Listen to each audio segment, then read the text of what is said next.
The Machine Gunners by Robert Westall.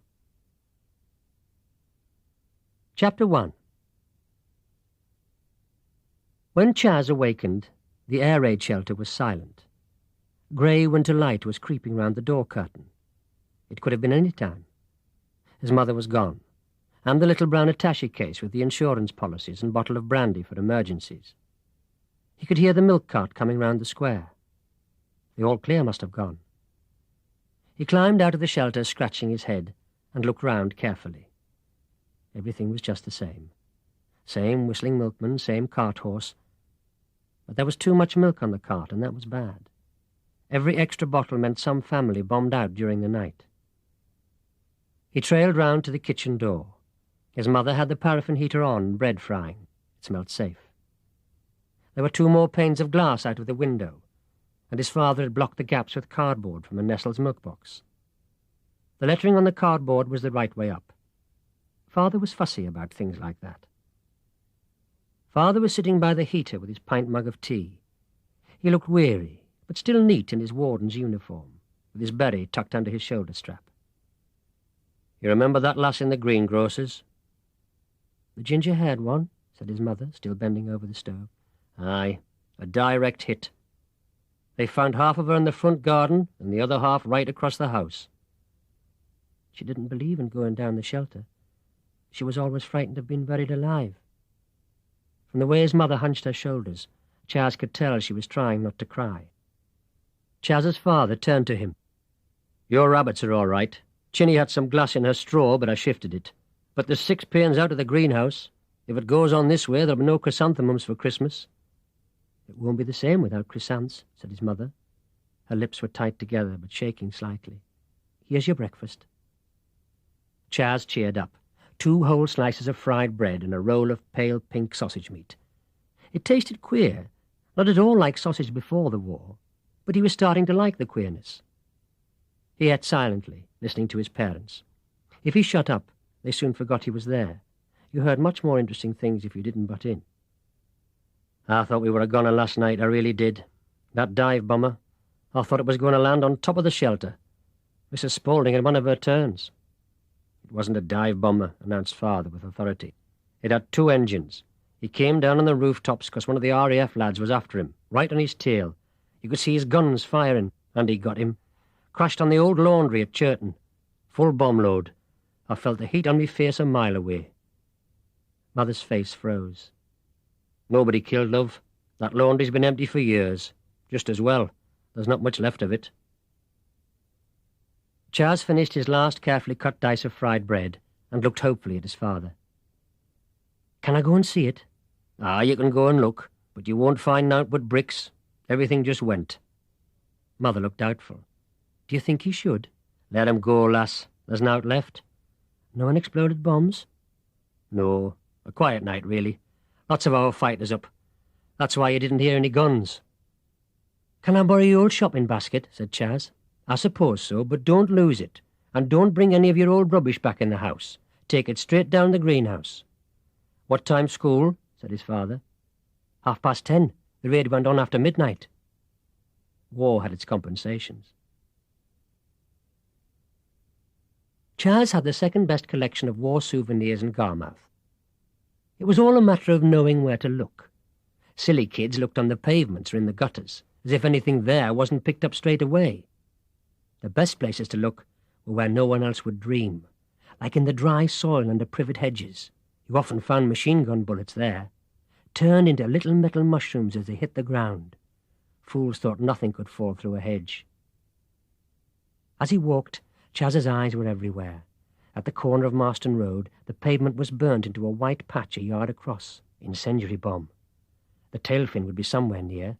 They normally bounced off hard when the bomb hit. He retrieved the fin from a front garden and wiped it on his coat. A good one, not bent. The dark green paint not even chipped. But he had 10 of those already. Bodzer Brown had 15. Bodzer had the best collection of souvenirs in Garmouth. Everyone said so. There had been some doubt until Bodzer found the nose cone of a 3.7-inch anti-aircraft shell, and that settled it. Chas sighed and put the fin in his basket. 100 tail fins couldn't equal a nose cone. He knew the old laundry would be no good even before he got there. He began finding bits of the plane, but they were only lumps of aluminium, black on the sides and shiny at the edges, crumpled like soggy paper. They were useless as souvenirs. Other kids just laughed and said you'd cut up your mother's tin kettle, unless it was a piece that had a number on it, or a German word, or even, Chas sighed at the tightness in his chest, a real swastika. But these were just black and silver. The scene of the crash was a complete catastrophe. It was the partial catastrophes that Chas found interesting. Picture frames still hanging on exposed walls 5 stories up, chimneys balanced on the verge of toppling, whereas the old laundry had been flattened as completely as if the council's demolition gang had done it. Just piles of brick and the bomber's 2 engines. One engine was in the front garden of a council house that had its windows out and its ceiling down. The family was scurrying around like ants from a broken nest, making heaps of belongings they had salvaged, and then breaking up the heaps to make new heaps.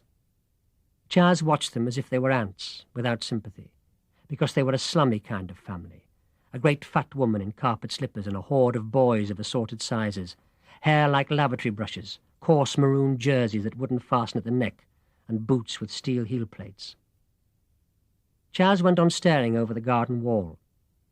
The woman paused in her doorway, a slopping, handleless chamber pot in her hand. "Bugger off staring, ghoul! Haven't you got anything better to do?" "Can I see the engine?" said Chas hopelessly. "No, it's ours." "No, it isn't. It belongs to the Air Ministry by law." Chas sounded confident, but his heart wasn't in it. "No, it don't. It's ours because it knocked our house down. Bugger off, or I'll set our Cuthbert on you." Cuthbert, the largest lavatory brush, picked up a stone, a sudden look of interest dawning on his face. The other lavatory brushes closed round him in an offensive phalanx. Chas drew himself up for a parting shot. "West Churton rubbish," he said, in a tone he had often heard his mother use. "Balkwell snob, go back to where you came from. It's our engine. The newspaper's coming to take photos of us today." She drew herself up, adjusting a lump of front door that stood propped against the wall. On it was chalked the legend, "Business as usual." The first stone flew from the fist of a lavatory brush. The phalanx began to move forward. Chas took to his heels. The other engine was guarded by the local policeman, Fatty Hardy. He was wearing a white tin hat with P on it, and looking important. But he was still the Fatty Hardy who had chased Chas off many a building site before the war. Stupid. This engine was much better than the one in the front garden. It still had its propeller. Though the blades were bent into horseshoes, the middle was unharmed, a lovely shiny egg shape painted red. Chas nearly choked with greed. If only he had that. That was better than any 3.7-inch nose cone. The whole propeller was loose. It waggled when the wind blew. Chas's mouth actually filled with saliva, as if he could smell a pie cooking. How could he get rid of Fatty Hardy? An unexploded bomb? Swiftly he bashed his eyes with his fists, throwing handfuls of dust into them until they began to stream with tears. Then he ran towards Fatty Hardy, bawling incoherently. As he reached the policeman, he put his hand up. School died hard. "Please, sir, Mum says come quick. There's a deep hole in our garden, and there's a ticking coming from it."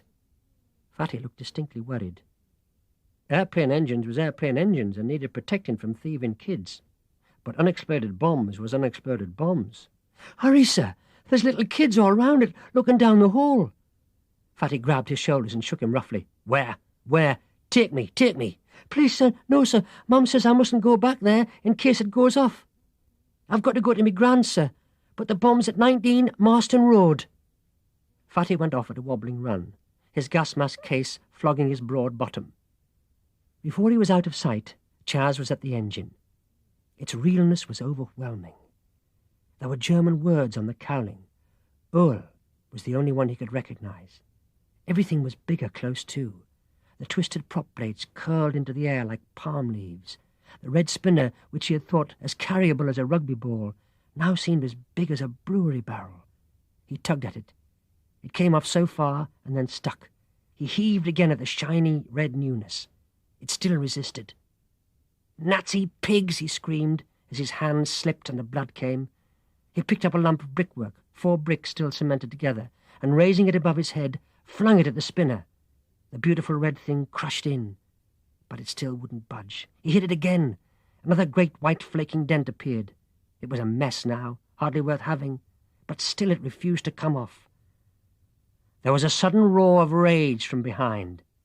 Fatty Hardy had returned, sweaty face working. Chas ran. He wasn't greatly worried. Hardy was puffing already. He wouldn't last 50 yards. The only worry was the piles of rubble underfoot. If he fell, Hardy would have him. Placing his feet carefully, he ran towards the wood. The wood was in the grounds of West Churton Hall.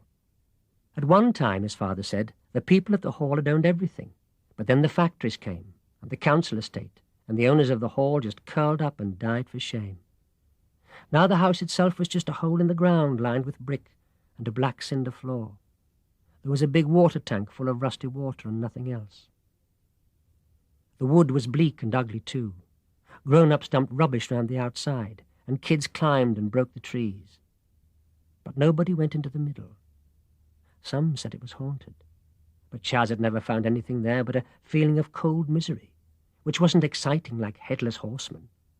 Still, it was an oddly discouraging sort of place. Each year the briars grew thicker. Even Chas knew only one way through them. He took it now, wriggling under arches of briars as thick as your finger, interlaced like barbed wire. He was safe. Fatty Hardy couldn't even try to follow. He picked himself up quickly because the grass was soaking. The sky seemed even greyer through the bare branches, and he felt fed up. Still, since he was here, he might as well search for souvenirs. Churton Hall was another place no one ever looked. He'd found his best bit of shrapnel there, 1 foot long, smooth and milled on the sides, but with jagged edges like bad teeth. He sniffed. There was a foreign smell in the wood, like petrol and fireworks. Funny. It wasn't Guy Fawkes yet. Some kids must have been messing about. As he pressed on, the smell grew stronger. There must be an awful lot of petrol. Something was blocking out the light through the branches.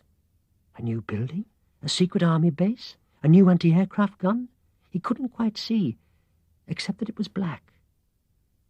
And then he saw, quite clearly at the top, a swastika, black outlined in white. He didn't know whether to run towards it or away.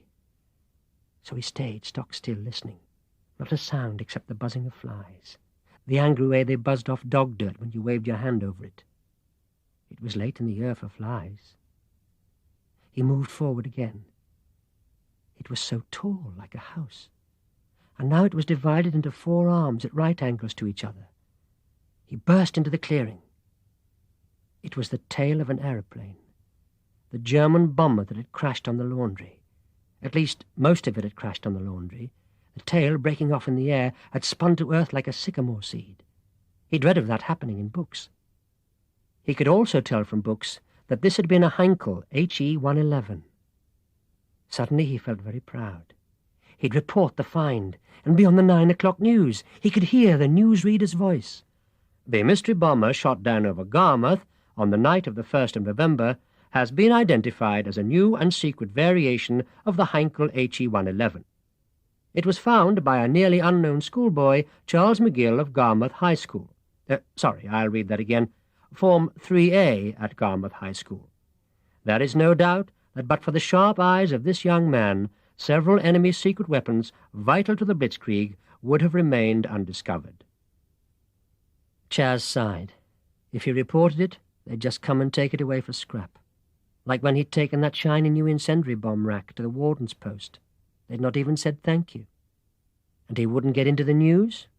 It was a perfectly normal Heinkel 111, registration letters HXL, with typical dorsal turret mounting 1 machine gun. Chas gulped. The machine gun was still there, hanging from the turret, shiny and black.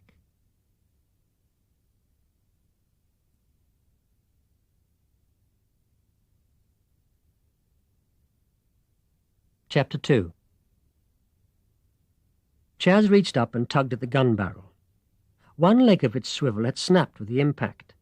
He wrenched at the other, but the aluminium of the aircraft body just bent without breaking.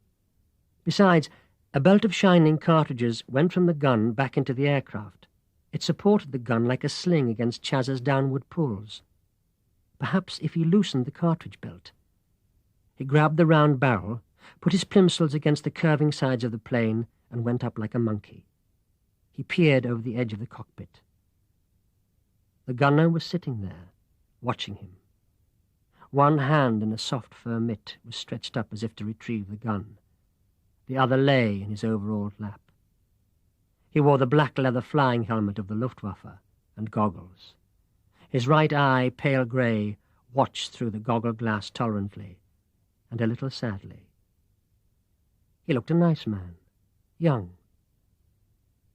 The glass of the other goggle was gone. Its rim was thick with sticky red, and inside was a seething mass of flies, which rose and buzzed angrily at Chas's arrival, then sank back into the goggle again. For a terrible moment, Chas thought the Nazi was alive, that the mitted hand would reach out and grab him. And even worse, he knew he was dead. It was like that moment in a fight when you think you're winning, and then suddenly you're lying on the ground with your mouth full of salty blood, and you know you're going to lose, so you start shaking all over. Only this was 10 times worse. He wanted to let go of the fuselage, drop off and run home, but something in his mind wouldn't let him. Something found the dead man fascinating. Something made him reach out and touch the gloved hand. Inside the sheepskin, the fingers were hard as iron. The arm and whole body was stiff. The gunner moved, but only as a statue or a toy soldier would move, all in one piece. The flies rose and buzzed. Inside the goggle was a deep red hole full of what looked like... Chas dropped and was violently sick against a little door marked Nicht anfassen. He thought his mother would be angry at him for having wasted a good breakfast when food was hard to get. Then he heard the 9 o'clock hooter. Everyone set their watches by the factory hooters. They went at 7 and 8 and 12 and 5. But this one, a little silly warbly one, went at 9. Chas knew it well because it told him if he was late for school. School? School was 10:30, and he had to get home and change into uniform. He must hurry. He scurried off through the brambles without a backward look. But nightmares aren't so easily shaken off. On his way home he wiped the splashes of sick off his jerkin. But his mother noticed how pale he was. "Looked like you seen a ghost. What you been up to?" "Nothing, Mum. Had to run all the way 'cause I was late and I've got a stitch." "Where's me basket?" Chas's jaw fell open. The basket was lying by the little door marked Nicht anfassen. I forgot it. It's all right. I've hidden it in a safe place. I'll get it tonight after school." For an awful moment he thought she was going to drag him back for the basket there and then. She did things like that when she got into a temper. But she also had a dread of him being late for school. So she just said, "See you do. You can't get a basket for love nor money these days. Your dad bought that for me at Newcastle Market when we were courting. Now get off to school before you get the stick." He sighed. She would never understand that you didn't get the stick for being late these days. But even at school the nightmare persisted. Right through double maths and into English, usually his favourite subject, that goggled face kept on coming back. His hands turned shiny with sweat. It ran down his forehead. He never even heard the question Mr. Little, the English master, asked him. Usually he was first with his hand up. "What's the matter with you this morning, McGill? You ill?" God, no. Being ill meant being sent home, answering questions, being sent to fetch that basket. "Sorry, sir. Couldn't sleep in the shelter. Woman next door had kittens because she thought that bomber was diving on her personally." The class roared. The English master regarded Chas sharply for a moment, then decided to join in the laugh. Then he stifled a yawn and ran his hands through his greying hair. Mr. Little doubled nights as Captain Little of the Garmouth Home Guard and found the experience wearing. Besides, McGill was a good pupil usually, but he had too vivid an imagination. A boy to like, but not a boy to trust. Chas went back to his vision of the machine gunner. For there was something else in the vision. The machine gun, black, new, glistening. Even in his terror, because of his terror, he wanted that gun. He wanted to beat Bodser Brown. But how? First, cut it free. His father's hacksaw should see to that. All his father's tools were wonderful, powerful, could cope with anything. But then he would need some way of moving the gun. From the way it had swung on its mount, he knew it would be heavy. Cemetery Jones's bogey. That could do it. He had a vision of the bogey, a heavy 2-inch plank with big pram wheels at each end and a soapbox for a body. And Cemetery Jones was just the one who would go with him into Churton Wood at dusk. Cemetery Jones was called after his father, who was also called Cemetery Jones. He was the keeper of the Garmouth graveyard and marched ahead of funerals in black gaiters and a top hat wrapped in black muslin, looking like the devil leading sinners at a brisk pace to the gates of hell. Off duty he was very cheerful, with straw-coloured hair, pale blue eyes, some very grisly jokes, and a laugh like a horse. He had gleaming white-spaced teeth like marble tombstones, which he was said to clean 6 times every day. Cemetery Junior had the same laugh, hair, eyes, and teeth, though he didn't clean his at all, so they were very yellow. He said a dentist had once told him that they were so widely spaced they would never rot, and he was testing the theory out. Chas caught Sem in school dinner. School dinner was a kind of self-discipline. The potatoes and the thin translucent custard tasted so queer that they required an effort of will to eat. But Chas had an uncle who was chief engineer on an oil tanker in the Persian Gulf. Every so often, Uncle William was invited to a feast by the local sheikh, who would suddenly hand him a whole sheep's eye with grease-dripping fingers. If Uncle William could swallow it in one gulp without gagging, the oil would continue to flow. If not, on such small things hung the fate of the free world. Chas was training himself to be like Uncle William. He was even training himself to like the smell of burning rubber. "It's an acquired taste," he'd say to his friends airily. Cemetery's approach to school dinner was different. He treated his plate as an artist treats his palate, whirling gravy, dried potato, dried peas, and dried egg into cosmic whirls and brushwork, occasionally flipping a choice piece of impasto into his mouth. By the time all had collapsed into a grey, soggy, amorphous mass from which no further reaction could be derived, it was 3/4 eaten. This procedure he called the potato irrigation scheme. "I've found something," announced Chas mysteriously, over the ginger stodge. "It's big. I need your bogey to shift it." "Can't. Got me guy on the bogey." "What do you want a guy for? No bonfires allowed this year, no fireworks in the shops, nothing. You're potty." "I use the money I collect to buy sweets." "Look, it's just one night. This is big, bigger than anything you've ever seen." "Go on, you always say that." "Come and see for yourself, then." "When?" "Tonight." "Got to do me homework before the raid starts. We've only got one candle in our shelter, and Mum says it ruins your eyes." "Look, I'll give you an incendiary bomb, Finn, a real smasher, not a dent. I'll come for the Finn, then, but I don't believe the other." Chas's eyes suddenly glinted. He'd had one of his famous ideas. "And bring your bogey with the guy still on it." They were going down to West Churton. Chas was on the bogey and Sem was pulling it, snorting and grunting like a horse. He always insisted on pulling the bogey, so he never got a ride. When asked why, he always said he was getting his muscles up, but everyone knew he was really scared of letting go the tow rope in case someone ran off with the bogey. People didn't grumble. They enjoyed the ride. Suddenly there was the wild ringing of a bicycle bell behind. "Oh, hell," said Chas and Cemetery together. "Where are you kids going?" asked a bossy female voice. "And why have you got 2 guys on your bogey this year, Cemetery?" "Oh, ha, ha," said Chas in disgust. "Faff off, Audrey Parton, we're busy." "Busy?" The scorn was finally done. "Little things please little minds, while bigger fools look on," retorted Chas, in disgust at themselves. It was an old, boring routine, but Sem laughed like a horse. Audrey Parton rode past and slewed round her bike to block the road. "Tell me where you're going, or I won't let you past." There was something in the threat. She was bigger than either Sem or Chas. what Mrs. McGill called a fine, strapping lass. She had bulging hockey muscles and grey ankle socks and red hair in pigtails and freckles. She fought boys and, alas, sometimes won.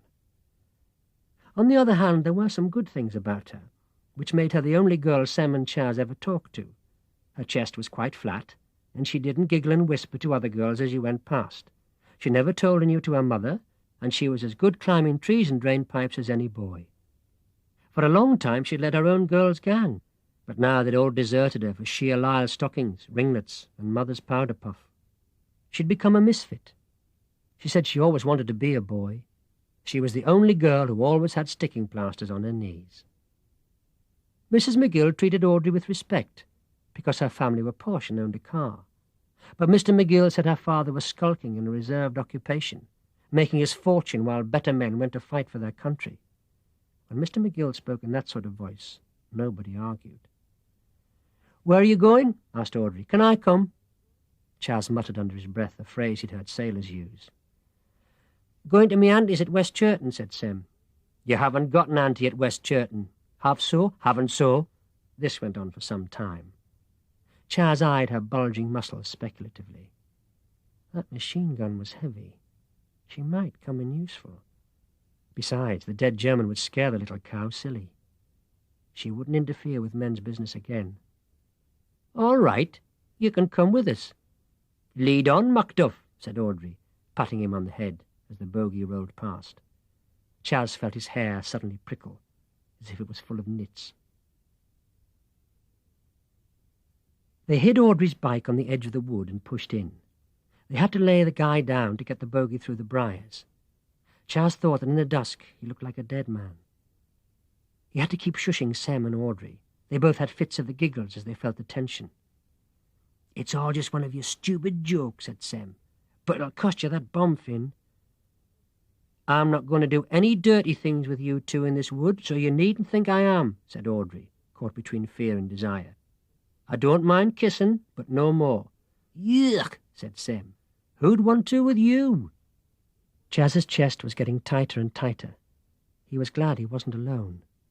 At least he'd get Mum's basket back. When Sem saw the bomber, he laughed as if it was a joke.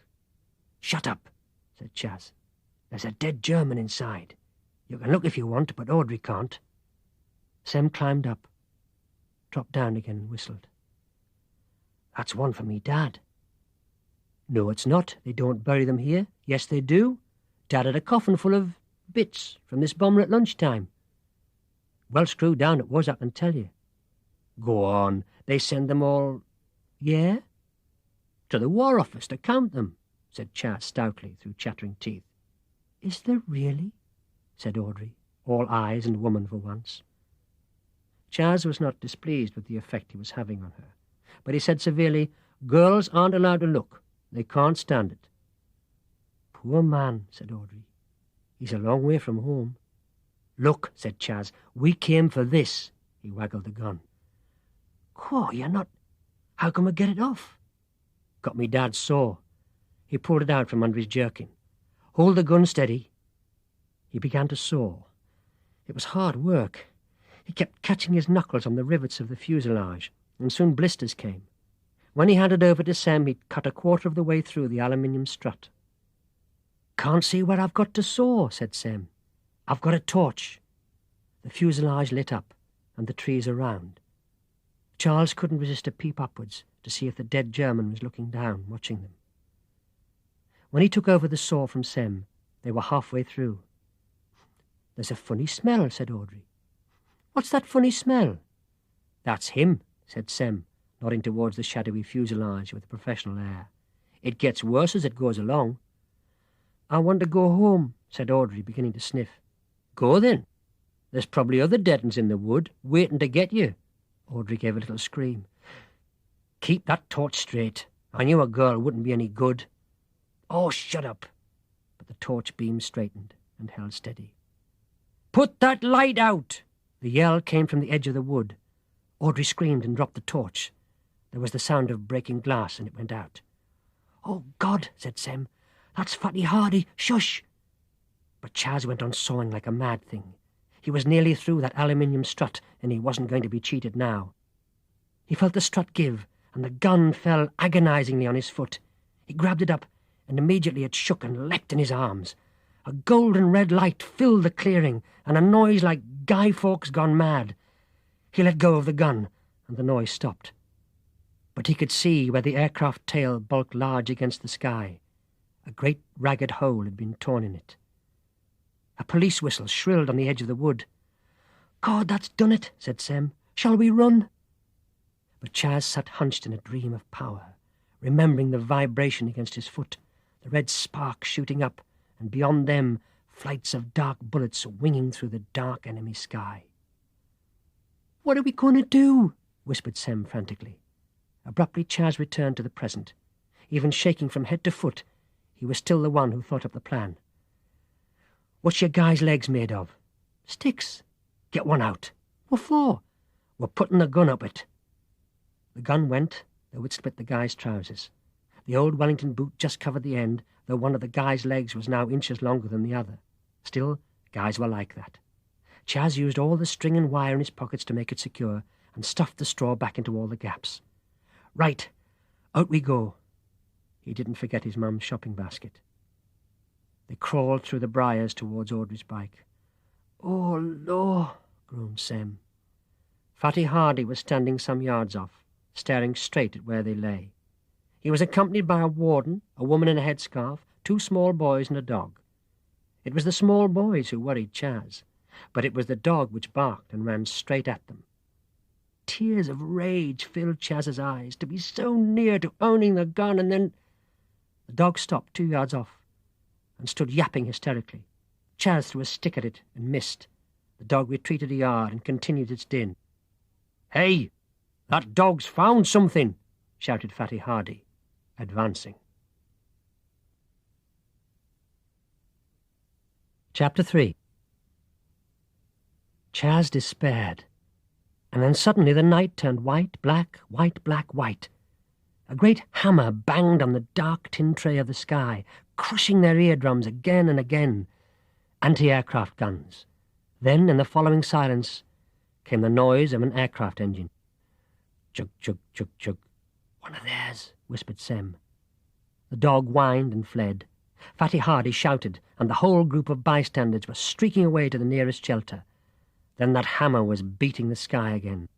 Echoes of its blows rippled away like someone slamming doors further and further off down a corridor. Chas stared at the sky, trying to guess where the next white flashes would come from. They came in a scattered pattern moving west, 5 at a time. That was the guns at the castle. Then a group of 3 together. That was the guns at Willington Quay.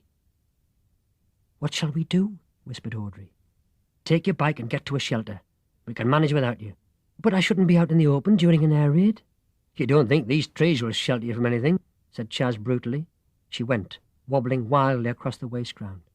"What about us?" said Sem. "I'm getting this gun home while the streets are empty. This air raid's the best chance we've got." "The wardens'll stop us." "Not if we go by Bogey Lane." Bogey Lane was a little used cinder track that led through the allotments to near home. "No one will think of looking there." "Right, come on then."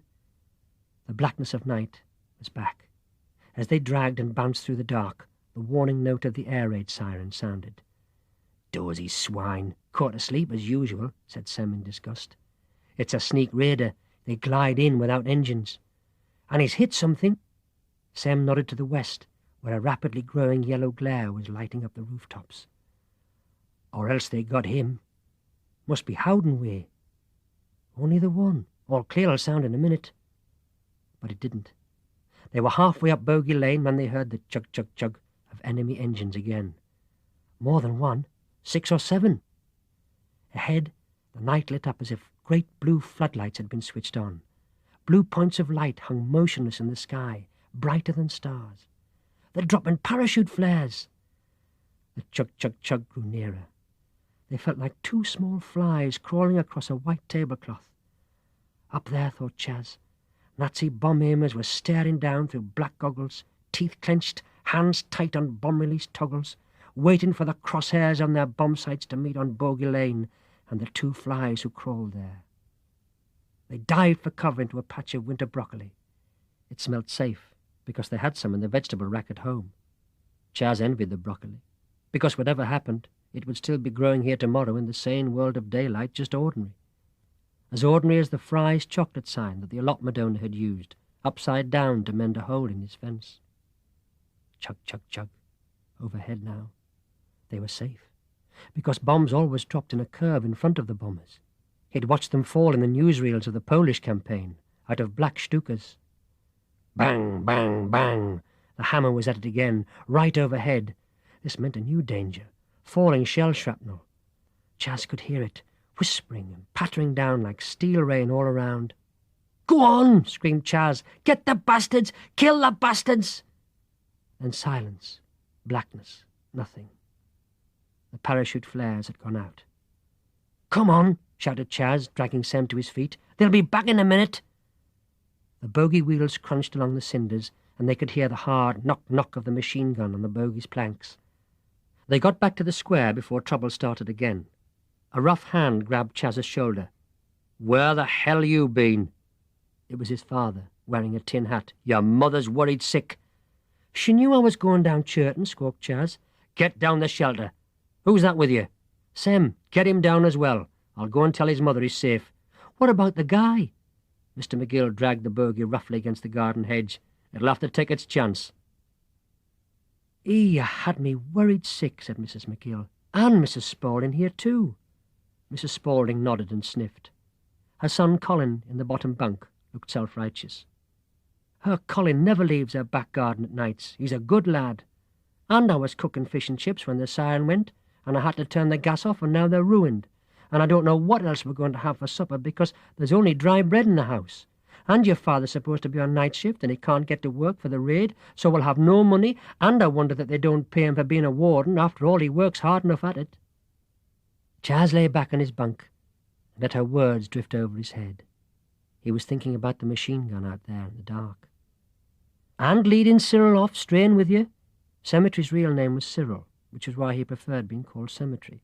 "I mean, leading Cyril astray like that. If anything had happened to him, I could never have looked Mrs. Jones in the face again." "Bairns shouldn't be let wander in the dark these days. Real wickedness, I call it," said Mrs. Spaulding. Chas shot her a look of hate from the shadow of his bunk. She had fat knees in ginger stockings, which kept straying apart so he could see she was wearing apricot knickers. Her legs were mottled through sitting too close to the fire. His mother's legs, dangling over his head, had pinker stockings, and thank God she always kept her knees together. They sat round, bleary-eyed in the dawn light. No more windows had been broken in the kitchen. The paraffin heater and gas stove were on again. "I put Sam's bogey in the greenhouse," said Mr. McGill. "By God, it's a rare wit. What does he make his guy of? Drain pipes?" "Dunno," said Chas, cutting his fried bread into careful cubes. "I'll take it back tonight." "You can take it back this morning. No school today. The all clear's still not gone." "Do you think it's safe?" asked Mrs. McGill.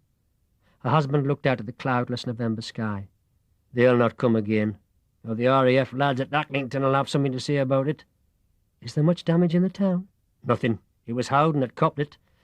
They hit a gas main and it's still burning." After breakfast, Chas crept down to the greenhouse with his father's spanner. The greenhouse had had a boiler and hot water pipes for heating before the war, when coke was off the ration. Now it was drained dry, and Chas had found he could take the ends off the big fat hot water pipes. The machine gun could be slid down inside, if he could get those sticking out drums off it. He fiddled with them carefully. He didn't want to blow the end out of his father's greenhouse. He got them off in the end. One was full of live bullets, and the other full of spent cartridge cases. Chas hesitated. He'd have liked to have taken 1 or 2 bullets to school to show around, but once Fatty Hardy found that bomber's tail, he'd be around all the schools making inquiries, and there'd always be some kid who blabbed. Better safe than sorry. He wrapped the gun in cloth and slid it into the water pipe without looking at it further. He screwed the end of the water pipe back on. He hid the drums of bullets in the thick straw of Chinny's hutch. He'd just finished when his father came down. "You pulling Sem's guy to bits?" Chas controlled a guilty start and said casually, "Just mending the leg." You leave that to Sem. It's his guy. I sometimes think you're a bit too free with other people's property. Got no sense of mine and thine, that's your trouble. Chas said humbly, "Yes, Dad."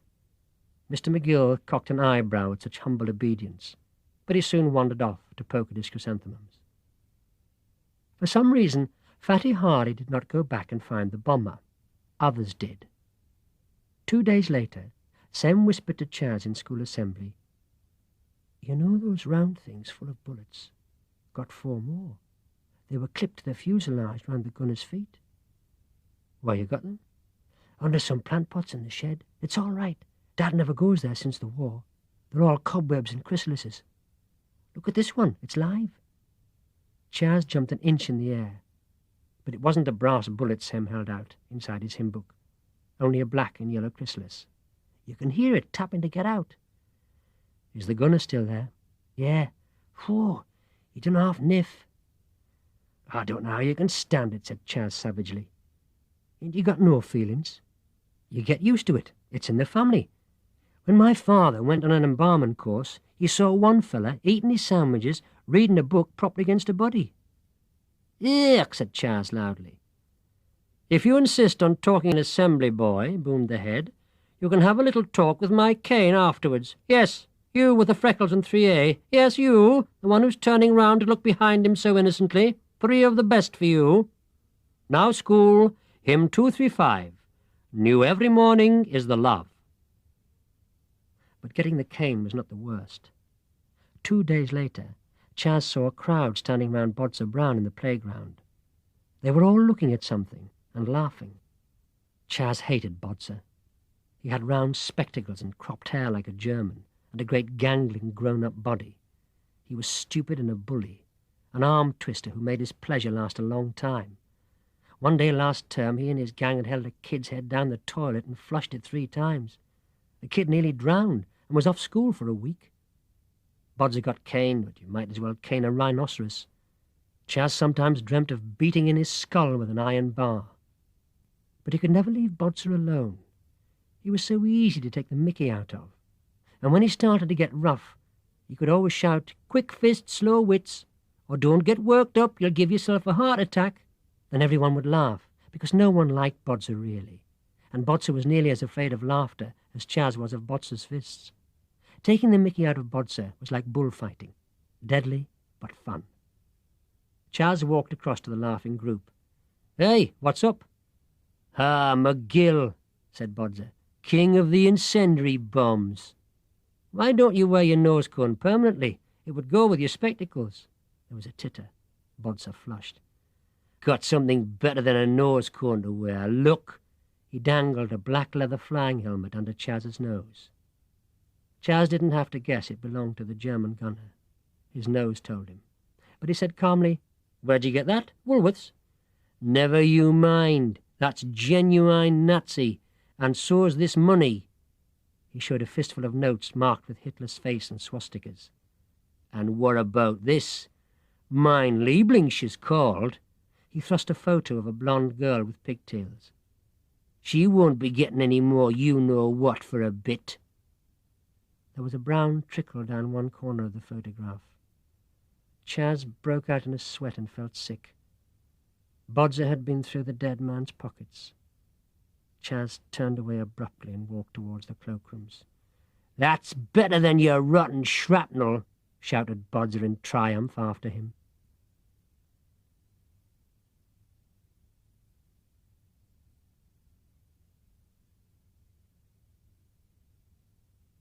Chapter 4. "Mr. Little." Stan Little turned back towards the headmaster's door, wondering what he'd done to bring that waspish tone into the head's voice. "Mr. Little." Henry Montgomery turned up his nose distastefully. "We have a policeman in school apparently wanting to see you. He hasn't seen fit to tell me his business, top secret apparently. Anyway, he has asked permission to use my study to interview you. Please see it's empty by the time I get back from break. I have parents coming." He stalked away, black gown quivering with indignation. Stan went in. There was a police sergeant standing by the fireplace, staring at Henry Montgomery's imitation marble bust of Shakespeare. As he turned, Stan saw he had a bad limp. Hello, sir. It wasn't the way policemen say sir, it was the way a schoolboy says sir.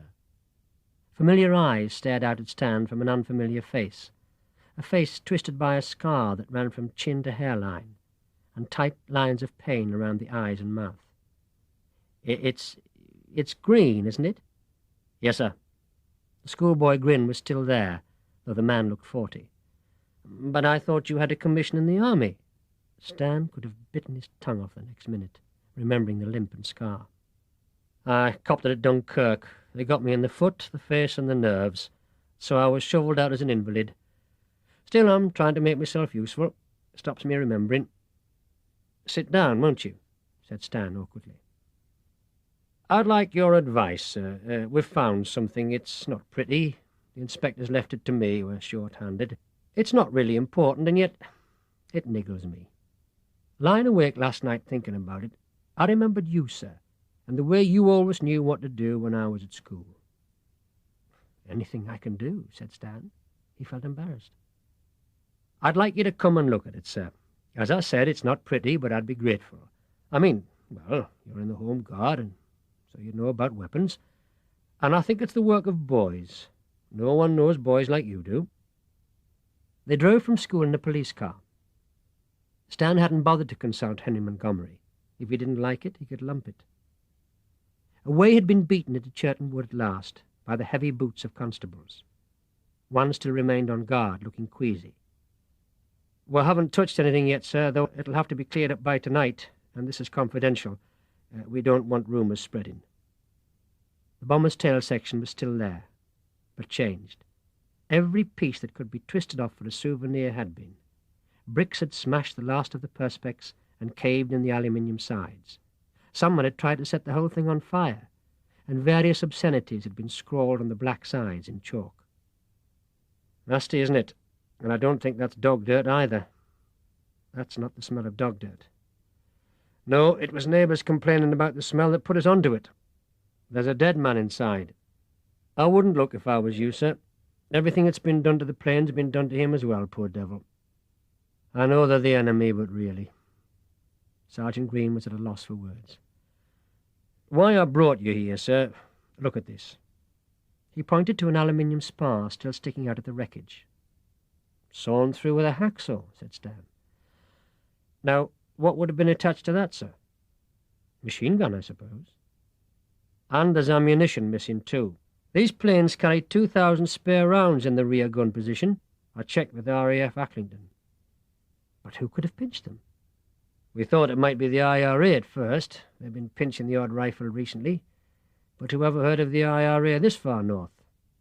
Lancashire, yes, but look at that hacksaw cut. Can you imagine a grown-up being that cock-handed? I reckon it's kids, sir. Oh, surely. What about that, then, sir? Green pointed to the bullet holes in the rudder hanging overhead. Made by the fighter that shot him down. Wrong caliber. They're 7.62 millimeter. The RAF used .303. Then the gunner shot through his own tail in panic. The angle's impossible. Those holes were made when the machine gun was already detached from the plane. One of my beat bobbies actually heard it happen, the night after the plane was shot down. Why didn't he investigate? He didn't know what it was, and then the siren went. He thought it was part of the raid. I'm afraid he's not very bright. You mean? Some bright kid's got a gun and 2,000 rounds of live ammo, and that gun's no peashooter. It'll go through a brick wall at a quarter of a mile. It's truth. And it's some really well-organized kid, too. Finding it, going home for the saw, getting the gun home through the streets, and hiding it where his parents can't find it. That takes some planning. That's not a primary kid, sir. That's a grammar school boy. You can't be one of our boys. Green gave a wry grin. I know them, sir, and you know them. Primary school kids can be tough and louts, but for real devilment, give me a grammar school boy gone wrong every time. The head's not going to like this. He'll have to lump it. That's where you could help, sir. Oh, thanks. I wouldn't have asked, sir, but if they cut loose with that thing, they could kill 20 people without even knowing they'd done it.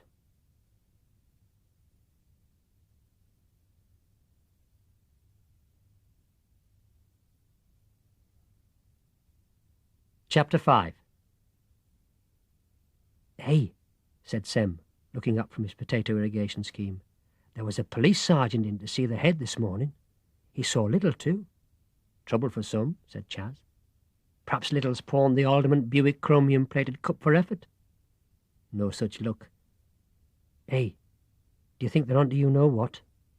The way Bodser's shooting his mouth off, it'll be any moment now. What about you going to Churton Wood and having a check?" "Oh, it'll be all right for today. That's what Julius Caesar thought on the Ides of March. Do you think I ought to go and have a look, honestly?" "Yeah. Hey, Carrot Juice, can we borrow your bike this lunchtime?" He addressed a high-pitched scream to a very small first-year with ginger hair across a dismal landscape of spilled water and melting discarded peas. "Cost ya," said Carrot Juice, without stopping spooning in disgusting custard, his third helping. "2 empty cartridge cases from a Spitfire? Bet you picked them up on the Home Guard rifle range." "No, I didn't. My cousin's an RAF gun repairer. Cobber Kane gave them to him personally. Cobber Kane's dead, shot down, anybody knows that. He gave them to my cousin the day he died. Tripe, but I'll take them anyway, even if they are Home Guard." "Right." Sem pedalled off steadily on Carrot Juice's ancient Sunbeam roadster. The saddle was so low that his knees seemed up round his ears. It felt a long, long way to Churton Wood. When he got there, he left the bike in a patch of stinging nettles, so no one without gloves could pinch it. The wood looked deserted, but a great path had been carved in by Roz's beetle crushers. Sem knew he'd seen enough, knew he should go straight back to school, but he couldn't resist a peep. "Gotcha!" 2 large hands grabbed him from behind. "Help, police, murder!" screamed Sem, and kicked and struggled even though he knew the voice was Fatty Hardy's. He went on screaming until 2 passing housewives stopped to stare, and Hardy's face grew red with embarrassment. "Oh, sorry, Constable, I thought you were the murderer." Fatty Hardy hated being called Constable. "What murderer?" "The one who did the girl in these woods, the Polish fella." Fatty Hardy's face betrayed a trace of doubt. "What Polish fella?" "The soldier from the camp at Monkseaton who strangled the waff here Saturday night." "Who told you that?" "Woman in the chip shop. That's why I came here, to look for clues. He done her in with her own silk stocking, didn't he? She was all blue in the face with her tongue sticking out." "Rubbish. Someone's been having you on." "What? No murder?" "No, and push off before I run you in." "Yes, sir," said Sem respectfully, and turned to the nettle bed to retrieve the bike. As he rode off, the look of triumph faded from Fatty Hardy's face. He'd forgotten to ask the one question he'd been specially told to ask. "Hey, lad, come back! What's your name? Where do you live? I have to have your name." But Sem seemed to have turned stone deaf. Perhaps it was the effort of pedalling so hard. Sem dropped into a neighbouring desk, puffing. "They've found it." "Thought so. Watch it. He is Little." Stan Little swept in with his usual gusto, gown flowing and a too-short pullover displaying the bottoms of his braces. This suited Stan well, as he liked hooking his thumbs into his braces while he talked. He usually had something interesting to say, and today was no exception. "Found this morning," he announced, holding up the tail fin of an incendiary bomb. The class craned and muttered. "That's nowt, sir. Bodser Brown's got 15, and McGill's got 10. Not like this one. See, it's painted black instead of green, and has a yellow stripe. It's a new type that Jerry's have just started to use, twice as powerful." That caught their attention, and he held it for the next half hour, because he talked inside Jen on weapons. He held up Home Guard training posters, diagrams of grenades and rifles. Then the talk turned to machine guns, and alarm bells began ringing in Chas's head. "You cunning sod, Little," he thought, and waited, unscrewing the top of his ink bottle. There was one big poster lying still rolled up on the desk, and Chas knew what it was. A diagram of the machine gun. Stan would hold it up and throw his quick glance around the class, looking for the guilty face. Sam's face. There was no time to warn him. As Stan held up the rolled poster with a flourish, Chas knocked over his bottle of ink. "Oh, hell!" It went all over Sem's trousers. Everyone turned to look, including Sem. Stan's moment of truth was completely ruined. Chas mocked wildly with a hanky at Sem's trousers. "That's a picture of our gun he's got. Watch your face." "For heaven's sake, McGill, will you pay attention?" And you, Jones. This is a picture of a German aircraft machine gun, the MG-15 caliber 7.62 millimeter, firing 1,000 rounds a minute, effective range 1 mile. The class looked at him, but now they looked not all innocent, but at least all equally disorganized. Stan knew he was beaten. Right, boys, open your English exercise books. I want an essay on war souvenirs. Silence fell but for the scratch of pens. Chas knew how he could gain 1 hour and no more, and that hour would be his last chance to save the gun. He stuck his tongue out of the corner of his mouth and wrote. I used to have the best collection of war souvenirs in this town. I have 11 incendiary bomb fins, 26 spent bullets, 18 pieces of shrapnel, including 1 piece a foot long, and 50 empty cartridge cases, including 10 in clips that my dad's friend, who was in the armed trawlers, gave me. But now my collection is second best, because Bodzer Brown in 3B has beaten me. He has a 3.7-inch nose cone and a pongy German flyer's helmet, and lots of German money with Hitler's face on it, and a picture of a German girl in pigtails called Mein Liebling. I wish I knew how he got these things, because he's beating me hollow, and if I can't beat him soon, I shall have to give up and start collecting cigarette cards instead. The bell went for the end of the lesson. Close your books and pass them up, said Mr. Liddell. There was a storm of protest. But, sir, we haven't finished. Can't we finish it for homework? No, pass them up. You could tell Mr. Liddell couldn't wait to get his hand on those books. Chas grinned to himself. He owed Bodzer Brown that one. By 4 o'clock, Bodzer was outside the head's door, sweating. By 5, he had been given 6 of the best. By 5:30, the police were at his mother's door with a search warrant. But long before 5:30, 2 dogged figures were trundling a guy on a bogey through the foggy night, shouting, "Penny for the guy!" "Hey, we're making a fortune," said Sem. "But where are we going?" "Quick, down Bogey Lane." They angled the bogey into the narrow entry and vanished from adult ken. "But where can we hide it?" asked Sem. "Bunty's yard." Bunty was a builder, but Bunty was now in the army, concreting pillboxes and stringing wire on the South Downs for the duration. Bunty's old dad came up some days to take care of the yard, but all he ever did was to sit in the cabin and get the stove going and brew tea. He liked talking to kids because there was no one else to talk to. He let Chas and Sem poke round the yard sometimes, providing they didn't break anything. Bunty's yard had a 10-foot brick wall with jagged glass set in concrete on top. On 3 sides, that was. The side next to the railway line was just a rotten fence with 2 loose planks. It was these planks that Chas now pulled out. The bogey and its burden slid through. Where?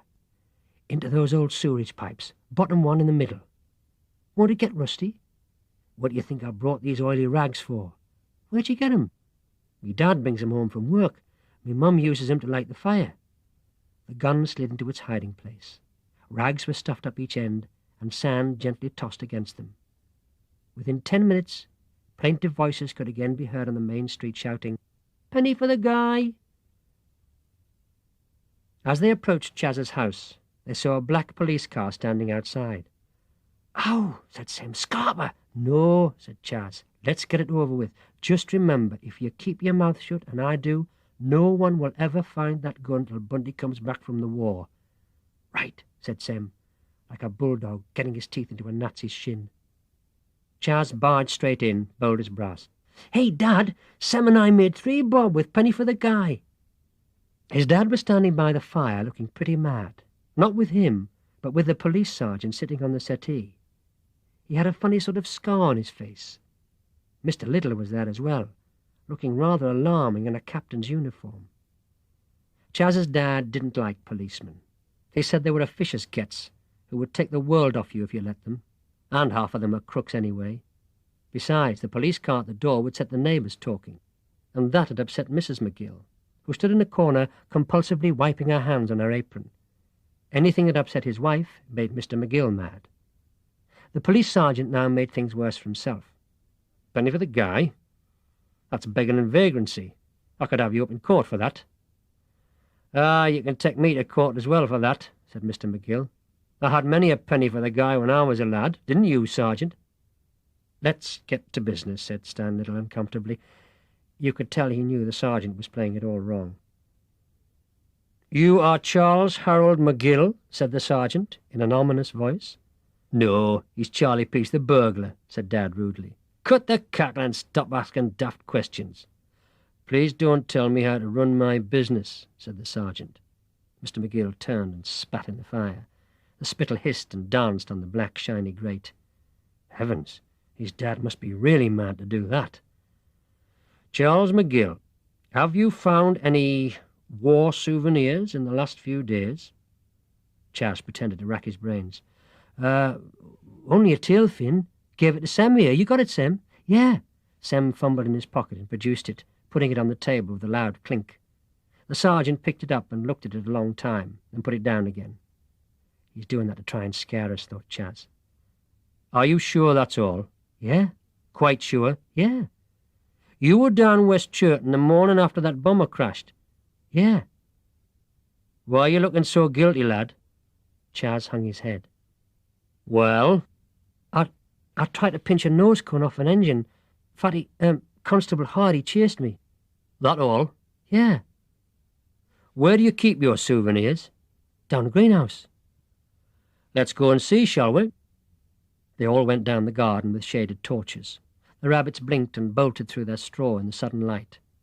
Chas remembered the bullet magazine in Chinny's hutch and closed his eyes in horror. He was glad it was dark. "Let's see them." They all came tumbling out of their roll of sacking. Said the sergeant. "I think these better come along with us." It was a silly thing to say. Chas suddenly let himself go. "But they're mine! I've been collecting them a year. All the kids have got them." "The nation needs scrap metal." The sergeant went all pompous. "But they're the second best collection in Garmouth." "Let the band keep them, Sergeant," said Mr. McGill, a real edge coming into his voice. Chas could tell Mr. Little was turning against the sergeant too. But the sergeant blundered on. His crippled foot was giving him hell. "All such things are the property of the Crown." "Tripe," said Chas's dad. "I think you'd better get this young man to bed, sir. He's getting quite hysterical. Just like a bobby. Pinch all a kid's treasures and then blame him for crying. Take him away, please. I'm afraid we're going to have to search your house and the whole garden if need be." "Take the band to bed, Maggie," said his father. "I'm staying here. You can't trust bobbies." So Chas went to bed, while his father stood like an outraged colossus, watching the police dig up every part of his precious garden, dismantle his greenhouse heating system, and break 3 panes of glass. "Pity you haven't got anything better to do than ruining good plants and frightening rabbits." The police went at last, frustrated and in a blazing temper. "Be sure to let us know if anything turns up, sir." "Get lost," said Mr. McGill viciously. "I'm going to the lawyers about you in the morning." It really was all very lucky. The police never dared open Chinny's hutch. Besides, it was too small to hold a machine gun. What was even luckier was that Mr. McGill never questioned Chas about the gun himself. He was the only one Chas could never have deceived, and if anyone ever again mentioned war souvenirs to Chas, he only stormed on and on about dirty policemen, and who could blame him? As for Stan Little, he walked off to the Home Guard HQ feeling an utter failure. The Home Guard HQ was in Billings Mill. 400 years ago, Mr. Billing had built his windmill on the highest hill in Garmouth to catch the best of the wind. By 1940, though, the sails, great wooden drive shaft and cogs had rotted to nothing. All that was left was a blackened shell of stone shaped like a milk bottle, containing only a half-buried millstone, the buzz of flies, and the occasional corpse of a cat.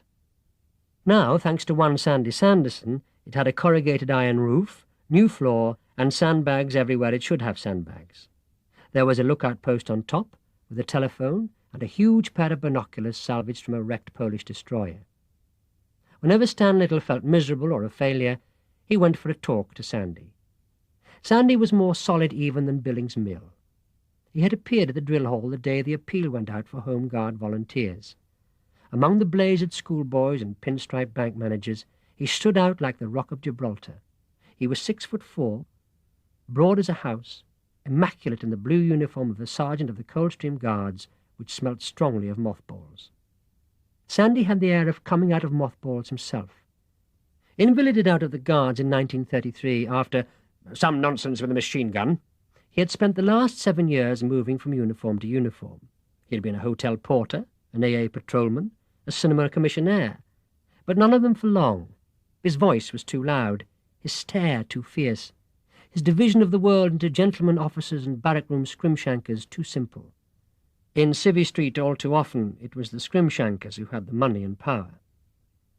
That first day in the drill hall, Sandy walked in, glared round, and everyone fell silent. His eye fell on Stan, and detected beneath 20 years of schoolmastery shabbiness the bright young subaltern of 1918. He singled Stan out and drove him down the far end of the hall, like a sheepdog picking out the ram from his flock. Then Sandy's mouth gaped wide. "Company! Shut!" Schoolboys and bank managers leapt a foot in the air and stood transfixed. Sandy counted them and strode up to Stan, every step of his hobnailed boots as certain as a chime of Big Ben. 84 men correct and accounted for, sir." All Stan could think of to say was, "Carry on, Sergeant Major." Sandy did. Stan watched aghast as coal miners, accountants and errand boys were arranged in size, numbered from the left, divided into platoons and sections. Sandy had an unerring eye for men. The local doctor was extracted, appointed M.O., and dispatched to join Stan in the invisible officers' mess. First World War corporals were sniffed out, told to get haircuts and pull their socks up, and promoted sergeant. When, half an hour later, the local army commander showed up, it was all over. The senior bank manager, now a Lance Corporal clerk, was writing down the names, religions, and next of kin of C Platoon. The army commander's face changed from worry to relief. "See you've got things under control." Yes," said Stan. "I envy you your son, Major. Wish I had him. Can't beat the Guards." No," said Stan. "Well, leave you to it. Cheerio." And so the Garmouth Home Guard was born. Since then, all Stan had done was to make 2 promotions, at Sandy's suggestion. And Sandy had won a lot of stuff. Winning was Sandy's word. Things the Home Guard needed simply appeared. Sandbags, telephone, binoculars, mugs, white china, wood, and an army van to carry them in. Stan never dared ask where anything came from. When Billings Mill was re-roofed, Sandy moved in. Stan never saw where he slept, but he was always there and always busy, oiling rifles or whitewashing everything with layer upon layer of whitewash. In the middle of all 1940s gloom and despondency, Sandy was simply and profoundly happy. If Hitler came, he would die, as he had lived, in uniform. He listened now while Stan poured out his troubles. Then he thought for a long time. "Cheer up, sir.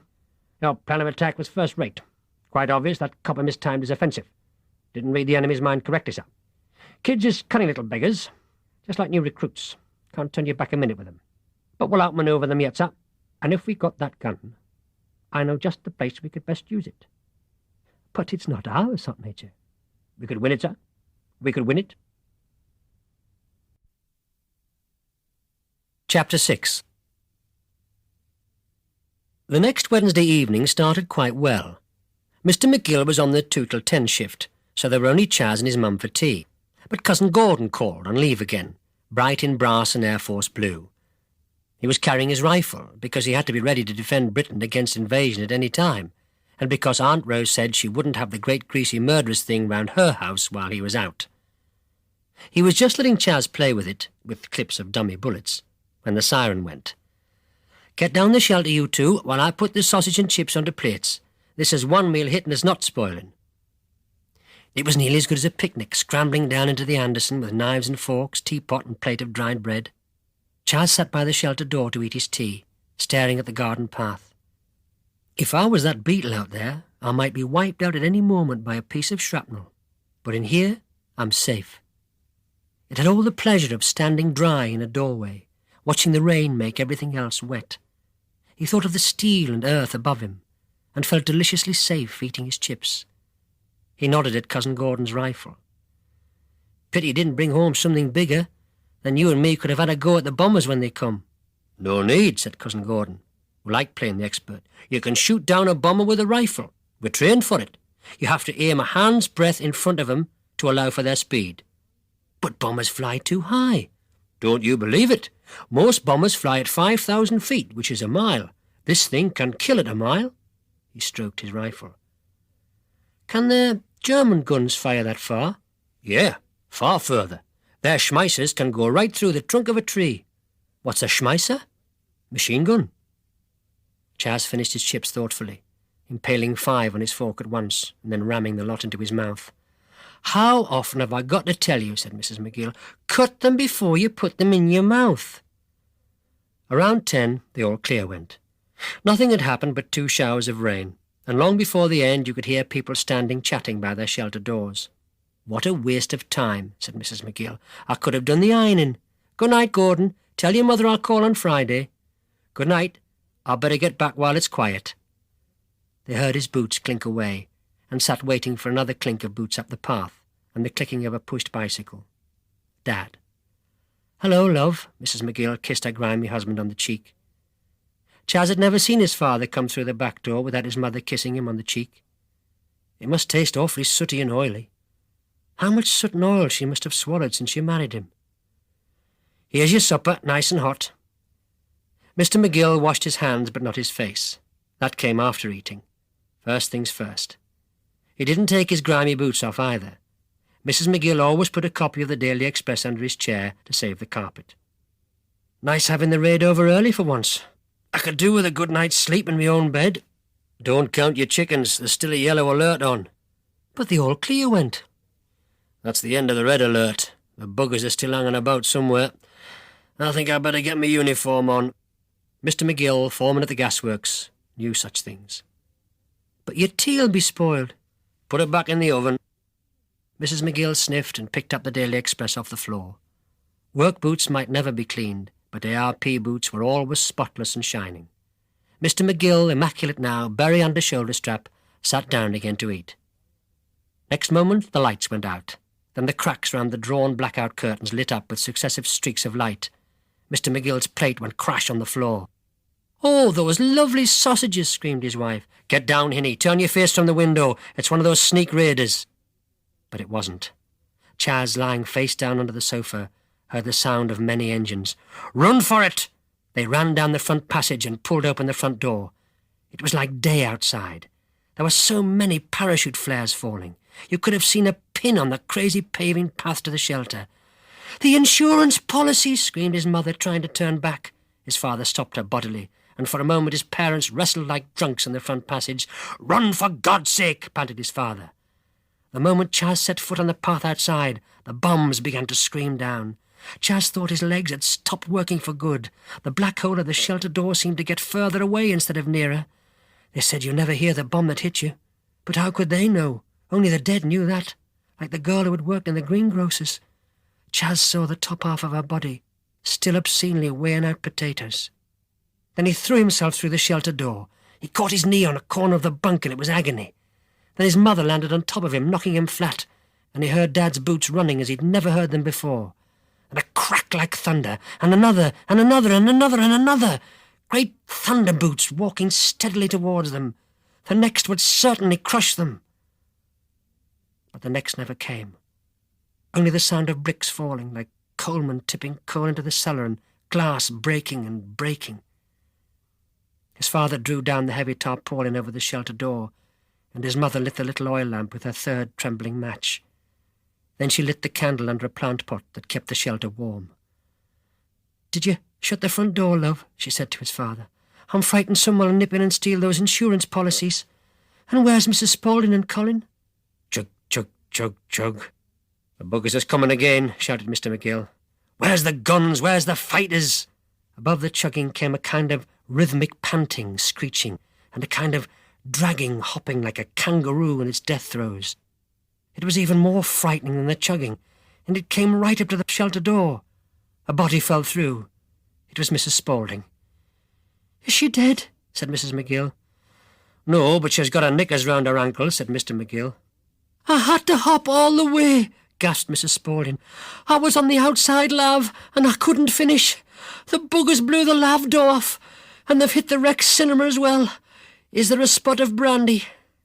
"I pulled the chain, ma'am. It flushed all right." It was Colin, with a self-satisfied smirk on his face. "You'll get the Victoria Cross for that," said Chas with a wild giggle. "Shut up, Charles. Have you got no feelings?" Mum turned to Mrs. Spaulding, who had crawled into her bunk and was busy pulling up her knickers. "I'm sorry, love. We've got down this shelter so quick I left the brandy in the case behind. I'm worried about the insurance, too. Jack didn't shut the front door. Go back and get them, Jack." But the bombs had begun winding down again. Every time he heard one, Chas stared hard at the shelter wall. Mr. McGill had painted it white and set tiny bits of cork in the wet paint to absorb condensation. Chas would start to count inside his head. When the counting reached 20, he would either be dead or he would see little bits of cork fall off the shelter wall with a shock wave, and he knew he had survived. Till the next whistling started. It was a silly, pointless game with no real magic in it, but it stopped you wanting to scream. His grand always said one only hit you if it had your name on it. He'd seen photographs of RAF blokes chalking names on their bombs. Did the Germans do that too? How would they know his name? Did they have lists of everyone who lived in England? Perhaps the Gestapo had. He must stop thinking like that or he would scream, make a fool of himself like Mrs. Spaulding. Play another game, quick. Yes, there was another game. He was lying in a trench with Sem and carrot juice. The black machine gun was in his hands, leaping, vibrating, spraying out orange fire at the black bombers. And he was hitting them every time. They were blowing up. It was their crews who were screaming now, being blown in half. 1, 2, 3, 4, 5, 6, 7. Oh, this was a good game. Try as they might, the bombers could not reach him. He got them first, swept them away on the blaster with the big black gun, sent them down into hell to burn. "Hey, cheer up, son. It might never happen." It was his father's voice, and he was staring at the white, corky wall again, and for the moment the bombs had stopped. At dawn they climbed out stiffly. They were surprised to see their house still standing, and the rest of the houses in the square, and the next row beyond the long back gardens quite untouched, except 2 were simply gone. The ones on either side were windowless, had slates missing, but 2 were simply gone. "Ronnie Boyce lives there," said Chas. He'd given Ronnie Boyce a bloody nose 2 days ago. "Did live there," said his father. "It was over quick. They can never have known what hit them." Fat Ronnie Boyce, with his shiny boots and his mum with asthma. Where was he now? Up in heaven? With a harp and a halo to go with his shiny boots? He hoped God wasn't too rough on him. He was a terrible thief. But probably being blown to bits was enough punishment for being a thief. "Charles, lad," said his father, very quiet, "I'm going to see if Nana and Granda are all right. Most of the stuff that was dropped fell by the river last night. I want you to come with me." Chas felt his stomach go heavy, as if he'd swallowed a cannonball. Not Nana and Granda too. He saw in his mind their neat house in Henry Street, with the white wheel for a gate, and the big white seashells in the garden, and the freshly painted flagstaff where his granddad ran out the Union Jack every morning and saluted it. "Don't take the band, Jack," said his mother, fingering her apron. "He's going," said his father grimly. "He's 14 now, and there might be errands to run, and clearing up to do." "He'd better wear his best suit, then." "Don't be daft, woman. It's not a funeral yet. He might get it ruined for nowt. Come on, son." They walked side by side down the road. Chas felt proud that his father needed him. It was a solemn occasion, a family occasion, an adult occasion. But his hands wouldn't stop shaking. He wondered how it would be. There might be Nana putting the kettle on, and Grandad getting his morning coughing over. Everyone would tell bomb stories. Or there might be only a hole in the ground, like Ronnie Boyce's house. The whole world seemed broken in half. Nearby, the same old streets, women gossiping at doors, kids peering over walls. But above the familiar rooftops billowed more smoke than he had ever seen. Oily, black smoke, rolling over itself, trailing east to cover the rising sun, so that they walked from sunshine to shadow every minute. It looked like a photo Chas had seen of Dunkirk. In a way he liked the smoke clouds, they were exciting. But was Nana's house making that smoke? They turned into Church Lane. Blocked. Big red notices saying, "Access prohibited," and "Danger." Policemen controlling traffic. Men pulling crowbars off the backs of lorries, a wriggling mass of white hosepipes connected to hydrants that peed streams of water into the gutters like naughty boys. At the far end of the street, the red brick spire of Holy Saviour's was burning. Flames licked from every window from top to bottom, joining into a smoke column that blew away east. Even the Germans across the North Sea would be smelling the burning this morning, and laughing. His father was asking a policeman which streets to the lower town were open. The policeman was shaking his head. Chas watched the church. God lived there. If even God wasn't safe from Hitler, who was? Why didn't God get Hitler for what he was doing? Why didn't he send a thunderbolt on Berchtesgaden? Wasn't Hitler afraid to do such things to God? Chas had once spat in a church pew for a laugh, and walked in fear and trembling for a week afterwards. Where was God?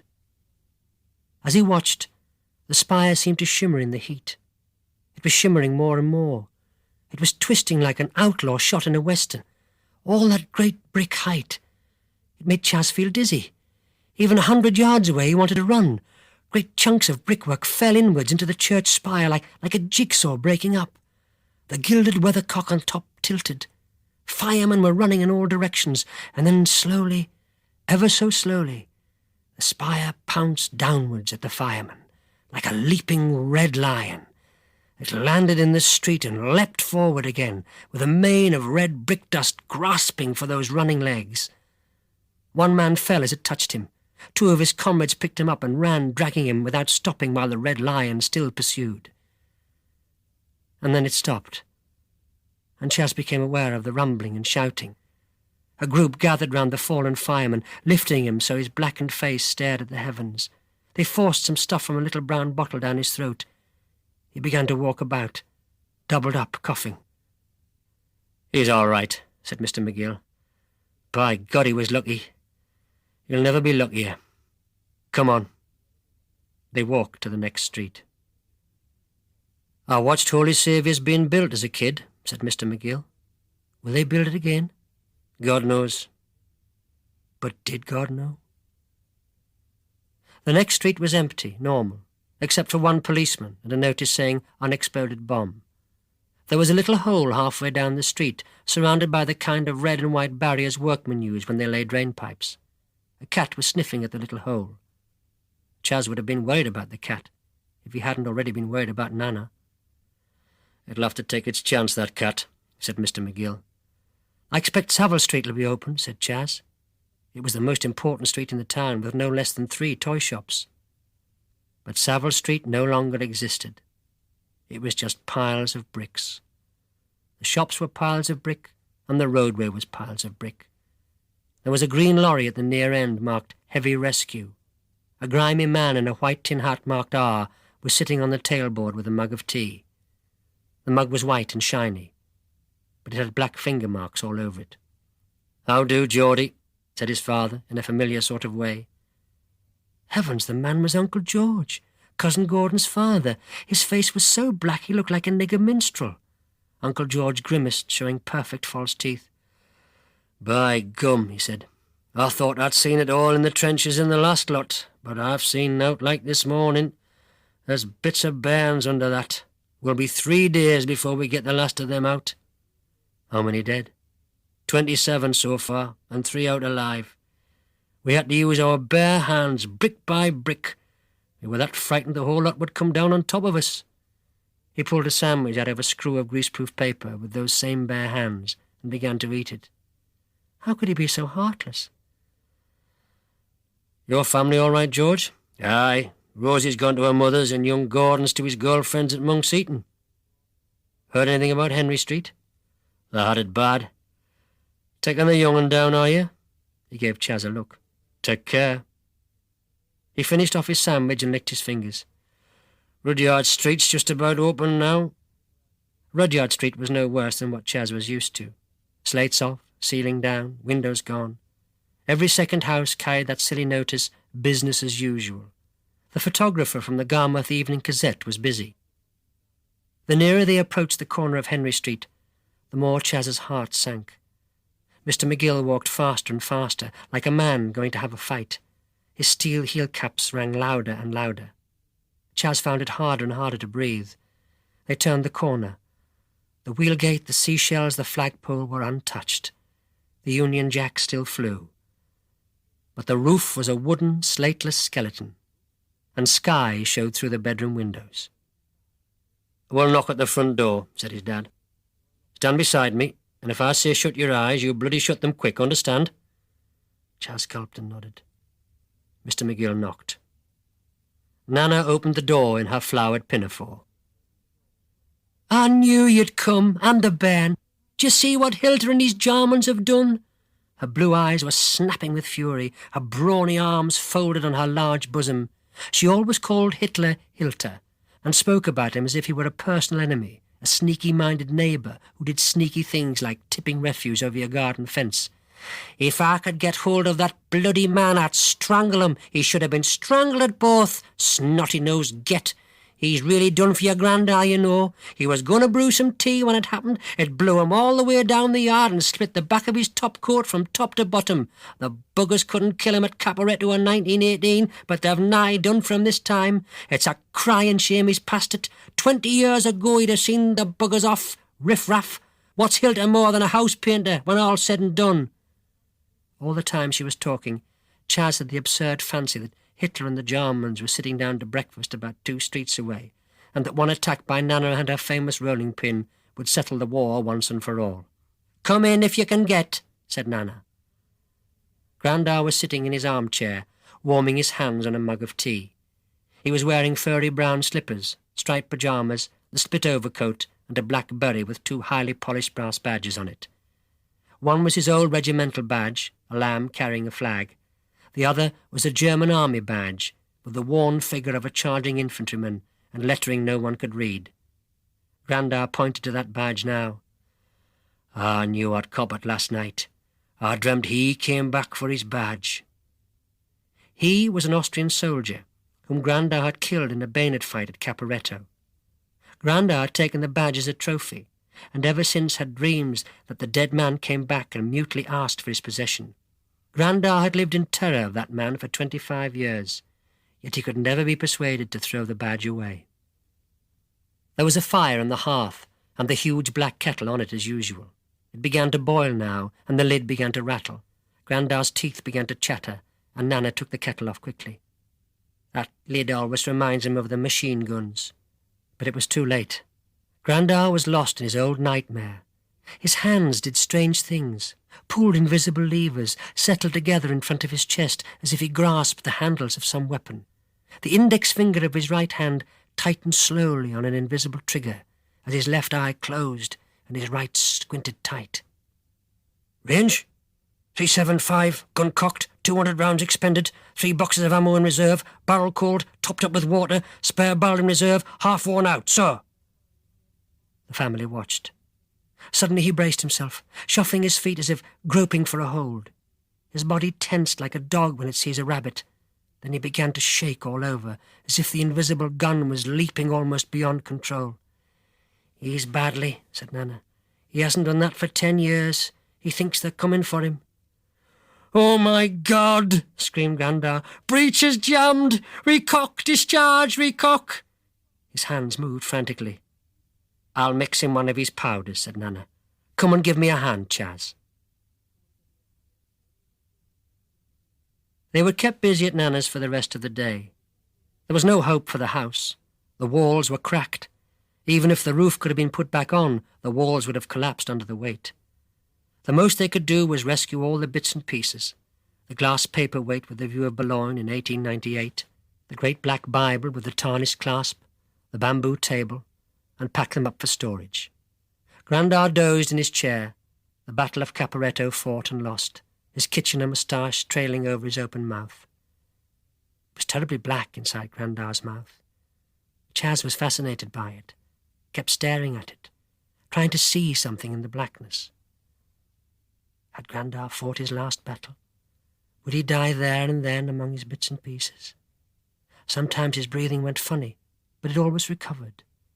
Sometimes he moved in his sleep. Chas was glad to go down to the corner shop for some more cardboard boxes. The corner shop was untouched, just fuller than usual. Only once did he allow himself to slip away and look at Grandar's special treasure. In the coal shed, open to the sky now, on a nail in the wall behind the heaped coal, hung a helmet. It was thick with rust, and the twisted leather chin strap was hard as iron, but on top was a little bubble of candle grease. In the dugout at Caporetto, Grandar had used the helmet as a candlestick. That was the original candle grease. He had never removed it. At 3 o'clock, men came with a van for the furniture. It was going, Dad said, to the repository. Chas thought the word had a sinister sound, like mortuary or infirmary, but he didn't say so. At 3:10, a taxi for Nana and Grandar arrived at the end of the road. Nana and Grandar were coming to live at the square. Chas had lost his bedroom. He would sleep on the settee in the front room, with the mysteries of chiming clock, wedding photographs and mothballs. He didn't mind. He was much more interested in that helmet, if no one remembered it. Nana took a last look round her home. "Pity about the coal in the coal house," she said. "Some trash'll steal it, ghouls." "You can't put coal into a repository, Hinny," said Mr. McGill crossly. He was tired and had a night shift to look forward to. "Come on, that taxi's costing money. Come on, Chas." "Can I walk home? I want to see what's happened to the church." His dad glanced at his watch. 2 full hours to bomber time. He nodded. "See you don't go near that unexploded bomb, and be home by 5. "Yes, Dad." The taxi drew away, leaving the house to looters and to Chas. The Union Jack still flew. He took it down, took it to the coal house, and wrapped his new treasure in it. Then he bounced along to Bunty's yard, skipping and mouthing Grandar's remembered words. Range 375, cocked, 200 rounds expended. The Germans were about to face a new McGill, with a new machine gun. "You're mad," said Sem. "No, I'm not. We've got Clogger now," said Chas. "Even with Clogger, you're mad. There's usually 10 of 'em." "Och, tripe," said Clogger. He never said much of anything except aye or no or och, tripe, even to masters. He was very silent and very hard. He was the junior team scrum half. They'd once played a whole match after losing 2 front teeth, spitting blood thoughtfully before putting the ball in the scrum and scoring 2 tries. He was down from Scotland to stay with his auntie for the duration, because his mum was dead and his father in the Navy. If he'd wanted to throw his weight about, he could have been the boss, a terror. But he was content to trail around after Chas because he liked his stupid jokes and had actually been seen to smile at them twice. He had ginger hair and freckles, and always spat on his hands before he started any job, even a maths exercise. He knew about the gun, but he was safe. He never told anybody anything, even the time from his watch. "Look," said Chas, "Sicky Nicky has something we need. We've got to make it worth his while. Why do we have to build our camp in his garden? Because it's in the right place, and because nobody ever goes there anymore. Where else do you know that's private?" Sem shrugged. He was beaten there. "Right, so what do we offer Nicky? What does he need?" "All right, so we walk home with him, and Bodser will kick your head in. We'll see." They were packing their school bags to go home. Across the classroom, alone as always, Nicky was packing his neat books, expensive drawing instruments, into an expensive bag, nearly new, but all scuffed, mauled. Nicky's time of ordeal had come. He looked pale, was already starting to pant. Outside, the wolf pack was gathering, waiting to pull his bag from his hand, strew his books over the pavement, kick him when he bent down to pick them up, pour gravel down his shirt, pull his shoes off and throw them over walls. Not till Nicky was reduced to screaming blind hysterics would he be allowed to creep home weeping. Every night it happened, regular as clockwork. The wolf pack never tired of it.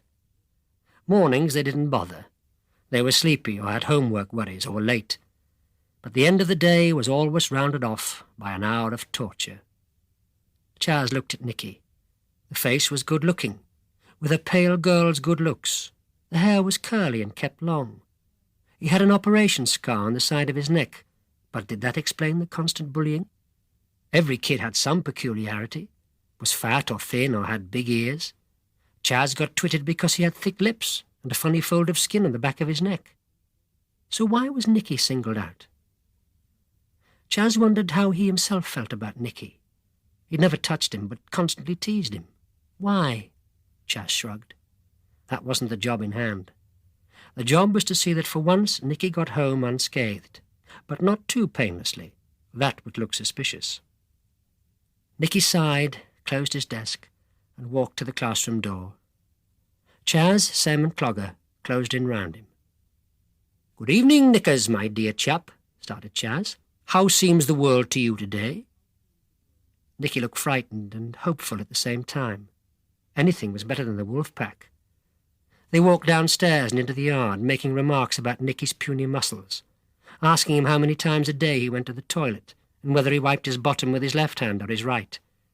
Nicky blushed, but it wasn't as bad as being hit with school bags. The wolf gang was waiting just beyond the school gate. 9 of them, including pack leader Bodzer Brown.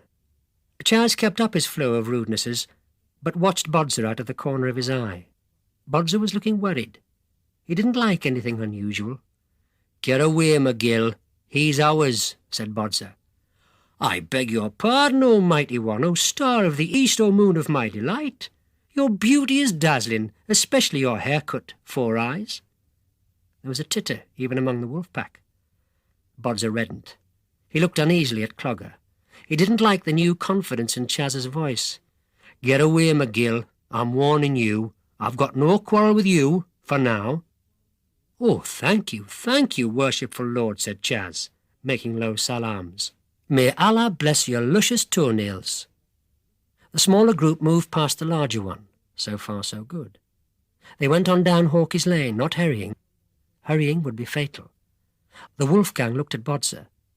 Already their victim was past any previous torture place, getting nearer the main road where adults might interfere. "Pull 'em out," said Bodzer to 2 of his minions. The minions dived for Nicky, who was between Chas and Sem. Clogger moved like greased lightning. His steel toe cap caught the first minion on the knee, leaving him writhing in the gutter. His fist caught the second full on the nose, drawing a satisfying stream of blood. The wolf gang drew back and looked pointedly at Bodzer. It was up to him now, and the main road, full of people who might telephone the school, was only 40 yards away. "Get past them!" shouted Bodzer. The wolf gang streamed past, well clear of Clogger's boots, and blocked the end of the lane, solid. "Told you so," said Sem ruefully. "Bloody fool, Chas!" But he doubled his fists. He was loyal. Bodzer stepped out in front. "Right, McGill. You've asked for this." His bluster was gone. He had made up his mind, as a man might decide to nail up a fence he'd watched sagging all winter. Chas had made Bodzer's dignity sag a bit lately. Now it was to be mended with Chas's blood. Bodzer didn't even sound cruel or gloating, as he did when he tortured Nicky, just determined. The time for talk, Chas decided, was over. It was time for action. But what? Chas was quick and not soft, but no one he knew could stand up long to the pounding of Bodzer's fists, except perhaps Clogger. And it wasn't Clogger's fight. He could dive head down for Bodzer's midriff, slide down and pinion Bodzer's legs and hope to push him over. But that would end inevitably with Bodzer sitting on his chest, banging his head against the pavement. Bodzer took off his gas mask haversack, then his school bag, his school raincoat, his blazer. He rolled up his sleeves slowly, one after the other. Chas could think of nothing but to do likewise. He took off his gas mask case. It was not like Bodzer's.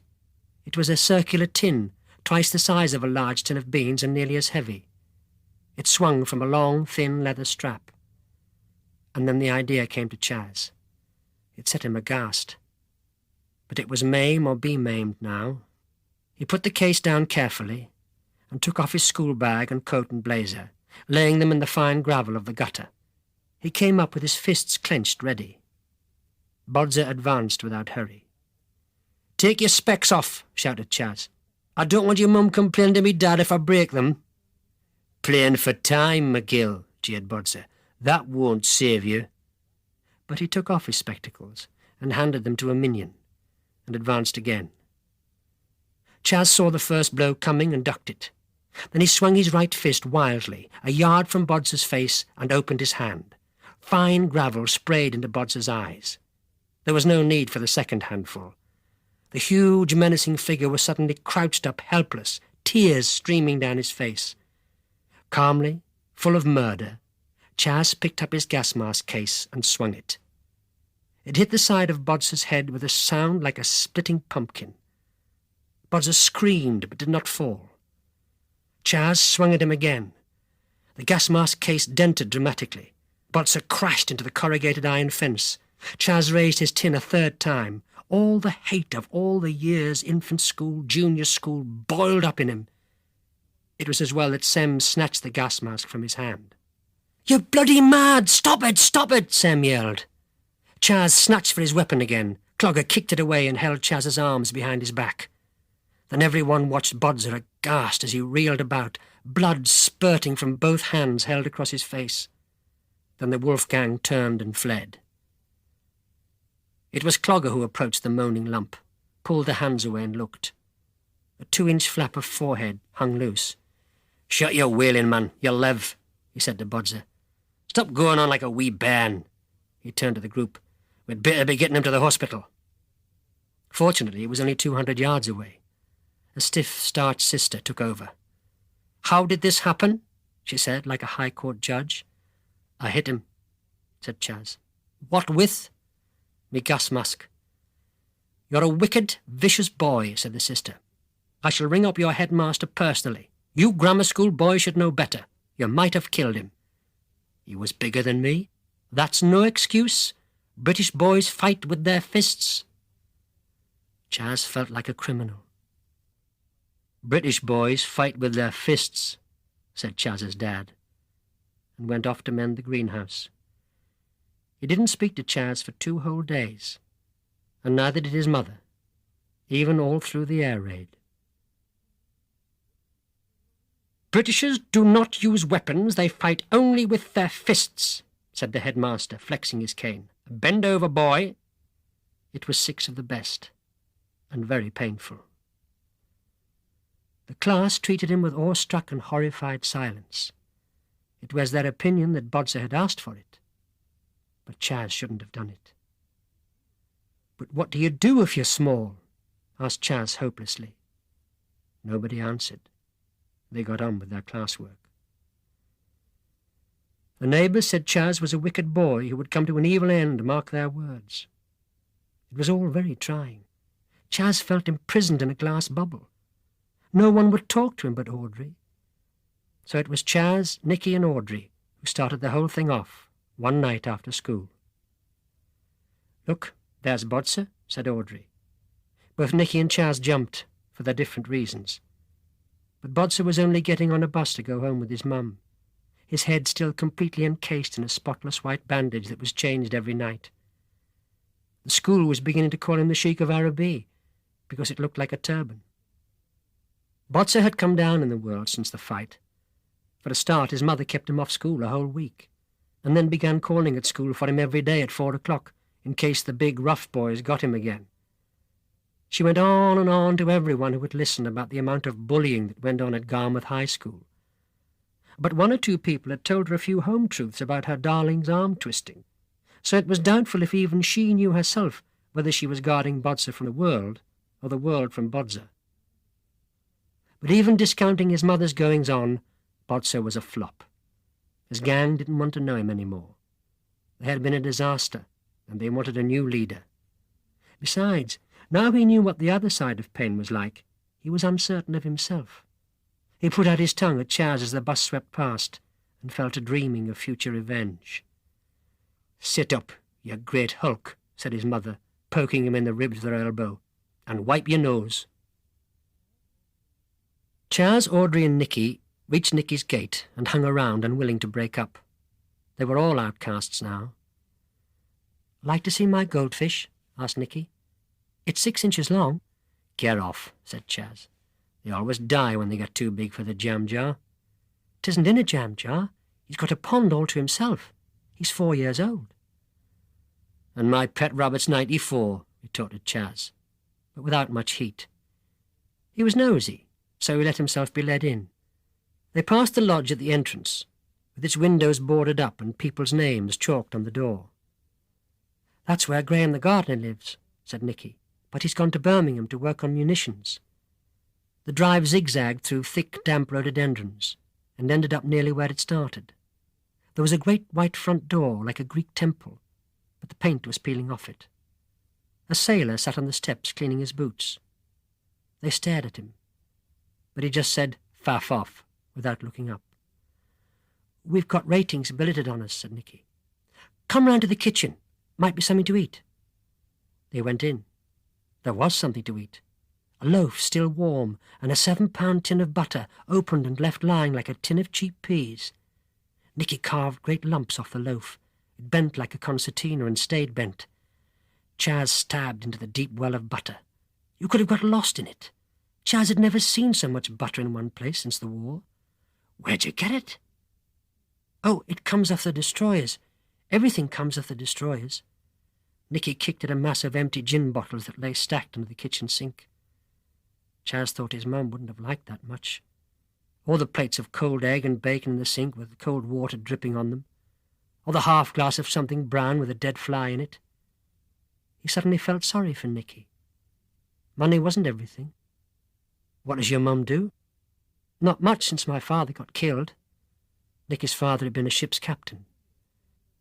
Before the war, Chas had often seen his ship steam in, with its great white hull and yellow funnels.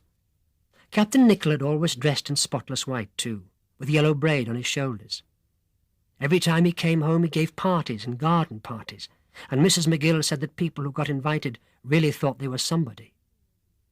Then in January 1940, the Cyclades was hit by a German torpedo off Gibraltar, even though she was camouflaged with grey stripes, and smiling, handsome Captain Nicholl vanished beneath the waves forever, and his photograph never appeared in the local paper again.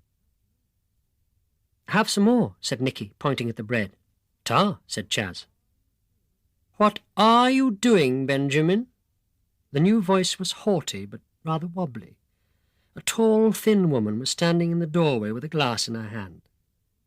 Chas thought she looked like a film star gone wrong. She was still wearing her dressing gown, though it was past 4 o'clock.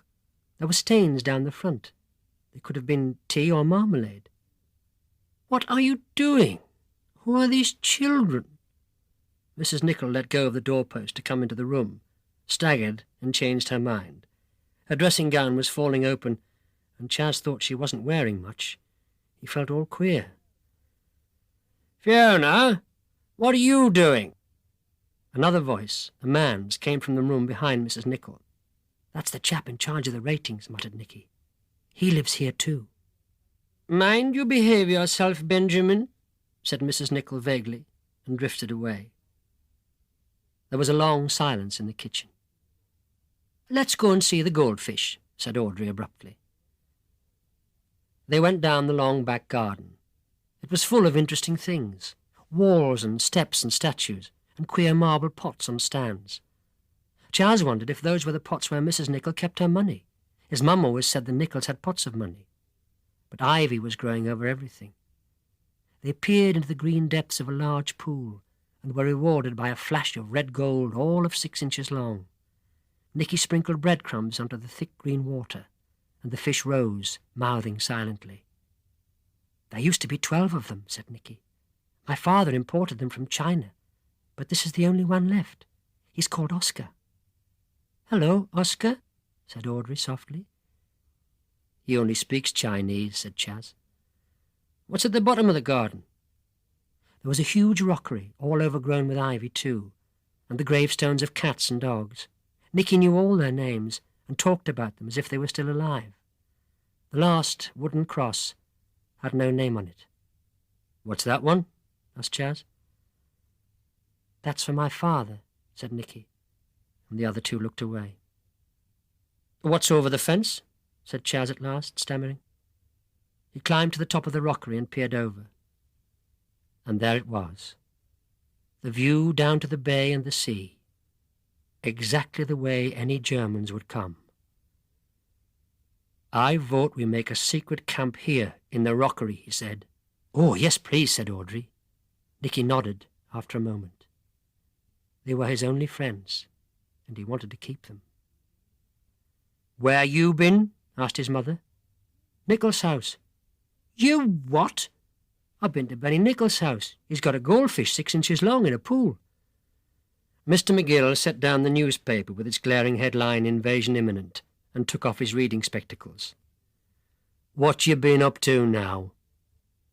Chas's voice went up to a screech of righteous indignation. "Nothing. I was walking home with him, and he said he'd got this fish, and I said he hadn't. You're not to go there again, and you're not to play with that Nicol boy again." "Why not?" "Never mind why not, because I damn well say not." "Look, tell me why. You always tell me why I can't do things." His father looked at his mother, and his mother at his father. They both seemed acutely embarrassed. "We can't tell you. You're too young to understand." "But it's a marvellous place to play." Sensing their embarrassment, Chas pressed on unmercifully. "You can play anywhere else if you like, but not at the Nicholls' house, and that's final."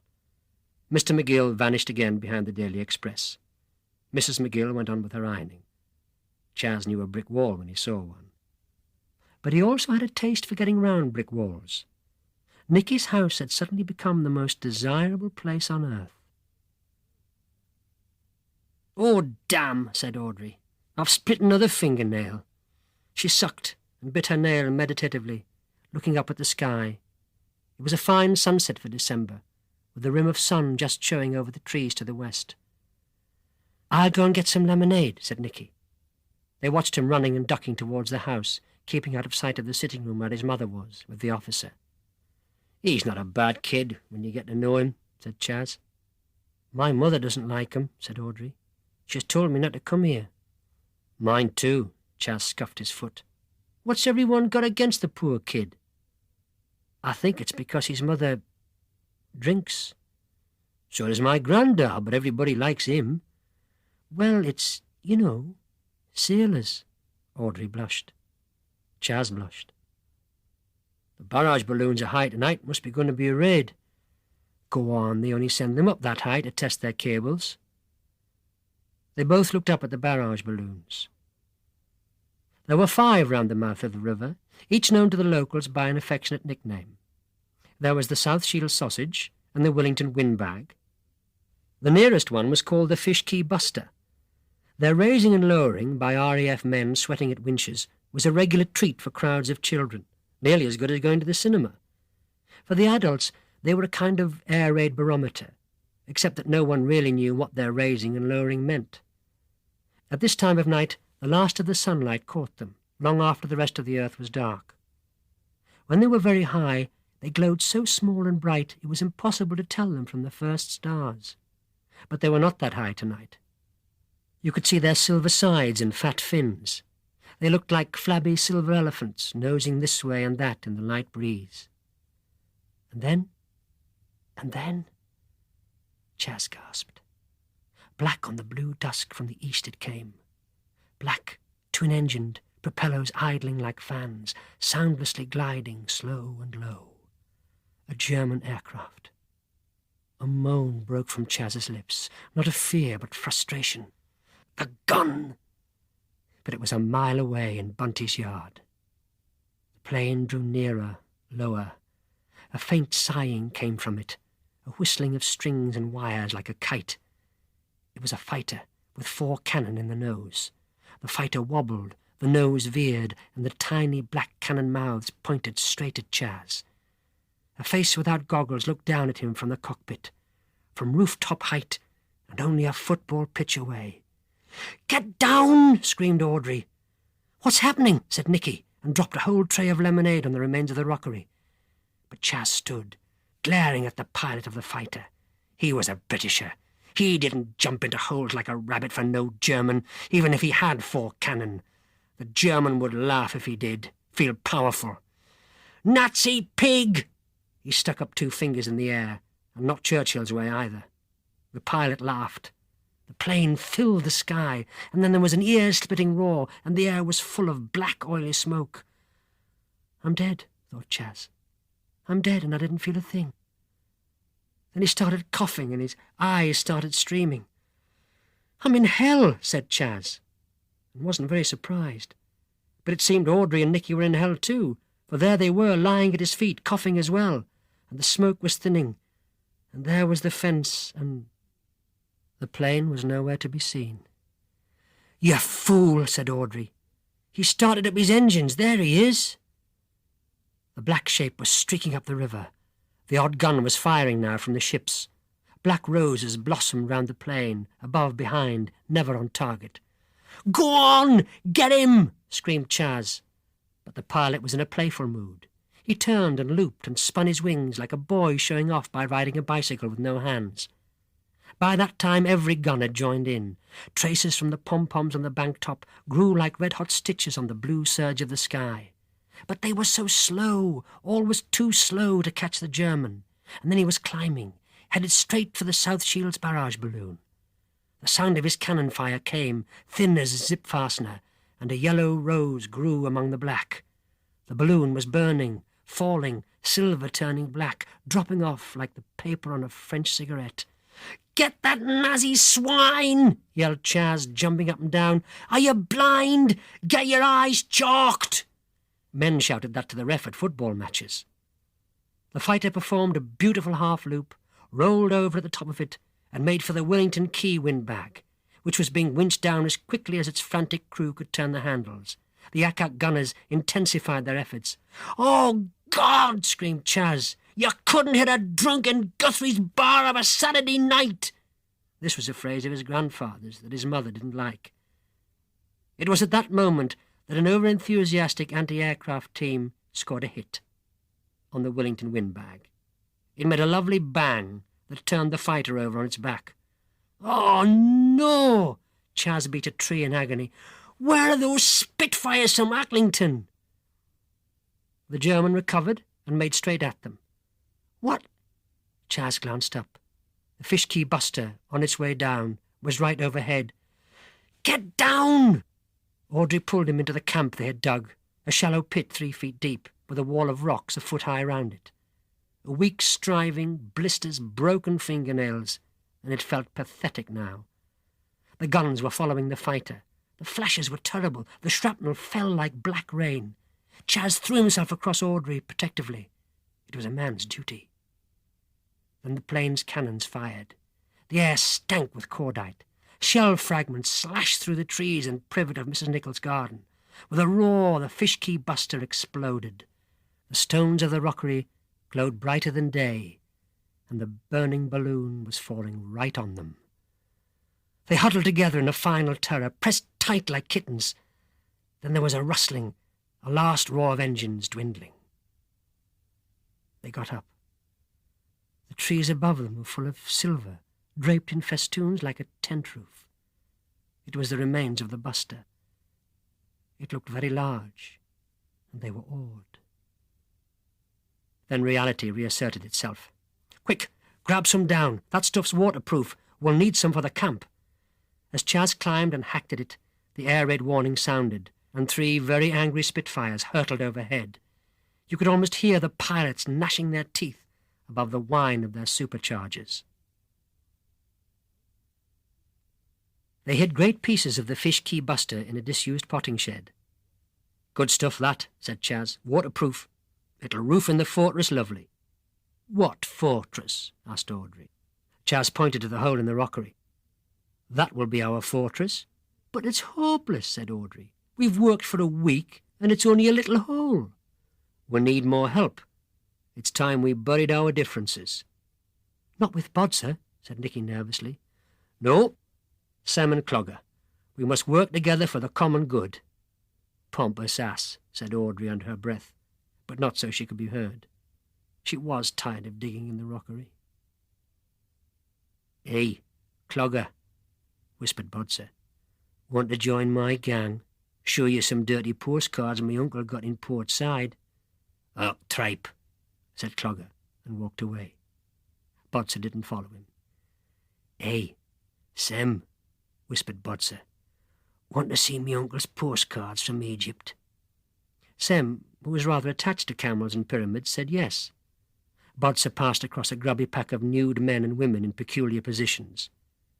Sem looked first incredulous, then embarrassed. "Don't like that fellow's moustache," he said, after thought. Bodser changed tack. "Glad you've broken off with that McGill. Would you like to come round one night and play with me railway? Botzer's railway was much more highly thought of than his uncle's postcards, being British. I might, said Sem, flattered. Then Botzer, over-eager, made his mistake. McGill's got that German machine going, hasn't he? A look of disgust crossed Sem's face. Yeah, and 2 Matilda tanks behind his rabbit hutch and a smelly pair of Hitler's underpants in his handkerchief drawer. Botzer retired in a deeply hurt silence to his French exercise. His back had the look of a hard-done-by man. They'd all been hoping it would happen, but when it did, they were surprised. Chas and Sem were walking to school in the gloom of a December morning. As Garmouth High came into view, Sem gave his great guffaw. Look at the new chimney! Chas, who had been carefully kicking a bovril jar along the gutter, glanced up. A long, thin aircraft tail was sticking up out of the school roof. Dornier DO-17, said Chas automatically. Garn, it's a Junkers 88. Tisn't? Tis! Just look at those tail fins. Sem pulled his aircraft recognition book out of his pocket, but the picture of the Junkers 88 had been worn away by long contact with conkers and toffees. Hey, there's Stan Little. Let's ask him. Hello, McGill. After another machine gun? Chas let his mouth fall open in innocent amazement. What do you mean, sir? Skip it. What is it, sir? Chas pointed at the long, thin tail. I'll tell you what it is. It's an early start to the Christmas holiday as far as you're concerned. No school, sir? It hasn't made a very big hole. No, but its petrol tank's burst. The school's full of fumes. One accidental spark and up it goes. Aren't we going to another school, sir? No room. Churton Junior copped it last night, and Priory Inference was flattened. They hung around. The others joined them, and there was the usual bomb gossip. A baby got born in our shelter last night, said Audrey, big-eyed. Congratulations, dear, what you going to call it? I didn't know you was expecting. Audrey blushed to everyone's satisfaction. Me dad's busy, said Sem. Some of the pensioners are dying in the shelters. Bronchitis with the damp. Everyone was reluctant to go home. It wasn't that they liked school, but it left a gap in their lives. Let's go and work on the fortress, suggested Chas hopefully. But everybody just groaned. 2 mornings later, they were in Nicky's garden. With school gone, what else was there to do? Where's Chas? He said he wouldn't be long, said Sem. He's got a new idea for making the fortress. But it's like the old idea, shifting rocks.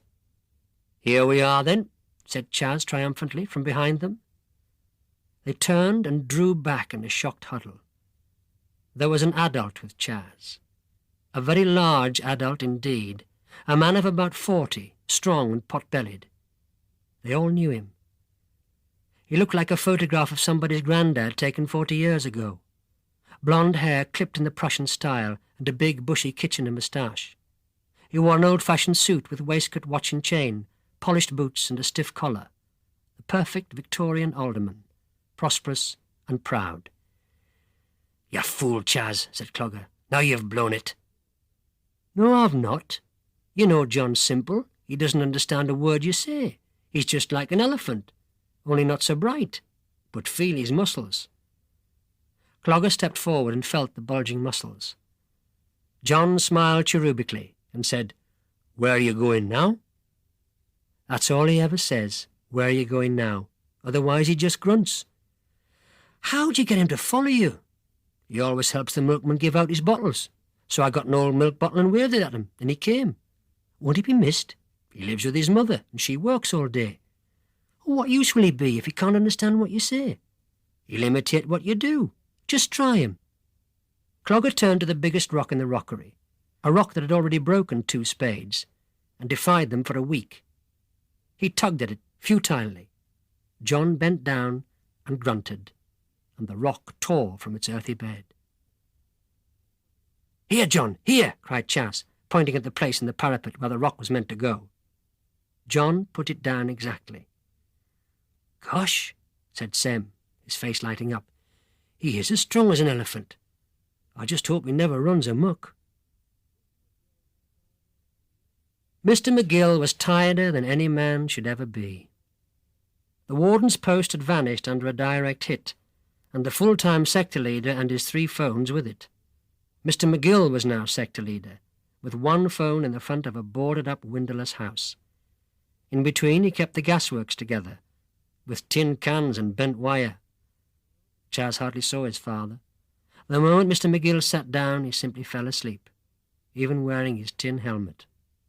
Often Mrs. McGill would hurry to the kitchen to fetch his hot meal, only to return to find him face down on the tablecloth, snoring. Then she would hover piteously with a laden plate in her hands, wondering whether to wake him. Which did he need more, food or sleep? Chas got used to a sleeping father in the room. He listened to Itmar on the radio, did extra French homework to the sound of gentle snores. Mr. McGill gently stank. The last 3 times he had tried to bath, the siren had gone as he was undressing. Mrs. McGill was terrified he would be injured or killed wearing dirty underpants. What shame it would bring on the family. "I don't think you mind me getting killed, Hinny, if me pants was clean." Mrs. McGill was busy too. Grandad had taken bronchitis badly, and his cough dominated the house. When she wasn't nursing, she was walking miles from shop to shop, wheedling things out from under shopkeepers' counters, the odd bit of sausage, 10 cigarettes here and 10 cigarettes there. Neither insults nor stony silence deterred her desperate attempts to charm. Things were not easy between her and Nana. There were low mutterings about 2 women don't fit in 1 kitchen. So although Mr. McGill sometimes stirred from his heavy slumbers to ask how the bairn was, or where he was, or what he was doing, nobody bothered much. Chas was in one piece, clean and cheerful, and came home promptly for meals. That was enough. It was quieter and easier for everyone when he was out of the house. Sem's sister had a boyfriend home on leave. Andrew Morgan had a brand-new subaltern's pip, and 24 hours left in England before a darkened troopship carried him off God knew where, for God knew how long. It was Saturday night, and for once a fire was lit in the Joneses' front room. Sem Senior and his missus had tactfully gone to the National Savings whist drive. Andy had his tie unloosened, a glass of beer in one hand, and the waist of the delectable Miss Jones in the other.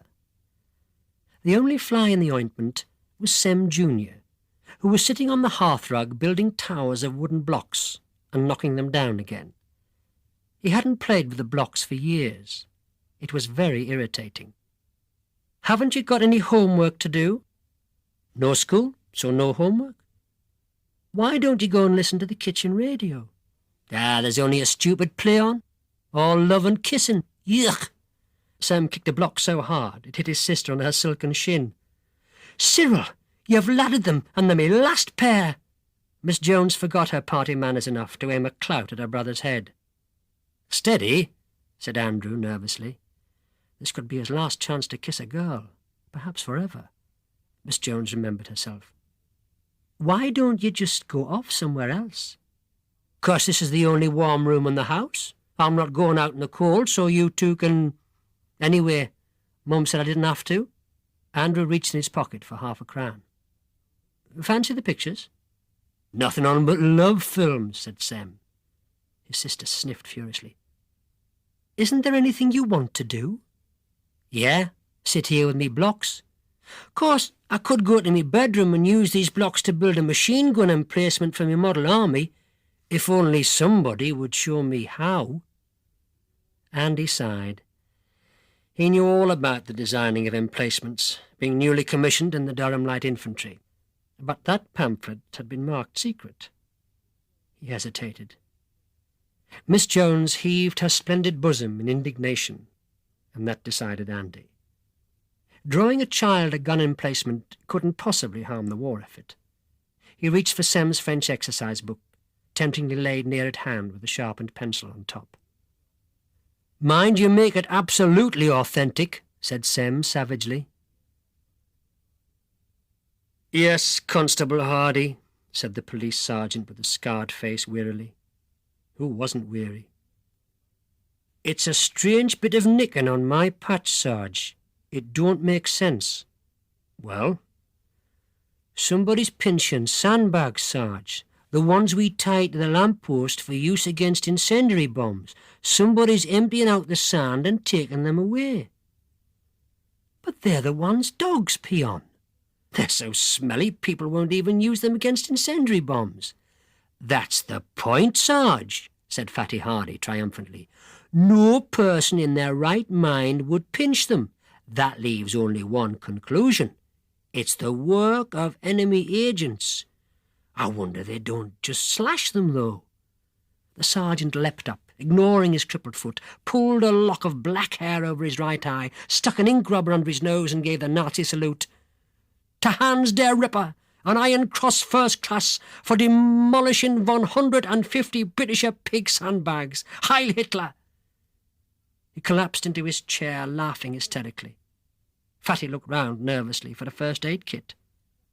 Thank you, Hardy. That's the first good laugh I've had in weeks. Darling, said Mrs. Nichol.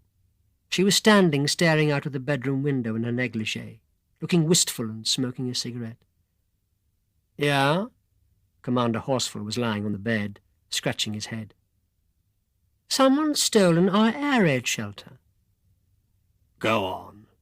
I threw an empty fag packet into it this morning. Not that one. That's the one for the family. There was a much bigger one in the shrubbery for the servants. Then they all got directed to war work, so it was never used. What's the problem, then?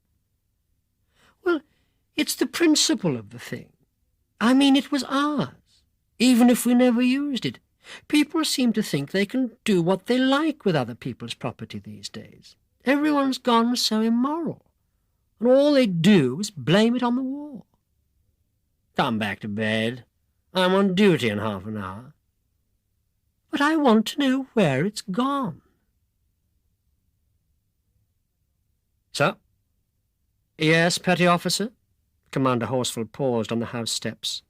The petty officer was the man Audrey and Chas had seen cleaning his boots there the first day. There's some thieving going on, sir. That from you, Petty Officer Robinson, is pretty rich. You mean someone's been thieving from you for a change? Yes, sir. What's missing?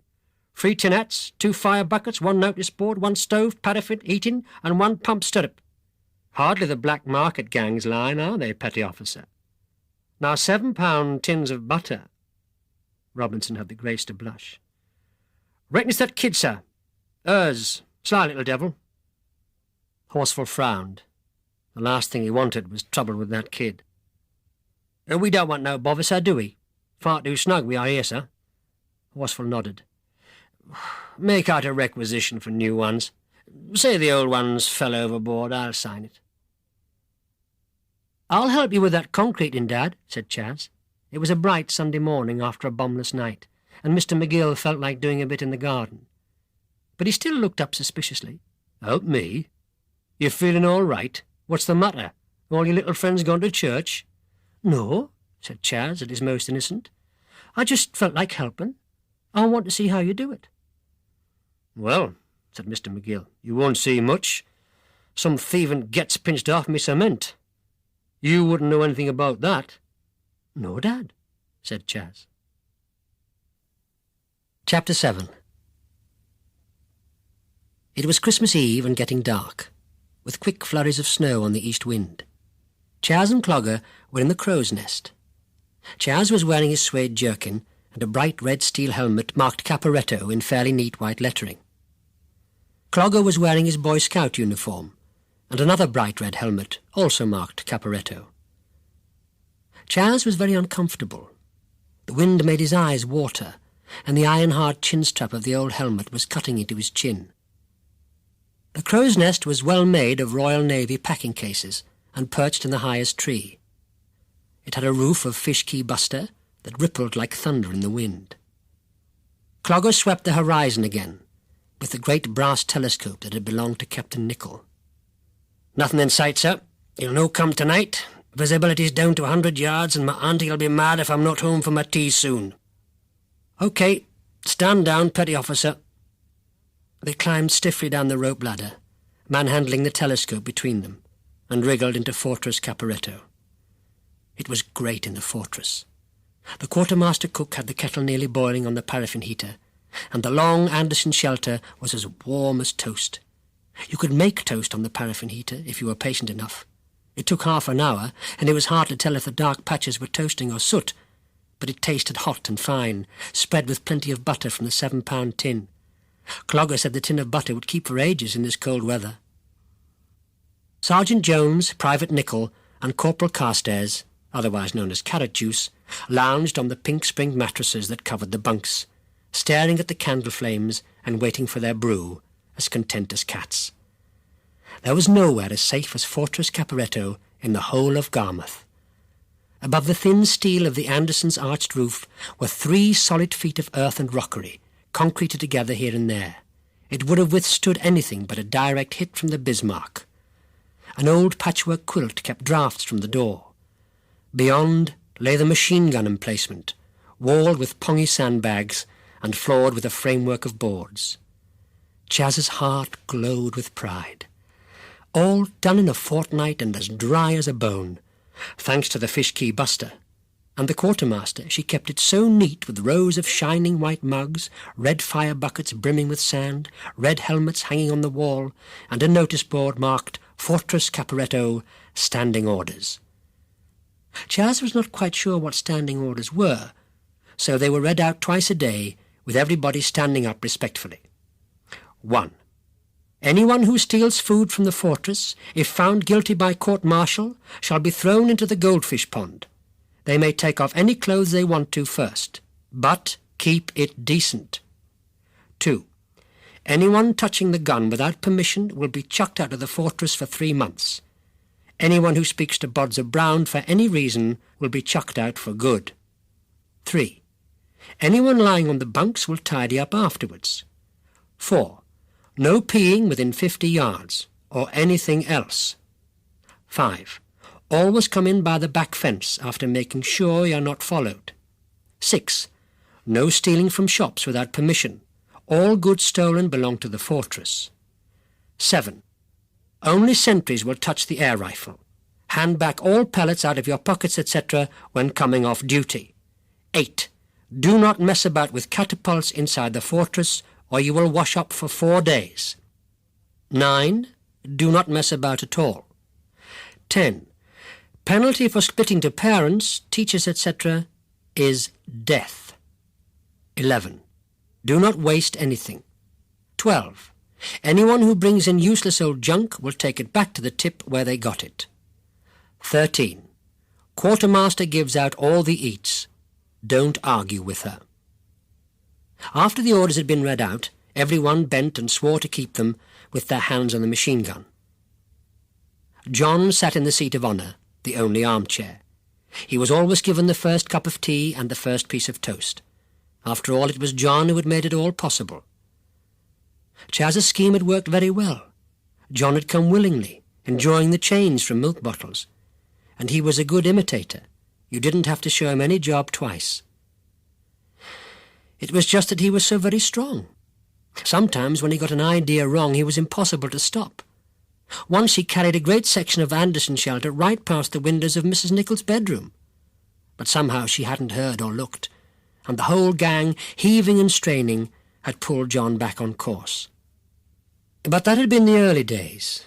Now the children could handle him firmly and precisely, as a good mahout handles a good elephant. Only now Fortress Caporetto was finished. There was no more work for him to do, and he did take up a lot of space. "Where are you going now?" he said, slurping his tea noisily. "What are we going to do with him?" whispered Sam. "Just not fetch him any more," said Chas. "He's not bright enough to find his way by himself." "I hope you're right," said Sam. So as the night fell, they took John home for what they thought was the last time. Nicky wakened with a start. He switched on his bedside light. His alarm clock said 1:30. Why had he wakened? He slept till morning, usually. Sleep was a refuge. Was it bombers coming? He listened. The night was silent. He got up to go to the toilet. As he passed his mother's door, he saw her light was still on, and he heard her voice low and whispering, laughing. Then that man's voice. He was in there again. Nicky stood, his fist clenched. He hated that man. He would like to rush in and kill him. But he was only sicky Nicky. Puny, puny, puny. Tears started in his eyes and he fled to the toilet. Sitting on it, he began wondering again what had wakened him. But he could think of nothing. Only there had been the smell of the sea in his bedroom, as there was some nights when the wind was in the east. The wind carried the sound of the foghorn, too. When his father had been alive and at sea, Nicky had liked that smell of the sea and the sound of the foghorn. It made him imagine the bridge of the Cyclades, lit by the dim lights of the compass binnacle and chart table, and his father's face, keen, commanding, bringing the great ship home through the dark. He had felt close to his father. But now the smell of the sea and the sound of the horn were a desolation. He tiptoed back past the hated door and slept again. And again he awakened to the smell of the sea. He tiptoed right round the house. Sailors snored behind doors. In the kitchen, mice scattered from view as the light went on. He put the light out again and lifted a corner of the blackout curtain. Stars and silence. The fog must be clearing from the harbour mouth. The horn had stopped. But now the fear was in him. Something terrible was going to happen. He must run. But where? Beneath the stars he could see the trees where the crow's nest was. The fortress.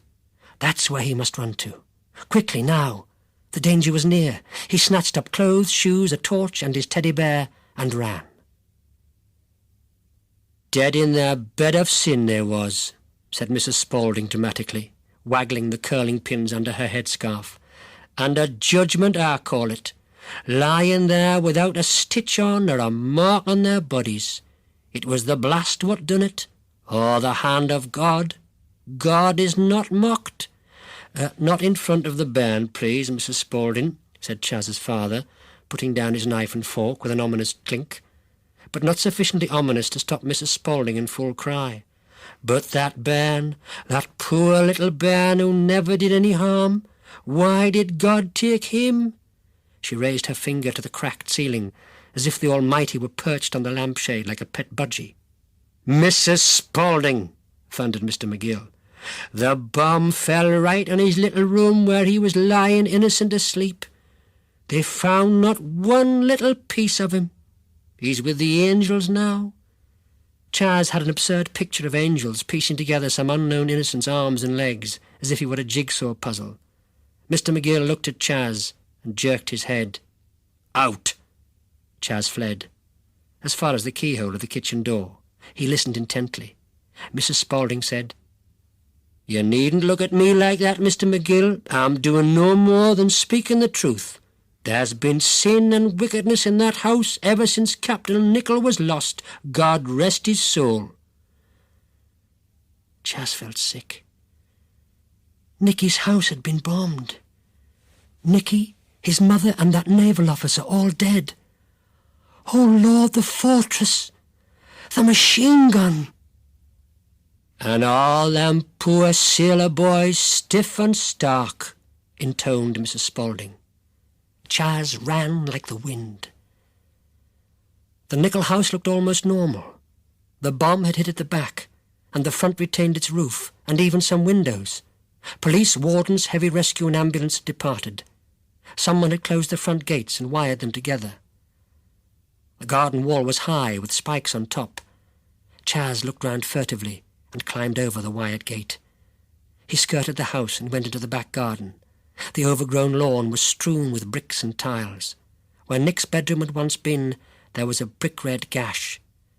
Chas couldn't see any blood splashes. Further on, statues and garden urns lay toppled. The goldfish pond had cracked and was empty. One dead goldfish lay on the frozen weed at the bottom. The tiny stream that had fed the pool was spreading across the whole garden, turning it into a swamp and then freezing. The crow's nest was still there, though thrown askew by the blast. Well, that could be rebuilt. The fortress, they had built well. There was not a sandbag out of place. Chas pulled back the old quilt and went in. His skin crept. There was something alive with him in the dark. An odd voice said, "Chas? Nicky, how did you escape? My father came in a dream and warned me." "Oh, they're all dead, even the ratings." "Oh." "I went back and found them." "Oh, what'll you do now?"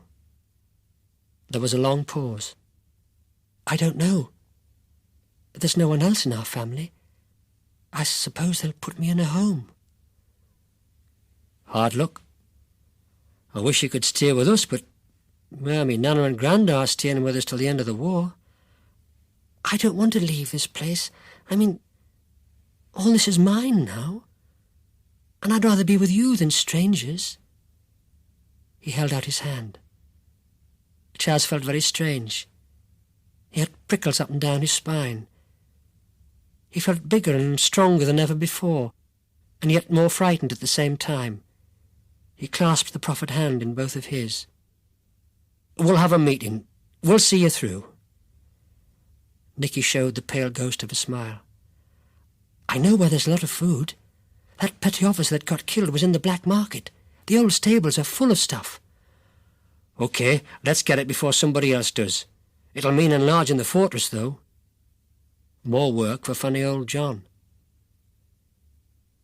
Everyone listened as Nicky told his story. Audrey sat picking at the scabs on her knees.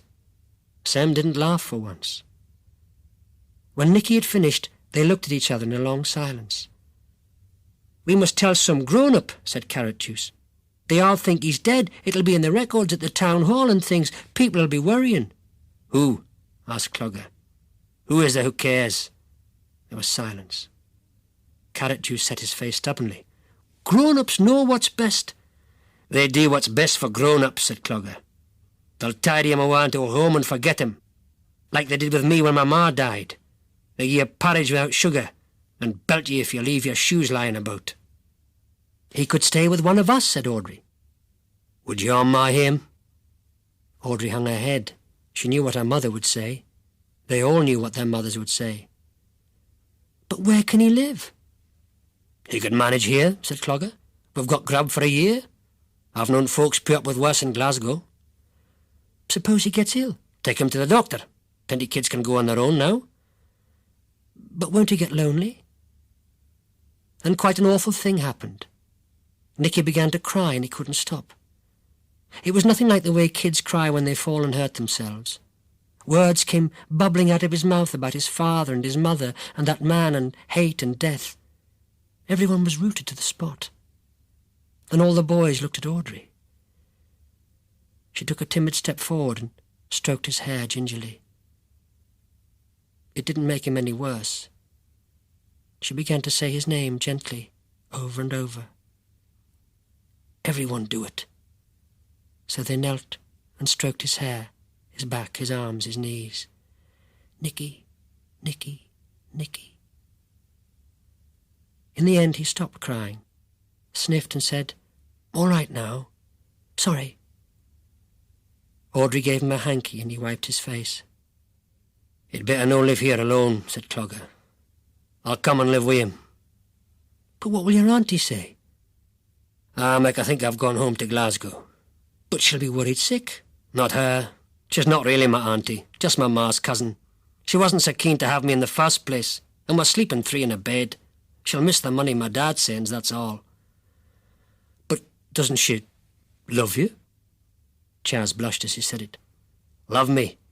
You kids don't know you're born. All she and my uncle love is their beer and fags. I've thought of running away many a time." Everyone stared at him aghast, so that even Clogger became uncomfortable.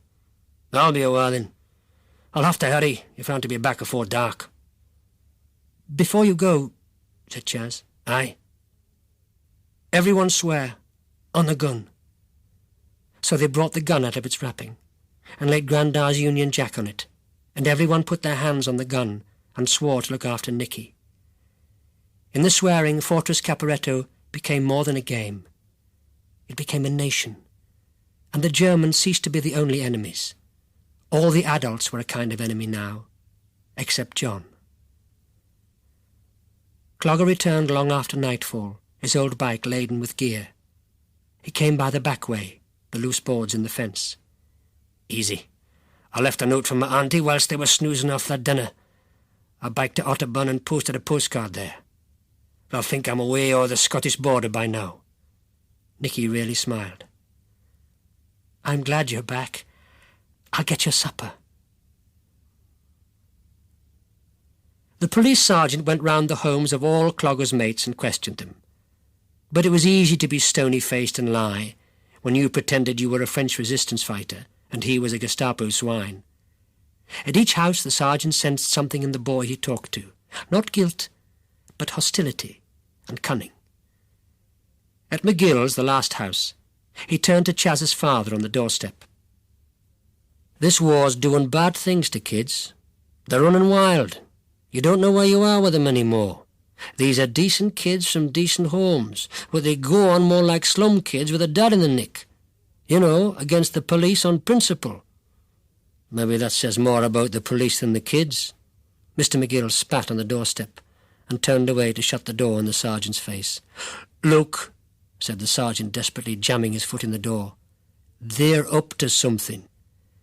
"Take your foot out of my house," said Mr. McGill dangerously. The sergeant left, but Mr. McGill was worried about Chas for all his fighting words. He beckoned Chas to come into the cold front room with its big chiming clock. Chas trembled. He knew what was coming. He couldn't even pretend his father was some kind of Gestapo swine like a police sergeant, or the head flexing his cane. His father understood how kids really felt about things, more than most. Ever since he was little, Dad had meant safety.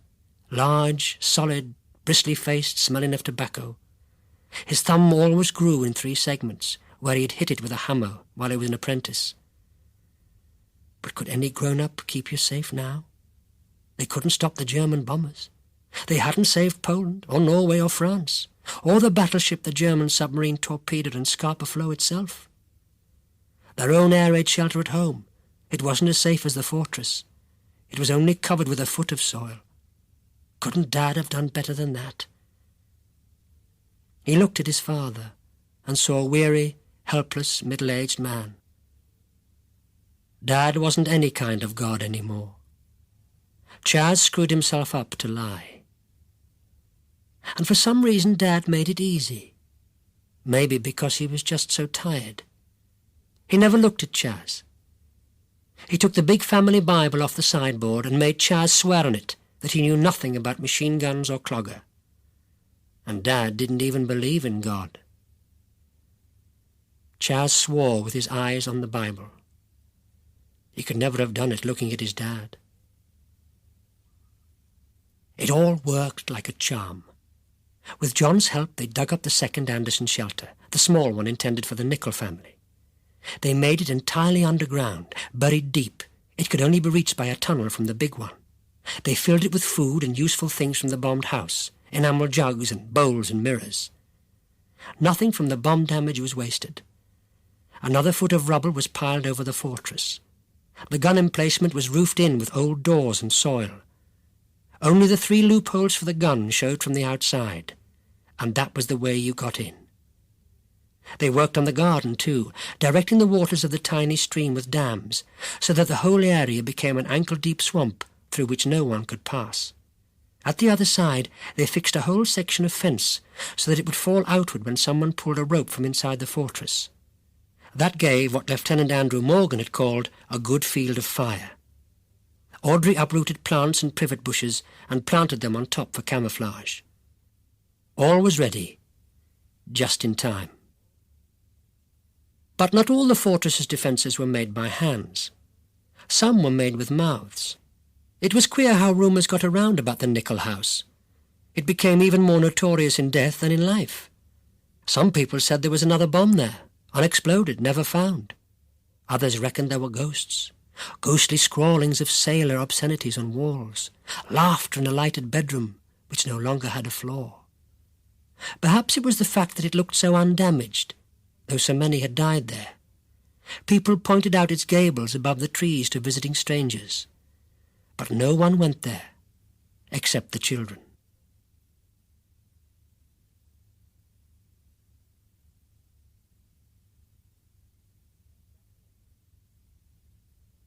Chapter 8. Frost lay on the branches and froze Clogger's breath on the eyepiece of the telescope.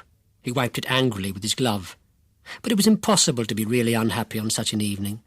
The sky was a dimming blue from horizon to horizon. The January evenings were beginning to draw out. Clogger consulted the old watch and chain that the lookouts always carried in their top pockets. 5 o'clock. 15 minutes more in the crow's nest. He scanned the horizon with the telescope again. He was shivering so much that the horizon jumped round like a kangaroo. Then he sucked in his breath. There was a dot, low over the waves. He lost it and couldn't find it again. A stream of frightful Glaswegian words escaped his lips. When he finally spotted it again, it was nearer. He could see it had 2 engines. "Captain, sir!" Chas's head emerged from a loophole. "Plane, sir. Twin engine, flying low." "Scarper!" shouted Chas. "Gun out!" They whipped the silver fabric off the gun and pushed the muzzle past Clogger as he scrambled in. "Hey, watch it! I don't want a hole where my dinner is." Chas gripped the gun and peered down the gun sight. "Lower the fence!" Sem undid the knotted rope, and the section of fence fell away, revealing the view over the bay. There was nothing in sight. "Oh, no, another false alarm! Clogger, you been at your uncle's whisky again." "There was something, I tell ye. It's too far off to see without the telescope yet. Wait." And soon, there it was. A British plane? A Blenheim? Chas's eyes watered with the strain of looking. It was very low for a British plane, but perhaps it was damaged. No, the propellers had that same queer windmill look. It was gliding in, with its engines shut off. It was black. It was him, and as before it would pass right overhead. He lined up the sights on it. It grew bigger and bigger. Wait, finger on the curving trigger. "Go on," said Sem, and nudged him. There was a flash and a roar. Something hit Chas in the chest, much harder than Bouncer Brown's fist. He fell over backwards, pulling the gun with him. He lay on the ground with the thing still punching away at his chest. Wood splinters and soil rained down. He stared aghast at a gaping hole in the roof, through which he saw the German plane, crosses and all, pass as in a dream. It looked completely unharmed. The tremendous banging of the gun ceased. Sem stared at the enormous hole in the roof. "Cor blimey!" The stream of bullets from the machine gun missed the German fighter by miles, but it startled the pilot so much he put the plane into a near-vertical climb and nearly stalled. While he was battling to regain control, he was spotted by a lone pom-pom gunner on the bank top who had been seeing to his gun sight.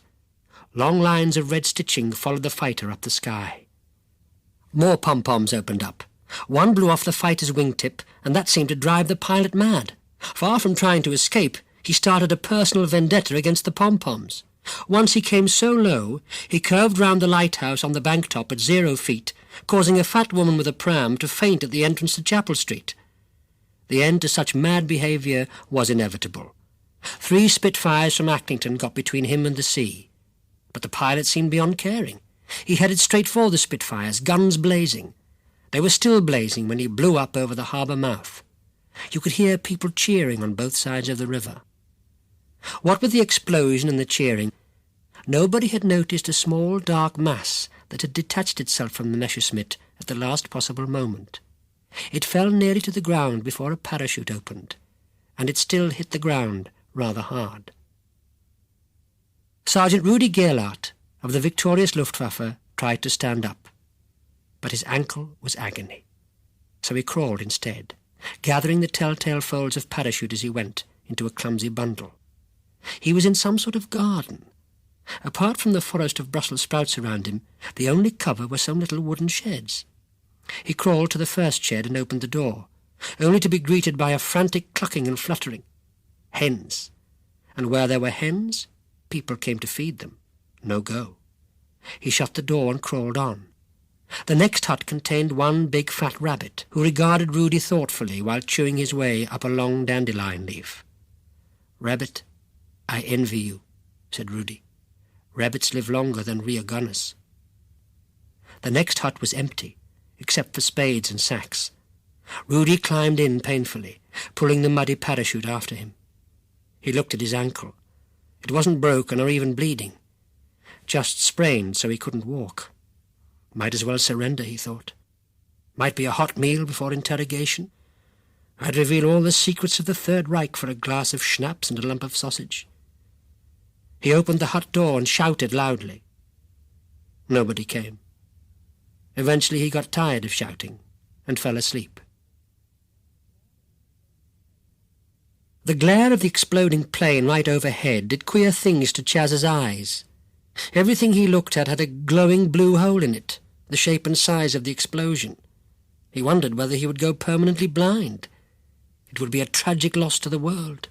He heard a BBC announcer's voice in his head say, "He could have been the finest brain surgeon England has ever seen. Even blind, he is a superb concert pianist. But how sad he should never see the blue sky again." He went on, walking round in circles and peering at things. The hole in his eyes seemed to be fading. He suddenly felt hungry and wondered what was for tea. Sam was capering like a dervish on top of the fortress, pulling up Audrey's camouflage bushes and whirling them round his head. "We've got him! We've got him!" "You and how many Spitfires?" said Audrey acidly. "You've certainly blown a fine hole in our roof with that thing."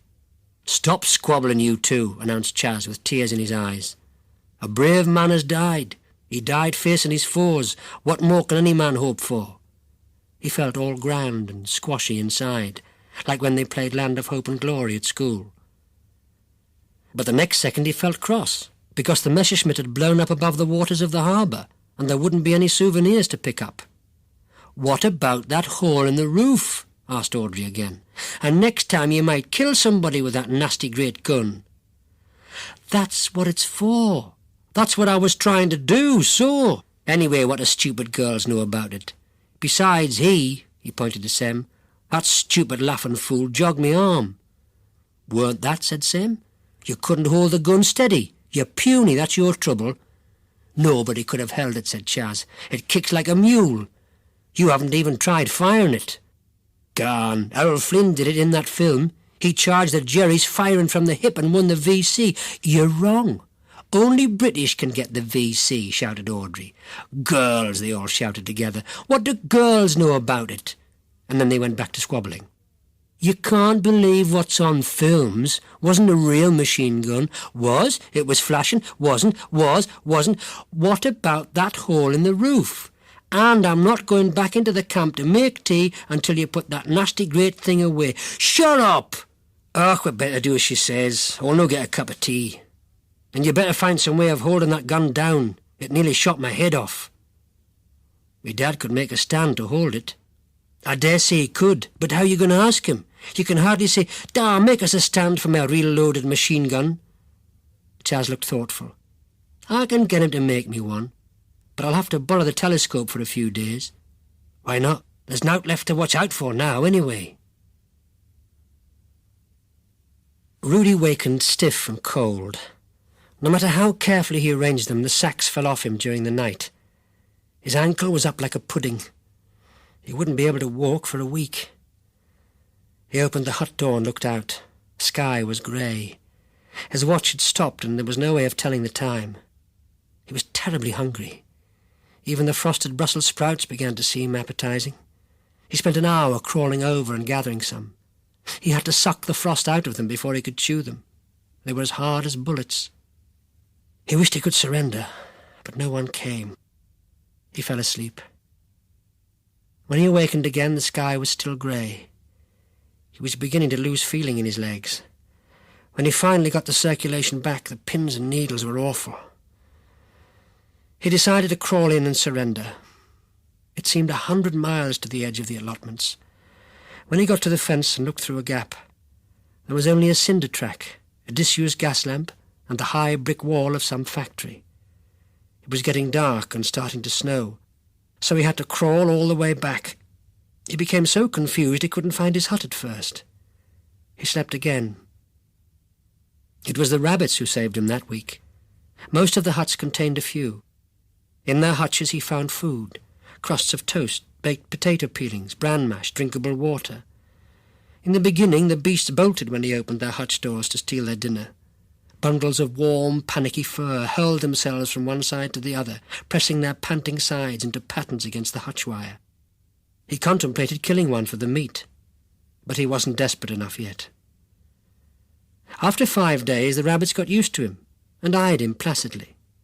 He spent hours in their company, giving them pet names: Birgit, Franz, Heinz. He talked to them, and they seemed to listen, drooping first one ear and then the other.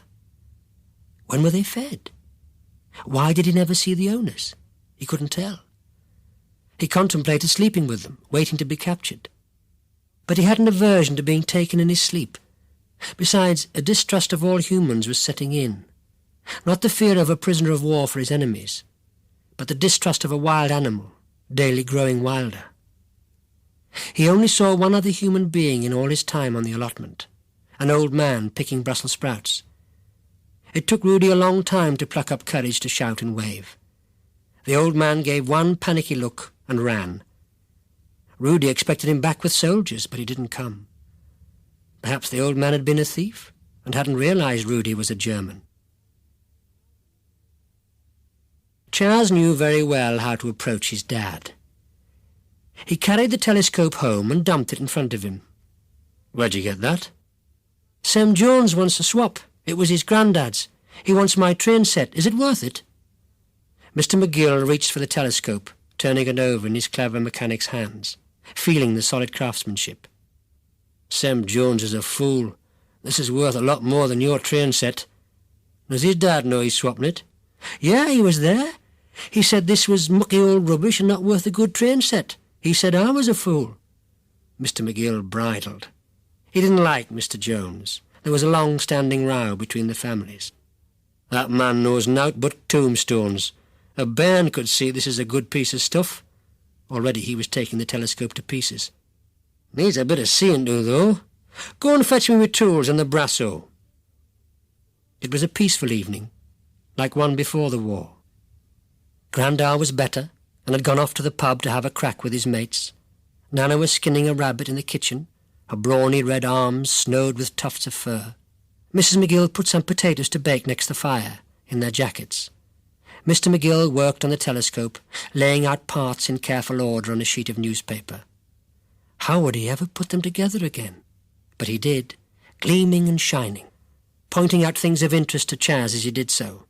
"Can I swap, then?" "Aye, you're growing up, and a railway's a bairn's thing.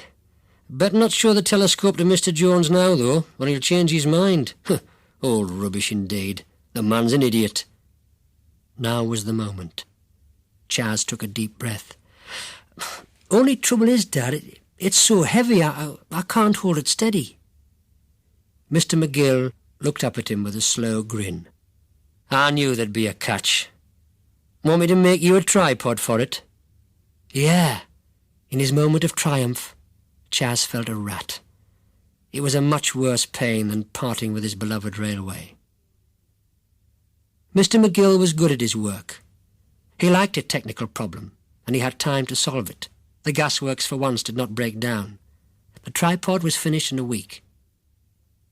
Mr. McGill made things to last, in quarter-inch steel and inch gas pipe, solidly welded together and given a black finish to proof it against rust.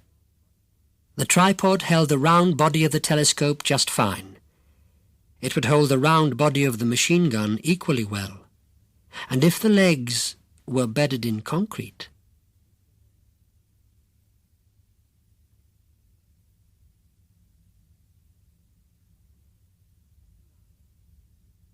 Chapter 9. "Got a funny case here, Sarge," said Fatty Hardy. The sergeant groaned. More than bombers or the coming invasion, he dreaded Fatty Hardy's funny cases. Pinched sandbags, missing machine guns, haunted houses. The constable was a lunatic. "What is it this time?" "It's a woman with a funny story. Let her in to tell it, then. I haven't had a laugh in weeks." "I didn't mean a joke, Sarge." Hardy looked baffled. "Oh, send her in and go." The woman perched herself on the edge of a chair like a bird, clasped her hands and closed her eyes. "Let us pray," said the sergeant, before he could stop himself. It was the tiredness that did it. "Let us pray indeed, young man, for these are the latter days when the foul beast shall be loosed from the pit. Book of Revelation, chapter 13, verse 11. "Oh, Lord," thought the sergeant, "she's one of those. What is more, the servants of the foul beast have been machine-gunning my mother." "You what?" gasped the sergeant, nearly falling out of his chair. 3 days ago, as I live and breathe, I'd just taken Mother a cup of tea and was reading to her from the good book when something came through our roof and smashed the God is love that hangs over her bed." "What sort of something?" asked the sergeant cautiously. The woman dug in her purse and dropped a flattened bullet into his hand. The sergeant could see it wasn't British. "What happened then?" "I ran to the window and saw that fearsome machine fleeing God's wrath, going straight up into the heavens." Strange choice of direction, thought the sergeant, but caught his tongue in time. "German?" "It bore the crooked cross." The sergeant tossed the bullet thoughtfully up and down. It had been that German fighter that exploded all right, the one everybody called the tea-time sneaker. "Where do you live?" "Simpson Street, across the river. Are you the war damage?" "Am I what?" "The war damage. Mrs. Spink said if I reported to the war damage, they'd come and mend the hole in our roof and give us a new God is love." "Madam, I am not the war damage, but leave your address and I will send round the man who is." The woman sniffed and left. The sergeant sat on. It didn't make sense. The tea-time sneaker had been a reconnaissance plane, relying on stealth. Why should it open fire on a street miles from any military target? Nervous rear gunner? But Simpson Street lay at right angles to the sneaker's flight path. Even a nervous rear gunner would not turn his gun through 90 degrees of slipstream before going trigger-happy. Were they all mad in that plane? It had climbed vertically immediately afterwards, which was a mad enough thing to do. Or had something upset a normally steady crew? Something like being fired on from the ground, by a machine gun whose bullets missed and landed among houses across the river. But they were German bullets. The sergeant banged his fist on the desk and swore. That missing machine gun. What a fool he'd been. The sergeant surveyed God is Love and its line of bullet holes. The text was not alone on the bedroom walls at Simpson Street. God bless this house, where the border of blue kittens and pansies hung above the empty fireplace. Thou, God, seest me, stitched round a large and malevolent eye, hung over the door. Not only God's eye surveyed the sergeant. The bright, beady eyes of the old lady in bed followed him everywhere. "Haven't got a fag, have you? I'm right gasping. She won't let me have 'em, you know. Says they're ungodly. Her and her God. She's potty, you know. It's a case when a poor old body can't have her deathbed comforts." The sergeant offered a bent woodbine and lit it. She sucked in smoke, her face wreathed in beatific smiles, like a baby having its bottle. "That's the first this week. Mrs. Davies slips me one when she calls, but she's laid up with her sciatica." "Where do you put the ash?" asked the sergeant nervously. The old lady pointed to a rose-wreathed chamber pot under the bed. "Last time the doctor came to test me water, he nearly had a fit." "Excuse me," said the sergeant. He must get on with his job. He tied a piece of string with a weight on the end to the bullet holes in the ceiling. Then he put his head against the shattered God is Love and looked beyond the string through the window. He was now looking down the path the bullets had come. They had come from a clump of trees across the river, with a chimney pot sticking up through them. "Help!" gasped the old lady, breaking into a paroxysm of coughing. The sergeant thought she was starting a fit. Her eyes were swivelling wildly, but he finally realized she wanted him to take the cigarette. He had just taken it when the daughter burst in. The old lady must have hearing like radar. "Smoking," said the daughter triumphantly, her eyes alighted on the woodbine in the sergeant's hand. "This whole room stinks like the foul pit." "I've told him he wouldn't have smoking, Ada," said the old woman, "but he wouldn't heed. He took advantage of me lying here helpless." "So you say. I'll think my own thoughts about what happens to those who abuse God's truth on Judgment Day. Meanwhile, Sergeant, I'll ask you to leave. You're only here on sufferance. You're not even war damage." "Madam, I have my job to do." "What's that? And what's this rubbish?" She pulled at the string that dangled from the ceiling. It came loose, pulling half the ceiling with it. "Look at me plaster, on me best carpet. Get out, or I'll set the police on you." "Madam, I am the police." "Have you got a search warrant?" she screamed. The sergeant decided it was time to flee the foul tempter. All the way back over the river to the ferry, he tried to work out which was the little clump of trees on the north bank he'd seen beyond the string. But there were so many clumps. It would be a long job finding it. At last came the morning when Rudy found he could walk. But walk where? To a policeman? A prison camp? It was tempting. Warm blankets, a bath, hot soup and bread, comrades who spoke German. But the problem was getting safe to the prison camp. He knew how much Garmouth had been bombed. Night after night he had lain under a thin wooden roof while bombs rained down, while searchlights revolved like spokes of giant wheels, while fires burned and the bells of fire engines clanged through the streets. People who had been bombed hated enemy flyers. Rudy had seen the capture of a British flyer in Berlin, the first night it had been bombed. The man stumbled along between two Wehrmacht, who used their fixed bayonets to keep the German civilians back. Civilians who threw stones and dog dirt at the airman and his captors alike. One woman had leapt in screaming and clawed the flyer's face. That was when the officer had ordered his soldiers to fire their rifles in the air. But suppose the soldiers hadn't been there?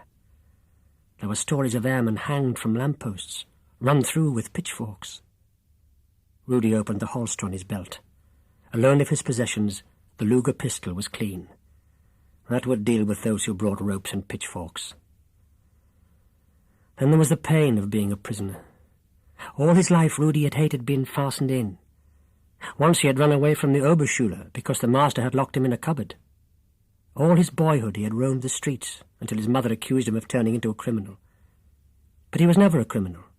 He just had to be free. But where could he go to stay free?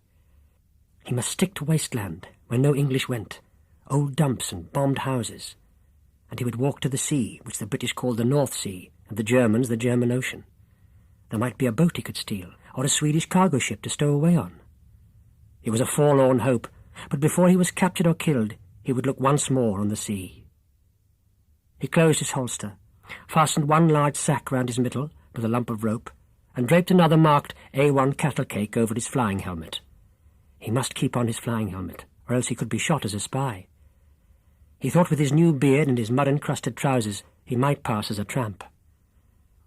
He said goodbye to the rabbits and stuffed his pockets with frozen Brussels sprouts. Then he set off, beginning to sing to himself in that peculiar monotone he had heard tramps use in his childhood. It was a bitterly cold day.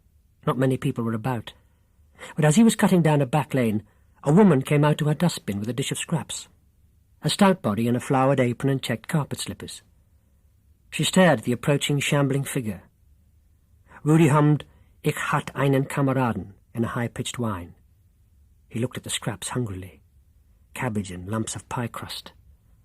The hand that was scraping him to the bin with a knife paused. Rudy halted and looked up, making his eyes wide so that the white showed all round.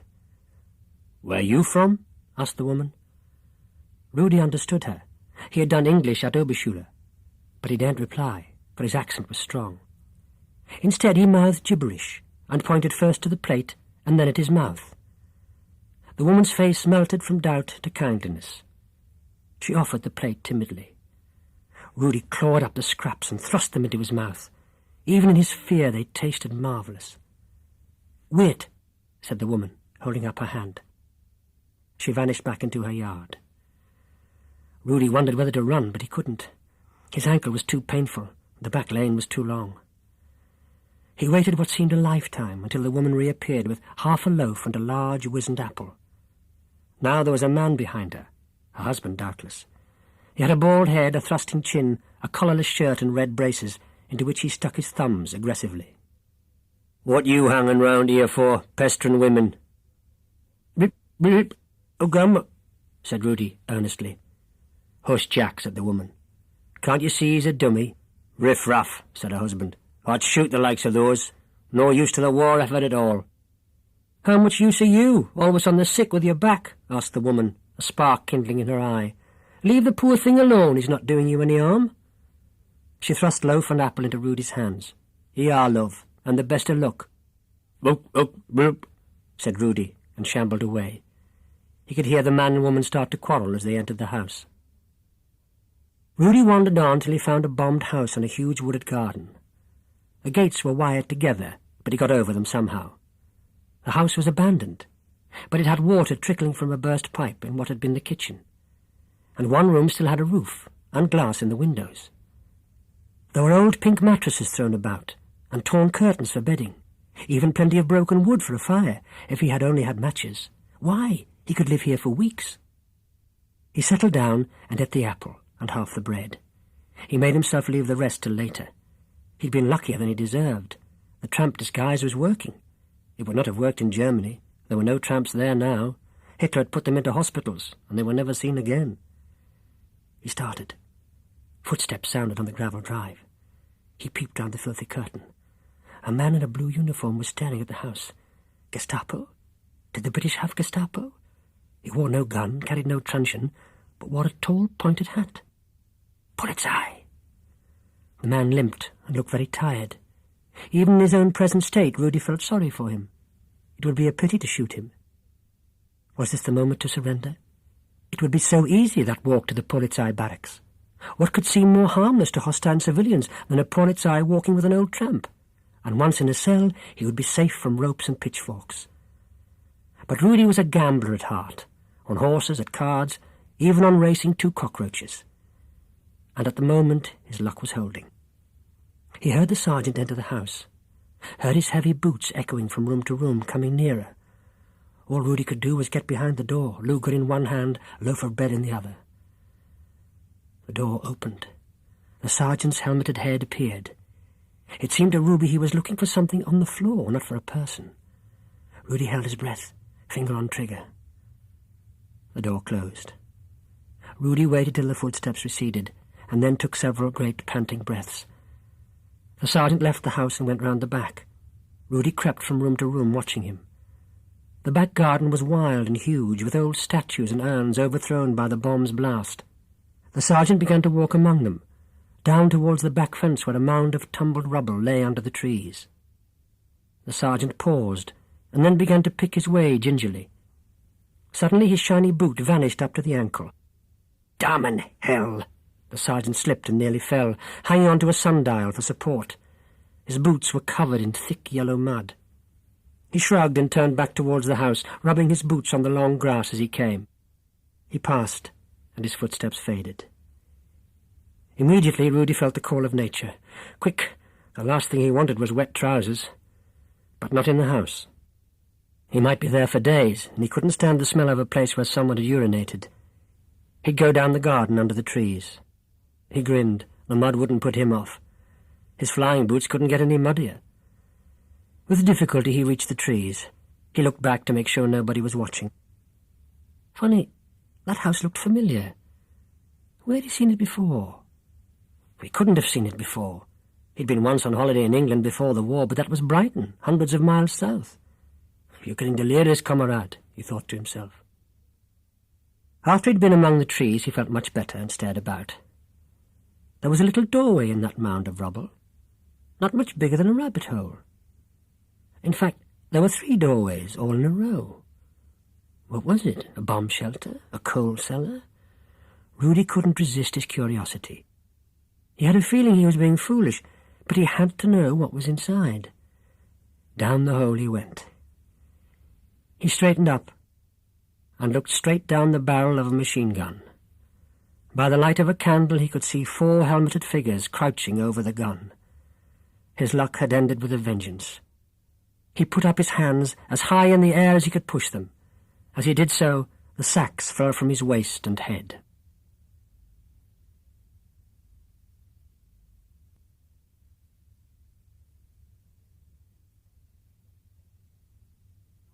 Chapter 10. Clogger had done a wonderful job with the concrete floor. He'd even got the holes in the right place, so that the tripod fitted in neatly. They brought out the gun and screwed it into the tripod. It swung easily and precisely, covering land and sky. It would certainly never jump about again, a menace to life and limb. Now it would fire where it was pointed. "Might as well change the magazines," said Sem. After a lot of fiddling, the empty magazine was removed. "I'll just test the gun while it's empty," said Chas. He pulled the trigger, and there was a satisfying sharp click. But when Sem insisted on trying it, there was no click. The trigger felt slack, dead. "Try pulling all the levers," suggested Sem. They pushed and pulled everything for 10 minutes, but the trigger remained dead. Even, amidst Audrey's protests, putting a full magazine on made no difference. "You've bloody broken it," said Chas in disgust. "It was broken 'fore I touched it," said Sem. "Was you?" "Wasn't so, was so." "Ah, gie us a go at sorting it then," said Clogger. "My dad could aye mend watches." What else was there to do? What good is a gun that won't fire? "All right, but be careful." They watched hopefully. His fingers seemed too sure and clever. He loosened one nut, then another. Then there was a ping, and a shower of shiny pieces fell all over the new concrete floor. "Crikey!" "Don't worry, I can mend it." "You and whose army?" Clogger got on his hands and knees and began frantically picking up the pieces. "Get out of my light," he grunted angrily. But somebody was scrambling down the loophole to get in. Somebody... They froze with horror. That somebody was big, an adult. And it wasn't John. It was a stranger, an adult stranger. Chas felt his stomach pulled together in a tight knot, the way a spider does when you touch it. This wasn't real. This was a nightmare. The dead German air gunner had come back for his gun, helmet and all. It was like his granddad's nightmare when the Austrian soldier came back for his hat badge. Chas grabbed the machine gun. Even a dead air gunner wasn't going to take his treasure. But the German had his hands up. "Quick, it's a Jerry! Get his gun!" The phrase sprang to his lips from so many war films. Clogger reacted too, like someone in the movies, getting behind the German, patting around his waist for a weapon. He flipped open the holster, pulled out the Luger, and backed away to the wall of the shelter. "Dummkopf," said Rudy to himself bitterly. These were children playing at soldiers. But the gun was real. It was the kind he used himself. He stared around as his eyes got used to the candlelight, at the neatly piled sandbags. Were these children or soldiers? Was the British Army as short of men after Dunkirk as the Fuhrer had said? Or was every Britisher armed, even children? Was England one vast armed camp, just waiting to massacre any poor German who landed? Were these the awful English who would fight on the beaches, as Churchill said? It was very confusing. For a long time they all stared at each other. Then Rudy said, "Please, hands down. Mine arms tired are." "Hand a hock!" screamed Clogger, pulling back the round handle on top of the Luger. That too was what they did in the movies. Steady, thought Rudy. I must be calm or I'll get my head blown off. He said carefully and slowly, "Please, may I down, sit? I tired am." "Let him, Clogger. It's safer." Clogger nodded and gestured down at the concrete floor with a pistol barrel. Rudy sat down very slowly and put his hands on the back of his neck. Only his eyes moved here and there. Who were these kids? The British version of the Hitler Youth? Another was pointing a long black air rifle at him. He glanced at the machine gun. It was on a good solid mounting, but it was stripped down. It couldn't have been fired anyway. He'd been fooled. Now they were holding him prisoner with his own verdammt pistol, which was dangerously cocked. They were passing it gingerly from one to the other. "Oh, Rudy, Rudy," he thought, lifting his eyes to the ceiling, "if only your mother could see you now." Perhaps they would fetch soldiers soon, and the soldiers would take him away to a nice, safe prison camp. "What are we going to do?" screamed Sem. "He's a Nazi." "He's no so like a proper Nazi," said Clogger dubiously. And indeed the tattered wretch before them was not much like those black, shiny-booted stormtroopers who goose-stepped nightly through their dreams. "He ain't got no swastikas. He's not a blonde beast." "He looks hungry," said Audrey. "Can I give him a mug of tea?" "Suppose so," said Chas grudgingly. The German slowly removed his flying helmet and sucked at the tea noisily. His hair was long, black and greasy, and going a bit grey at the sides, like Mr. McGill's. He really looked like somebody's dad, a bit fed up and tired. "What are we going to do with him?" "Take him to the warden's post." "What? With a loaded Luger stuck in his back? That'll cause a few questions. Besides, he'd tell them about us." "But he can't speak English." "He can a bit. Besides, they'll interrogate him in German. Errol Flynn did in that film. Then you'll spit about the fortress and the machine gun, and then we've had it."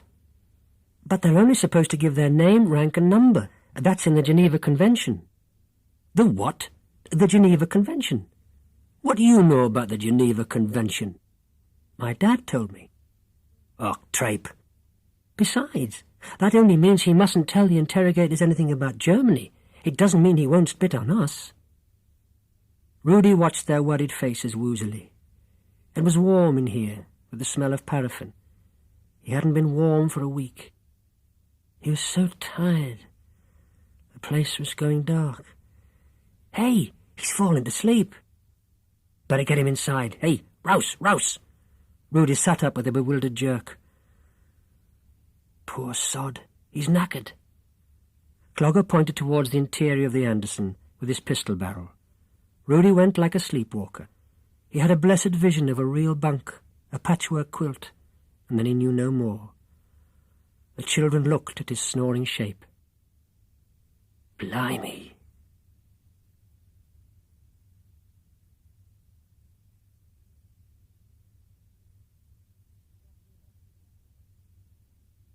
Chapter 11. "It's getting near the spring tides," opined Mr. McGill, looking up from the Daily Express. "That's when they'll come, mark my words." "But it's not spring yet," said Mrs. McGill. "It's only February." "I don't mean that kind of spring, woman. A spring tide's when the sea's higher than usual. It'll carry their flat-bottomed barges up over the beach defences." "What's flat-bottomed barges, Dad?" Mr. McGill laid down his paper. "They're boats with flat bottoms so they can get close ashore. Hitler's gathering all he can find in Holland and Belgium, and when he's ready he'll tow them across full of soldiers using tugs." "But they won't come this far north," said Mrs. McGill. "They'll land on the Thames or Liverpool or something." Her grasp of geography was never great. Chas could never convince her that Edinburgh was not near London. "Huh," said Mr. McGill. "Maybe that's what Hitler and them wants us to think. They'll get all our soldiers down south, and then they'll attack up here and cut the country in half." "Oh, don't talk like that," said his wife, "or I shan't sleep safe in me bed." "That Hilda's liable to do anything," said Nana. "The crafty git. I reckon they don't watch the beach close enough. Hilda could nip ashore off one of them U-boats and would never know he was here till he walked in the front door. And then I'd tell him a thing or two. I haven't forgotten Grandad's best top coat and them 2 China dogs they'd done for." "Mother," said Mr. McGill patiently, "Hitler wouldn't come on his own. He'd bring his whole army." "Aye, Mevy. I only wish Grandad was 20 years younger. He'd see him off." "Do you really think they'll come, Dad?" said Chas, thinking of his own personal sleeping German. "Well," said Mr. McGill in a businesslike way, "Hitler can't afford to hang about forever. We're getting stronger all the time. There's all those Canadian soldiers arriving on the newsreels, and we're churning out more and more Spitfires. By, I saw 25 altogether from the top of the gas holder yesterday, and a grand sight they looked." "Spitfires is too fond of flying about all day like paper kites. What about at night?" said Nana. "They can't stop the Germans then." "Mother, the Spitfires cannot see them at night." "Don't see why not. The Germans could see to bomb our house and spit Grandad's coat." "They can't see either. They were aiming for the ships in the river." "Why, they're blinder than a drunken sailor then." "Mother, that's what I said." Were the Germans really coming, wondered Chas? If so, there'd be use for the machine gun yet. But the gun was broken. Perhaps their prisoner could mend it. He wondered how Clogger and Nicky were getting on. Rudy wakened as from a black pit. Someone had taken off his boots while he slept. He was deliciously warm, and there was a smell of frying. "Is your breakfast?" He saw a determined face with freckles and a shock of ginger hair. The boy held a plate of fried bread and bacon in one hand, and the still-cocked pistol in the other. Rudy took the plate, eyeing the gun nervously, and wolfed the food, and then felt again the call of nature. He made appropriate signals, embarrassed because one of the children was a girl. They led him to a clump of bushes well away from the camp and watched him solemnly. He was glad to get back into his bunk. He was sweating, his legs were wobbly, and he had a racking cough. It was as if, having reached a place of safety, his body was exacting payment for what it had suffered. He fell asleep again almost immediately. "He's poorly?" "Aye, he's got the bronchitis, I'm thinking." "Do you think he'll die?" asked Audrey. "Should we fetch a doctor?" "No!" they all chorused. "We've got some cough mixture at home. I'll go and fetch it." Day and night ceased to exist for Rudy. Awake, he alternately shivered and sweated, scratching himself where his rucked-up trousers chafed his body. Asleep, he fended off endless spitfires attacking from the blind spot under the tail. The only comfort was an endless succession of tea, cocoa, medicine and soup, and the worried face of the girl-child who spooned them into his mouth. Often, all the children would sit and watch him with that same worried look until he was certain he was dying. The children baffled him. They weren't ordinary children, like those he had played with at the Oberschule before Hitler came. They were too solemn, too adult, except that even adults sometimes laughed. But they were not solemn like those little pigs of Hitler Youth, who swaggered everywhere in their swastika armbands and would report you for getting drunk in uniform, or even walking down the street with a tunic button undone. If you criticise the bosses in Germany these days, the last place you did it was in a children's playground.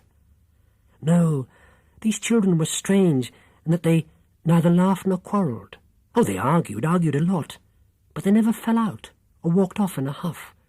It was as if they depended on each other like the crew of a bomber, sink or swim together. Of course, they weren't always there. Only two never left. The one with red hair and freckles and a chin like a rock. Nothing would ever shake that one. He was already a man. The other was nervous, with dark, wistful eyes. He jumped at every noise. He was the weak point. The one who, if Rudy was ever to escape, must be tricked, frightened, exploited.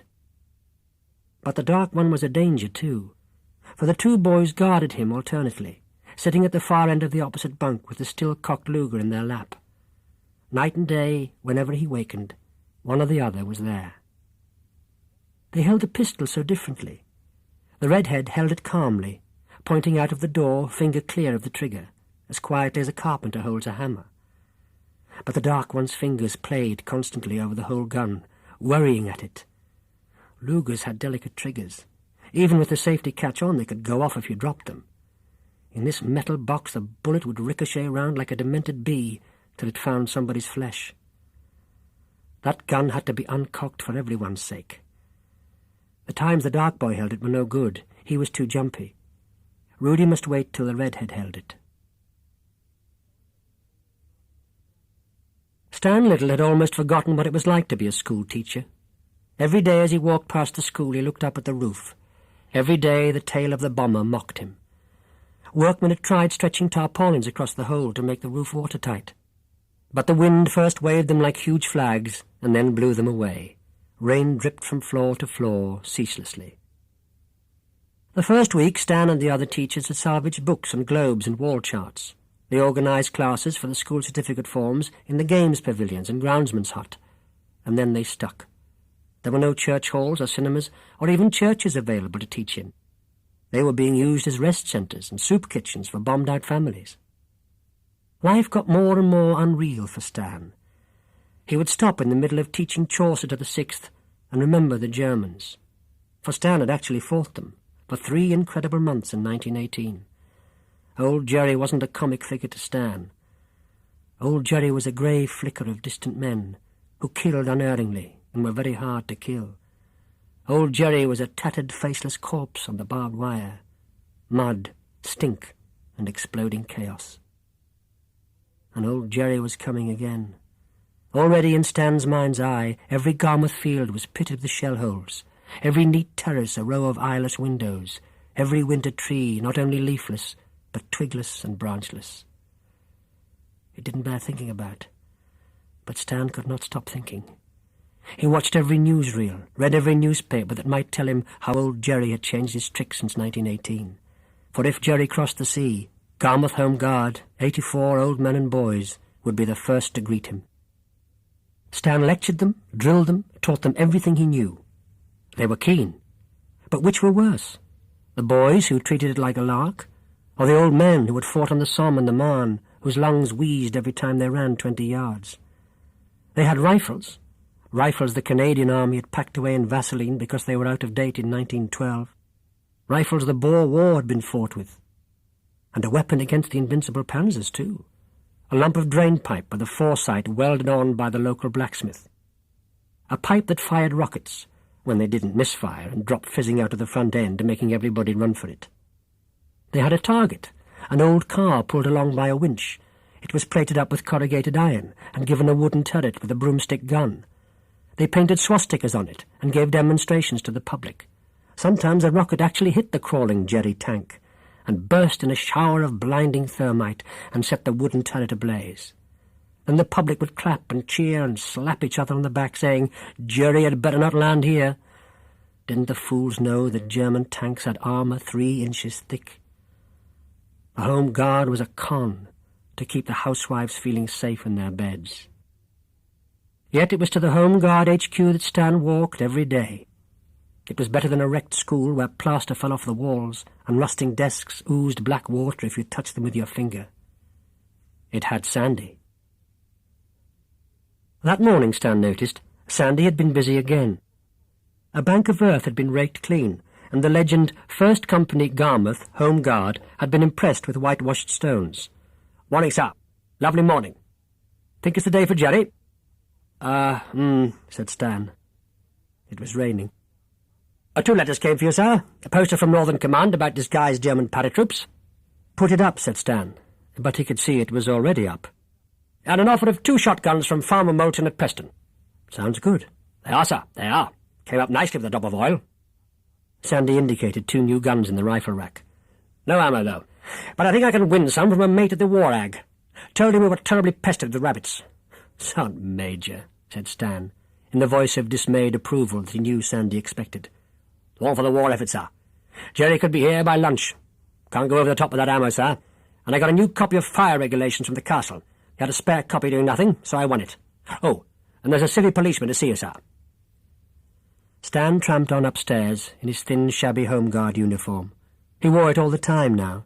It made him feel better, more ready. The sergeant with a limp was sitting in the company office.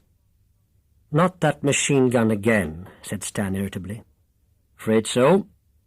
2 more bits of evidence come up, both trivial in themselves, but go on. First, I found an old complaint in the files from Mary Brownlee, mother of John Brownlee, a mental defective aged 40. And what's he been up to? Getting himself dirty, plastered with clay and mud. His mother, she's a well-meaning body, always tries to keep him nice. Seems she hasn't been able to recently. He comes home whacked, boots soaked. What does he say about it? Can't string 2 sensible words together. His mother's tried following him. When she does, he just wanders round in circles, keeping clean.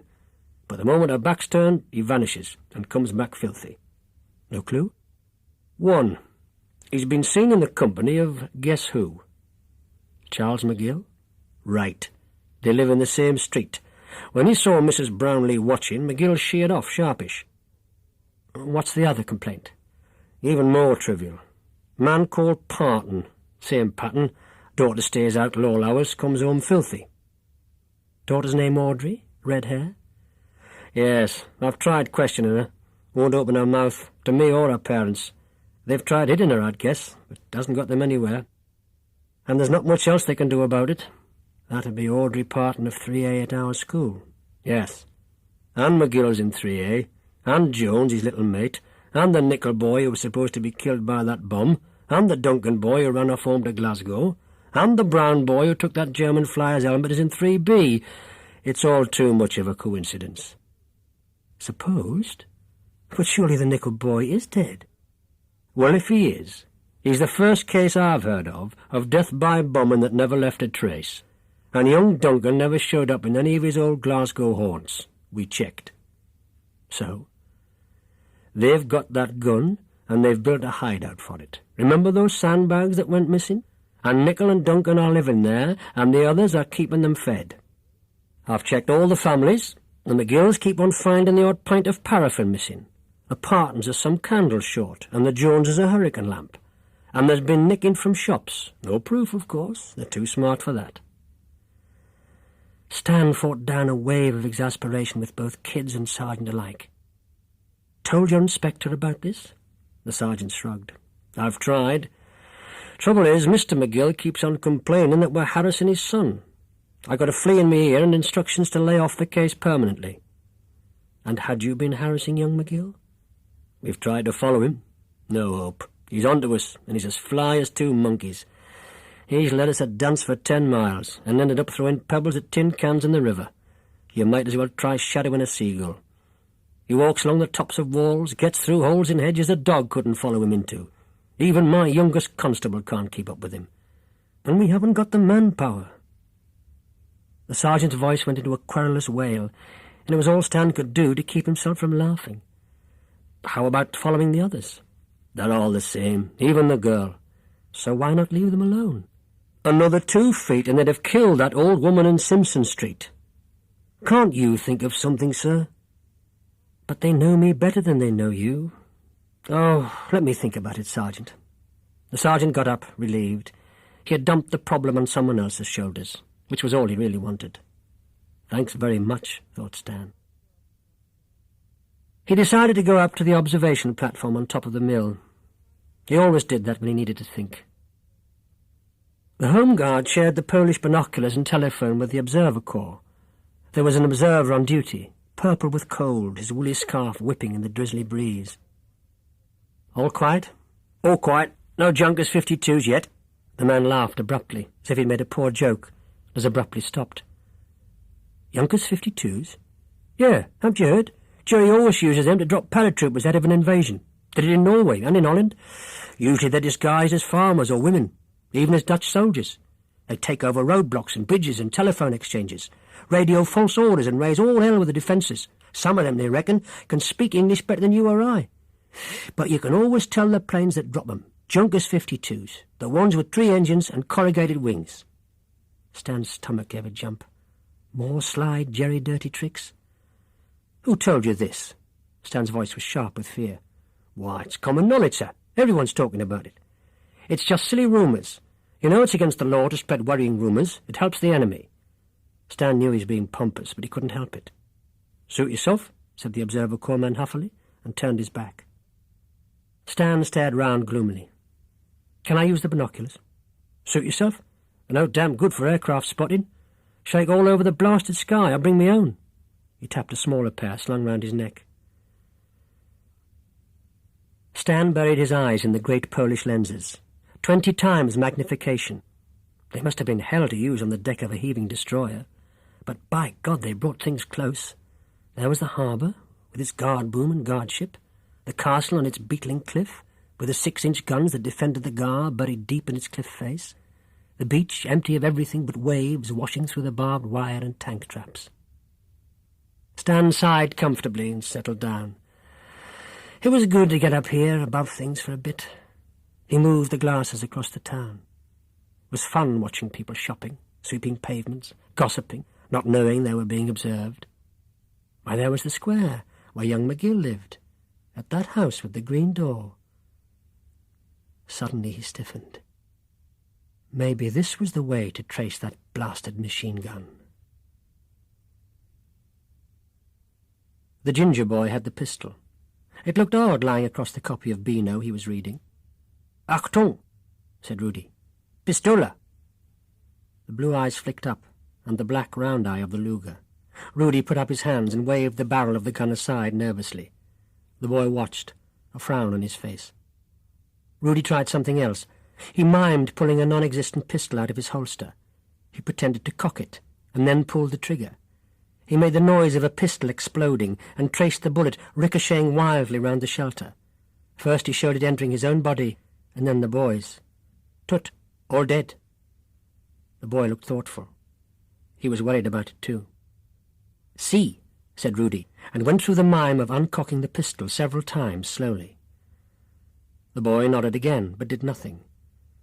He was wondering if this was some escape attempt. So Rudy went through the mime of tying himself to the bunk by the wrist. The boy's face brightened. He called something to his friend. The friend came with a bicycle lock and chain. Rudy chained his wrist to the stout upright of the bunk. The boy examined lock and chain closely. He was no fool. Then gingerly he tried to uncock the gun, holding it well away from him, eyes screwed tight shut. Rudy sweated. That way it could go off. 9, 9! So! He mimed it over and over again. Finally, after great straining, the boy managed it. He grinned, cocked and uncocked it a dozen times, finally leaving it uncocked. Rudy went through another pantomime with a safety catch. When that was accomplished, they smiled at each other. Something attempted, something done. Suddenly they liked each other. The boy pointed at the gun. "Pistoli?" he asked with a grotesque pronunciation. "Pistola," Rudy repeated correctly. "Pistola," said the boy tentatively. "Yeah, good," said Rudy, and the boy laughed with delight. He pointed to a white enamel mug lying on the floor. "Crook," said Rudy. The boy pointed to the hurricane lamp that burned day and night in the shelter. "Sturmlampe," said Rudy. Now the other dark boy was laughing too. They played the game all the morning, and it was lunch in no time. After that they played the game every day. Rudy looked up from the comic. "Was ist Dosprit Dan?" His grasp of English was starting to return. If he could make himself word perfect, it would help his escape when spring came. He was feeling stronger every day now. "Dan," said Clogger, pointing at the cartoon of the cowboy. "Clogger," pointing to himself. "Rudy," pointing at Rudy. The German nodded. "But Dosprit, was ist das?" It came out as Dosprit. Clogger rolled his eyes wildly and tore his hair like a madman. "A nutter?" suggested Rudy. "Nein, no." Clogger began to pace wildly up and down. "Ach, yes," said Rudy. "But why Dosprit is he? In these stories he is always winning." Everybody laughed. Everybody was there. They didn't feel like guards with a prisoner now, more like a class with a teacher, even a family, especially the little dark one. Every day he sat nearer and nearer to Rudy. Now he was actually leaning against him. There was something wrong with that boy, a terrible need. He moaned in his sleep and awakened crying. The others were very protective towards him. Where were his parents? Killed in the bombing? "Give us a song, Rudy," they chorused. "Ich hat einen Kameraden."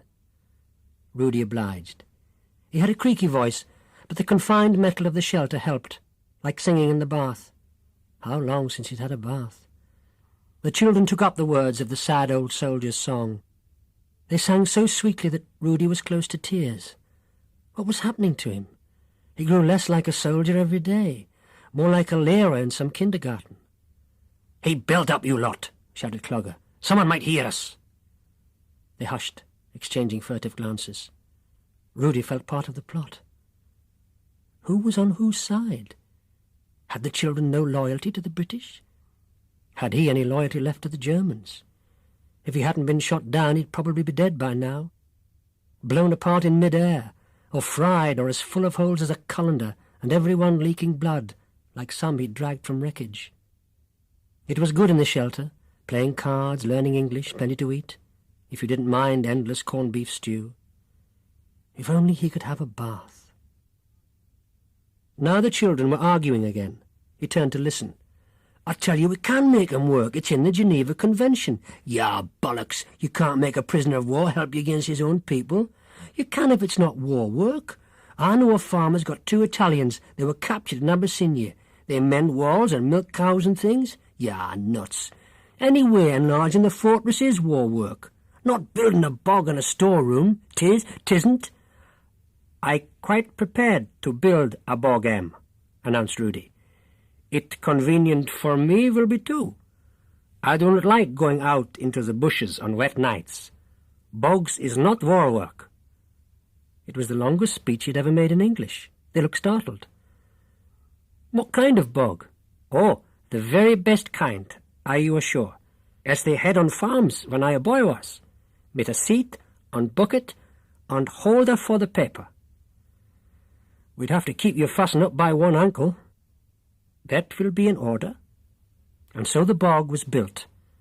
The only underground bomb-proof bog in the country, they informed each other, except for the Kings and Winston Churchills. The children produced heavy oak doors from the nickel house and a bucket and sandbags, and Rudy enjoyed getting his shirt off and sweating in the early April sun. When it was finished and joined to everything else by a covered trench, even Audrey agreed it was all right. She said her granny, who lived in the country, had one, and said they were all right if properly aired and seen to regularly. "Our ventilator, so," said Rudy proudly, patting the sandbagged opening on top. "Onto it I will see every morning, but not with this great drain pipe tied to my ankle, no." "Sorry, Rudy," they said, and untied him.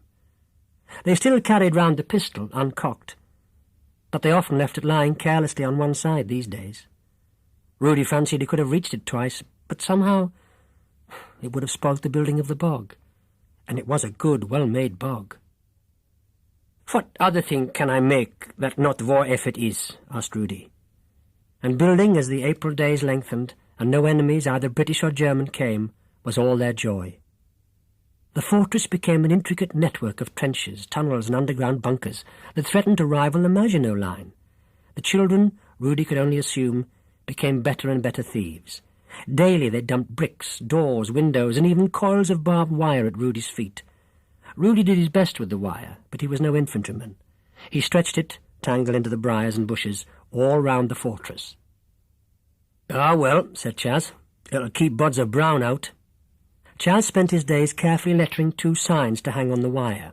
One for the back, to keep out the British, read, "War Department, no admittance," and one for the front, just behind the concealing fence, which had a skull and crossbones and read, "Achtung, Meinen." Everyone, including Rudy, pronounced them very effective. "It scare me silly would, if I a poor soldier were." The little dark boy laughed and thrust his arm through Rudy's. "That's good, Dad." "Hey, Rudy, were you really a fighter pilot?" "Yeah." "And shot down 2 Spitfires?" Rudy groaned. They didn't want that story again, did they? "Well, how come you got out of your plane alive? The guns were still firing when it blew up." "I tell you a secret. That day I was having a joyride with a friend. I observer was." "Rear gunner," said Chas starkly. "Messerschmitt 110s don't carry an observer. They carry a rear gunner." "So?" Rudy knew what was coming. "So you could mend our machine gun if you wanted to." "Huh," said Rudy. He'd have been scared of them once, but not now. "What will you do to me if I do not mend it?" "We could shoot you," said Chas. "I the Geneva Convention plead. Prisoners of war are never shot." "That's right," shouted everyone indignantly, turning on Chas. "Well, we could hand you over to the army." Rudy laughed. "So many questions they would ask. Interrogate me with rubber hoses and bright lights, like the American movies. I spilled the beans, mate." Everybody laughed. Then Clogger said, "We do want the gun mended, though. It's important." Everyone looked at Rudy solemnly. He wriggled uncomfortably. It would be wrong to give children back a gun like that, because they were still children. But somehow he couldn't insult them by saying that, because in another way they were no longer children. "We wouldn't fire it, promise, except it—" Chas paused and blushed. He had almost forgotten that Rudy was a German. "Anyway, we wouldn't fire it, just have it. It's our musket." What could Rudy say to save their face? He thought long. "I'd do you a deal. I need a boat. You a sailing boat get, I the gun will mend." It was, he thought, the right thing to say, adult to adult. They couldn't possibly get a boat. Chapter 12. "Damn this for a game of soldiers," thought Stan Little. He couldn't feel his feet, they were so cold. He couldn't stop the great binoculars shaking.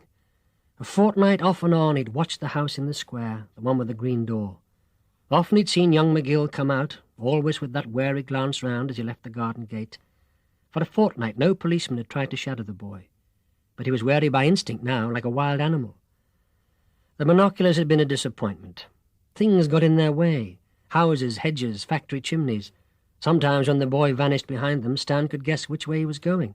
But sooner or later, when he vanished for the 3rd or 4th time, he vanished for good. And Stan had to hand it to him. In all the time he'd watched, he'd never seen the boy go the same way twice. This morning there was a difference. There was someone following. Stan swore. Could these policemen never let well alone? Then he saw it wasn't a policeman, but someone quite different. Stan knew two things straight away. McGill had immediately become aware of being followed, though he didn't look round. And the someone different was up to no good. Stan suddenly felt colder than ever, and afraid. Should he rush down and interfere? But how could he hope to catch them? They were a quarter of a mile away already. Hopelessly, Stan continued to watch through his binoculars. Faffing fool, thought Chas. Does he think I don't know he's there? He walked extra quiet, listening to the footsteps behind. They were too light for Fatty Hardy, and that sergeant limped, but the feet wore boots with heel plates. Some eager young copper, perhaps. Chas grinned with glee. Let's see how good this one is. Let's see if he can get through a hawthorn hedge without snagging his nice serge trousers. Let's see if he can cross a glass-topped wall without tearing his backside out. Chas dawdled along to the hawthorn hedge. There were only 2 gaps in it, hidden by dead nettles.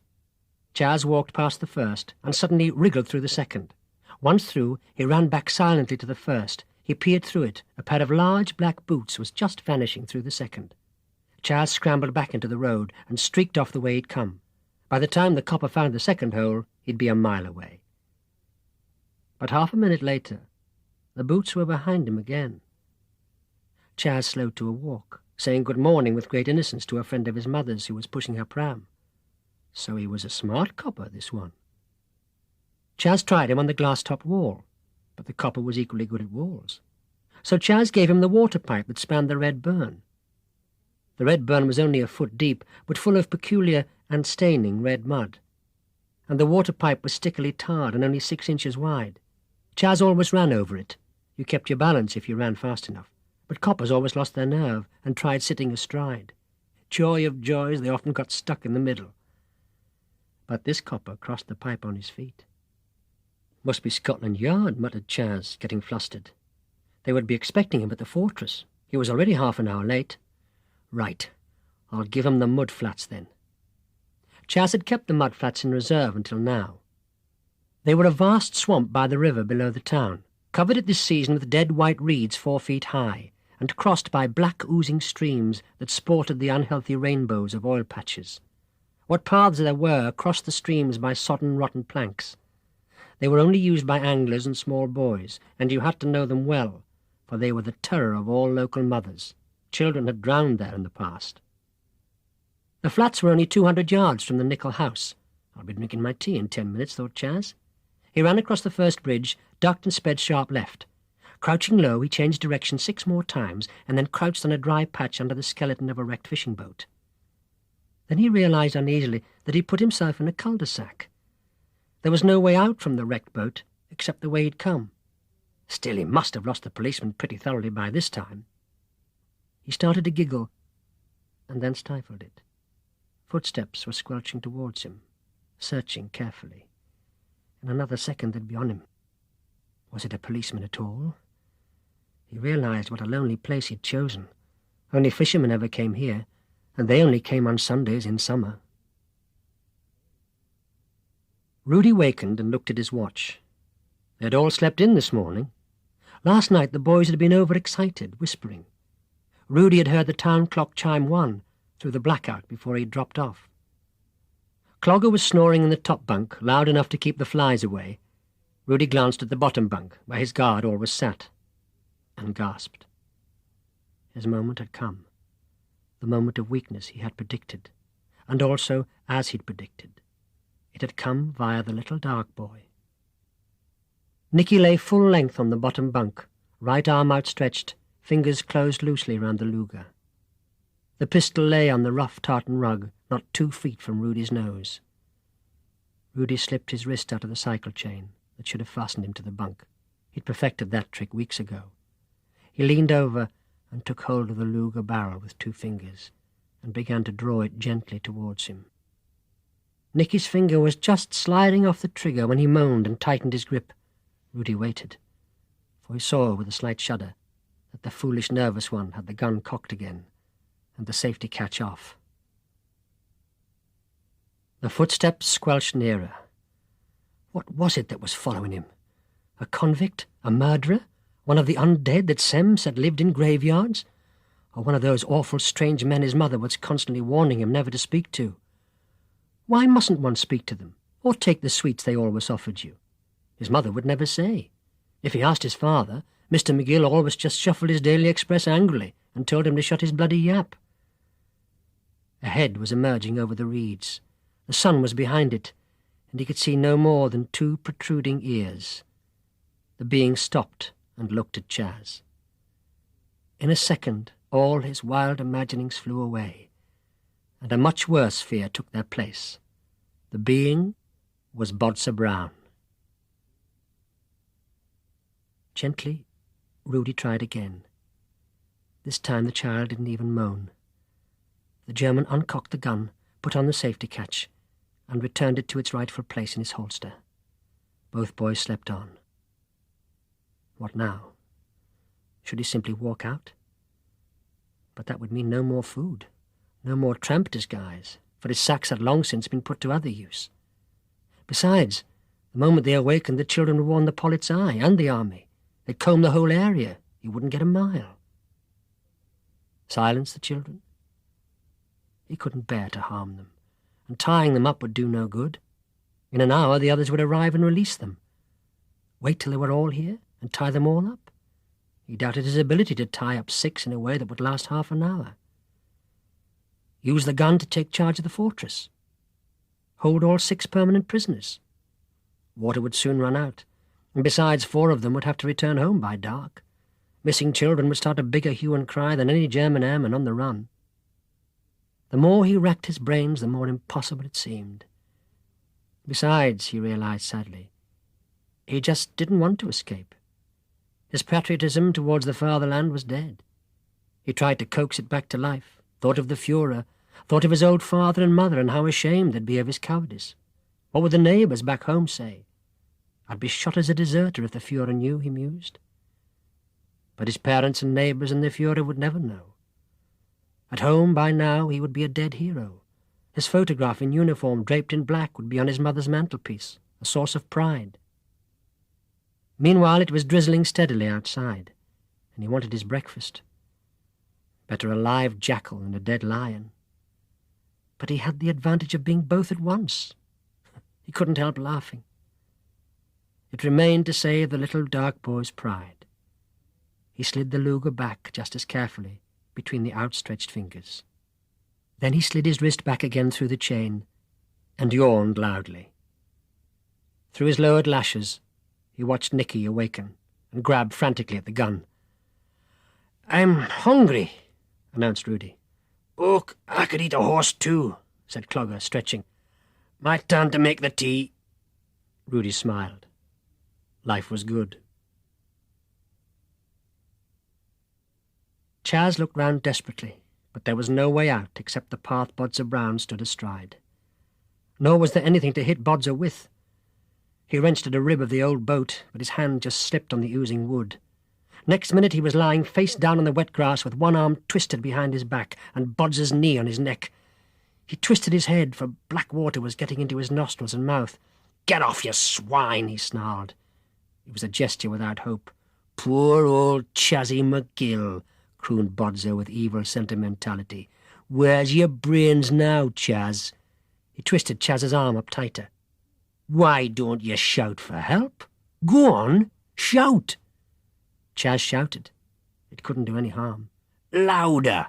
Bodser twisted Chas's arm tighter. "Louder!" He gave another twist. "Louder!" Nobody came. "Right, to business," said Bodser briskly, moving his knee from Chas's neck to the small of his back. "Where's that machine gun?" "Sod off!" gasped Chas. He gave a vigorous squirm that half threw Bodser off and crawled for dear life, but it only made things worse. He was now hanging face down over a little black stream, and he knew what was coming next. "Thank you, McGill," said Bodser. "That saved me a lot of trouble." Chas took a deep breath and closed his mouth as his head was thrust under water. He was under a long time, while his chest swelled and swelled until it felt it would burst. Then his head was released. He breathed out. He felt Bod's hand coming down to push him under again before he could breathe in. He moved his head quickly and Bod's hand slipped. Chas snatched a breath before he went under again. He felt strangely calm.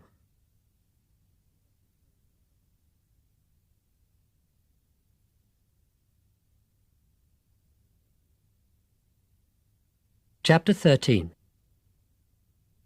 After half an hour, Bodzer began to get worried. Things were not turning out as usual. Usually by this time kids were blubbing, begging for mercy, willing to do anything, which made Bodzer feel hot and good and squelchy inside. And then he let the kids go. But McGill wasn't like that. He just went on spitting out swear words whenever he had the breath. And once, when Bodzer's hand had slipped, McGill had bitten his wrist hard and savage like a dog. Bodzer stared, fascinated at the horseshoe of teeth marks in his own precious flesh. They hurt. They seeped blood into the muddy wetness of his arm. Bodzer started to fret. The dirty water might turn the wound septic. And now McGill lay silent, motionless, breathing in a funny sort of way. Had he fainted or had a fit? He had acted so queerly. But Bodzer gave his arm a twist. "Want some more, McGill?" There was no response. Bodzer got to his feet, suddenly shaking, terrified. What had he done? Next minute McGill was up and gone, running now like a small, muddy rat. Bodzer roared with rage and pursued, fooled again. McGill crossed the first plank bridge and seemed to fall. "Gotcha!" roared Bodzer, and made to cross the plank. Chas twisted round, caught the end of the plank and threw it into the water. Bodzer, unable to stop, went into the stream up to his waist. The coldness of the water made him gasp. By the time he'd scrambled out, McGill had crossed the next plank and thrown that in the water too. Bodzer gathered himself and crossed the stream in one gigantic leap. McGill ran for his life. He was catching him now. In fact, he'd stopped, with his back against a fence. Why? That was the old bombed-out nickel house behind. What was the little rat shouting? Clogger? Why was he shouting Clogger? "So we start again, McGill. Where's that machine gun?" "No, he won't. Look behind you." "Think I'd fall for that trick, stupid?" "Perhaps you'd better," said a new voice behind him. Bodzer whirled. "Clogger, Duncan? But you went home to Glasgow." "Some people thought I did," said Clogger grimly. "What shall we do with him, Chas?" "He's been torturing me to get me to tell about the gun." "Oh, he has he?" "Now wait," said Bodzer, backing away. "It's none of your business, Duncan. It was a fair fight, 1 against 1. "When did you fight fair?" said Clogger. He turned to Chas. "It's up to you, Chas. We can't afford this lad any more. Shall I do him proper?" Chas didn't even think. He was black with hate. "Do him proper," he said. It had been a fair fight. There had even been a time when Clogger's nose had streamed red, and Chas thought horror upon horrors he might lose. But Clogger cared no more for his bleeding nose than a fly. He just kept on and on, white, silent, steady as a man chopping wood. He never touched Bodzer's face, always hit his body where it wouldn't show, and Bodzer was much too keen not to get hurt. So in the end Bodzer was lying on the ground, being very sick. Chas watched, fascinated, as the green strings of slime trailed from his mouth. "Had enough?" asked Clogger. Bodzer nodded silently. "Aye, you've had enough for now. Enough till you get home and blab to your mother that I'm still here in Garmouth, and where I'm living, and that Chas knows all about it. You know where the machine gun is now, don't you? And your precious mother'll run straight to the police." Bodzer's eyes flickered. Clogger had read his thoughts exactly. "They'll send you away to Borstal," he managed to mumble. "All of you. If you tell them. Try and stop me. I will." Clogger raised his boot and kicked Bodzer in the ribs 3 times. It made a terrible noise, like a butcher chopping a leg of lamb. And he kicked him 3 times more, and 3 times more. Bodzer was much more sick now. When he looked up, his eyes had changed. He looked as if he understood something he had never understood before. "You can put me in Borstal," said Clogger, "but you can't keep me there. I'll get out, and when I do, I'll come looking for you, Brown, and I'll finish off what I started the day. You understand me, Brown? I'll kill you if I swing for it." Bodger believed him. Chas, staring in horror, believed him too. This was a clogger he had never known existed, a clogger he had called out. They left Bodger lying and walked back to the camp in silence. Somehow the silence went before them. Sem, Audrey and Carrot Juice just sat and stared. Rudy, pretending to read, watched round a corner of Beano. "I'll wash my face," said Clogger loudly, to no one in particular. Audrey poured out hot water without a word. Clogger carefully cleaned the dark, cracked blood off his mouth and chin. Then he looked up at Chas. "You didn't like that, did you? So you'll no be speaking to me any more. You've no time for Glasgow hooligans." Chas neither looked up nor spoke. He drew in the dust of the floor with the toe of his Wellington boot. "Do you want to go running to the police about me as well?" Silence. "It was you who said to do him proper." "I didn't know what doing him proper meant." "You didn't think it meant giving him a clout on the ear and sending him bawling to his ma? You didn't want the police round here in an hour, did ye?" Chas shook his head mutely. "Then what other way would ye have shut his trap?" Chas shook his head mutely again. "Ach, you're no but a bairn." "I'm not a bairn. He ducked my head under the water for half an hour, and I told him nothing." Clogger walked across to Chas, and tipping his head back by the hair, examined him closely. Chas was as white as a sheet, with great black rings around his eyes. Clogger let go his hair, and ruffled it with great affection. "God, man, you're half drowned." "Aye, I guess you're a hard man in your own way, Chas McGill. Hard on yourself." Chas felt a hot traitor tear start in the corner of his left eye. It was the admiration in Clogger's voice he couldn't bear. "Oh, let's have a cup of tea," he said. "I'm okay." He proved it by being splendidly sick for the next quarter of an hour. Stan Little knocked on Chas's front door. Mrs. McGill opened it.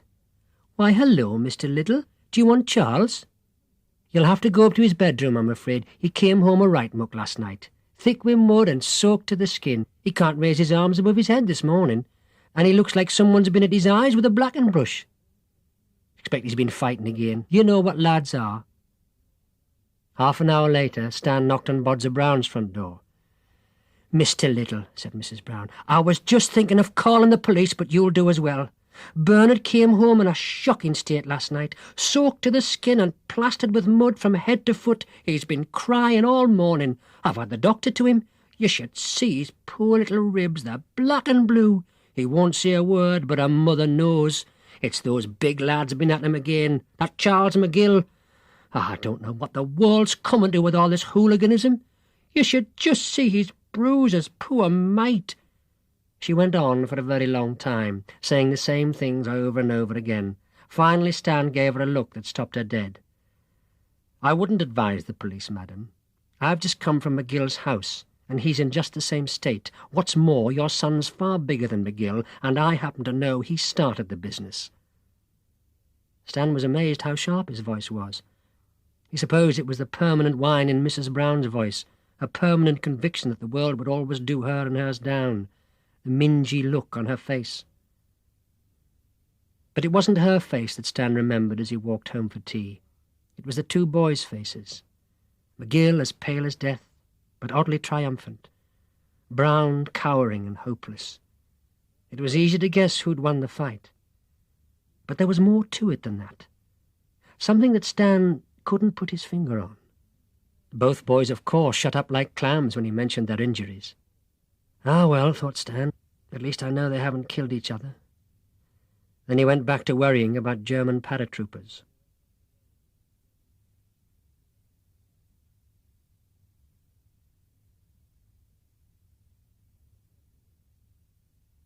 Chapter 14.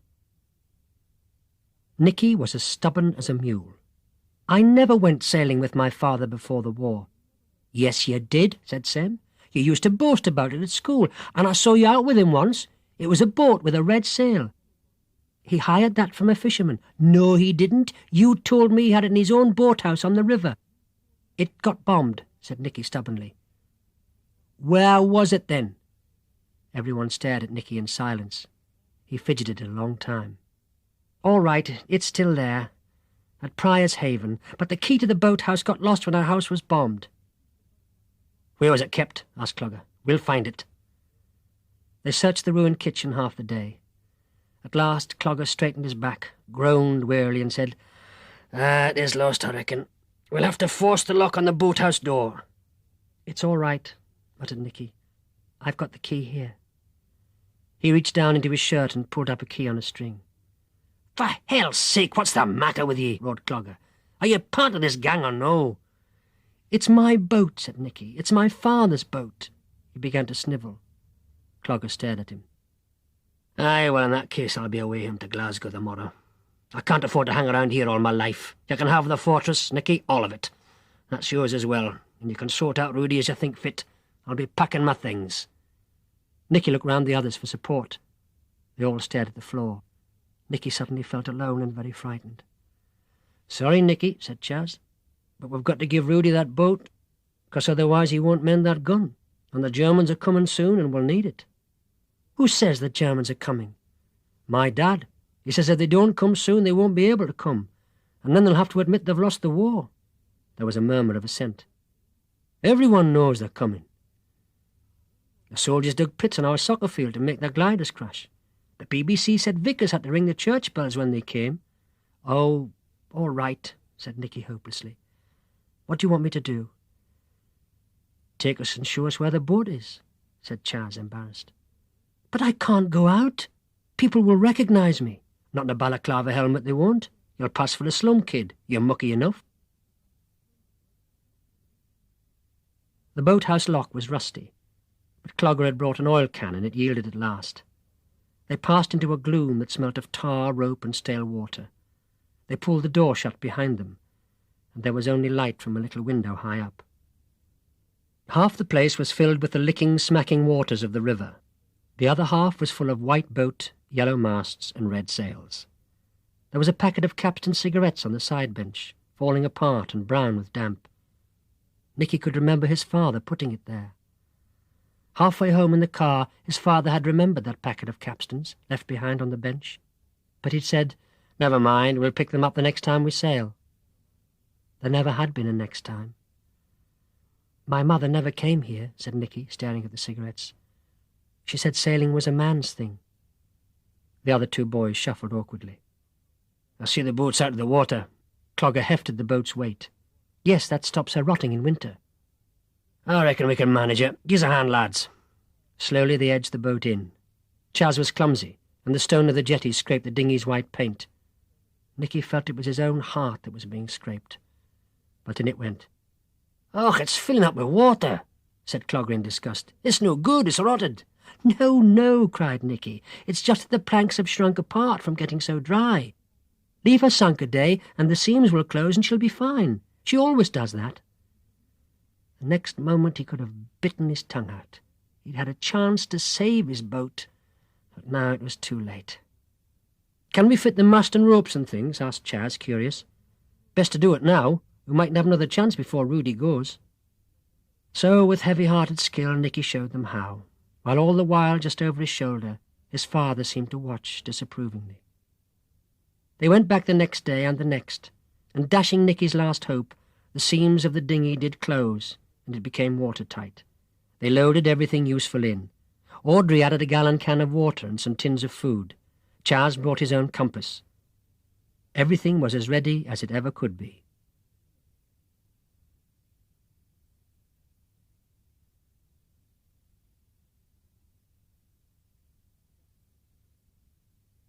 Chapter 15. It was not yet midnight, and already it was the worst raid of the war. The door curtain of the Anderson shelter was framed a ghastly orange pink, and even a mile from the river they could smell the burning oil. "They've got the docks this time," announced Mrs. Spaulding with mournful satisfaction. Anti-aircraft guns barked on and on like a pack of cheated hounds. There were more of them than there used to be, but they weren't making much difference. Chas watched fragments of cork dropping off the shelter wall. He counted them as they lay on the floor, anything to keep his mind off things. His mother was knitting with great calmness. That was always a bad sign. Mrs. Spaulding had her ear perilously close to the door curtain, ready to retail the latest piece of bad news as it was shouted from shelter to shelter. "Ashington's been hit. There's 50 men trapped by a bomb down the Rising Sun colliery. South Shields gas holder's been hit. It's burning." Then with a sudden squeak of real fear in her voice she said, "What's that?" They all listened. Nothing but bombs and guns. Silly, stupid bitch, thought Chas. Haven't we got enough trouble without inventing more? "What did you think you heard, Mrs. Spaulding?" asked Mrs. McGill icily. She didn't hold with such hysterical goings-on. "I thought perhaps I heard the church bells ringing." "Perhaps someone's getting married," giggled Chas. Then his heart froze, for in a lull of the guns, they suddenly all heard the bells, sweet with overtones of Sunday morning and Christmas. But that was long ago. Now bells meant invasion. In Chas's mind's eye they came, the hard-faced hordes in their coal-scuttle helmets, the crawling, irresistible panzers, the lines of Stukas like straight bars across the sky. All his childhood they had stormed through the cinema newsreels, jackbooting triumphantly through Vienna, Prague, Warsaw, Paris. Now they would jackboot through Garmouth, followed by the Gestapo, knocks on your door, people dragged away in the middle of the night, firing squads. A traitorous voice awakened in Chas's mind. If you behaved yourself, if you didn't resist, if you made friends with them. A hand clutched his stomach tighter and tighter as the adults sat silent and the shelter filled with the queer smell of fear. "It must be some mistake," said Mrs. McGill tight-lipped. Nobody answered. "It came from up Blythe way," said Mrs. Spaulding. "There's plenty of the army up there to deal with them." Again nobody answered. The clutching hand was spreading from Chas's stomach. It was groping between his legs now. You couldn't make friends with the Gestapo, any more than you could with diphtheria or scarlet fever germs. They were not human. And he wouldn't sit here with the adults shaking, waiting to be slaughtered like cattle. He wanted to fight and die. It suddenly seemed good and clean to fight and be dead. The Gestapo couldn't get hold of you once you were dead. There was the gun. The gun, the gun. He swallowed and controlled his breath. He must seem calm. "Mum, I want to go to the lav." "Not now." His mother opened and shut her mouth like a rat trap. "But, Mum, I'll wet myself. And it's alone, Mum. No bombers. The Germans aren't here yet. I'd better go while I can. Mum, I'm bursting."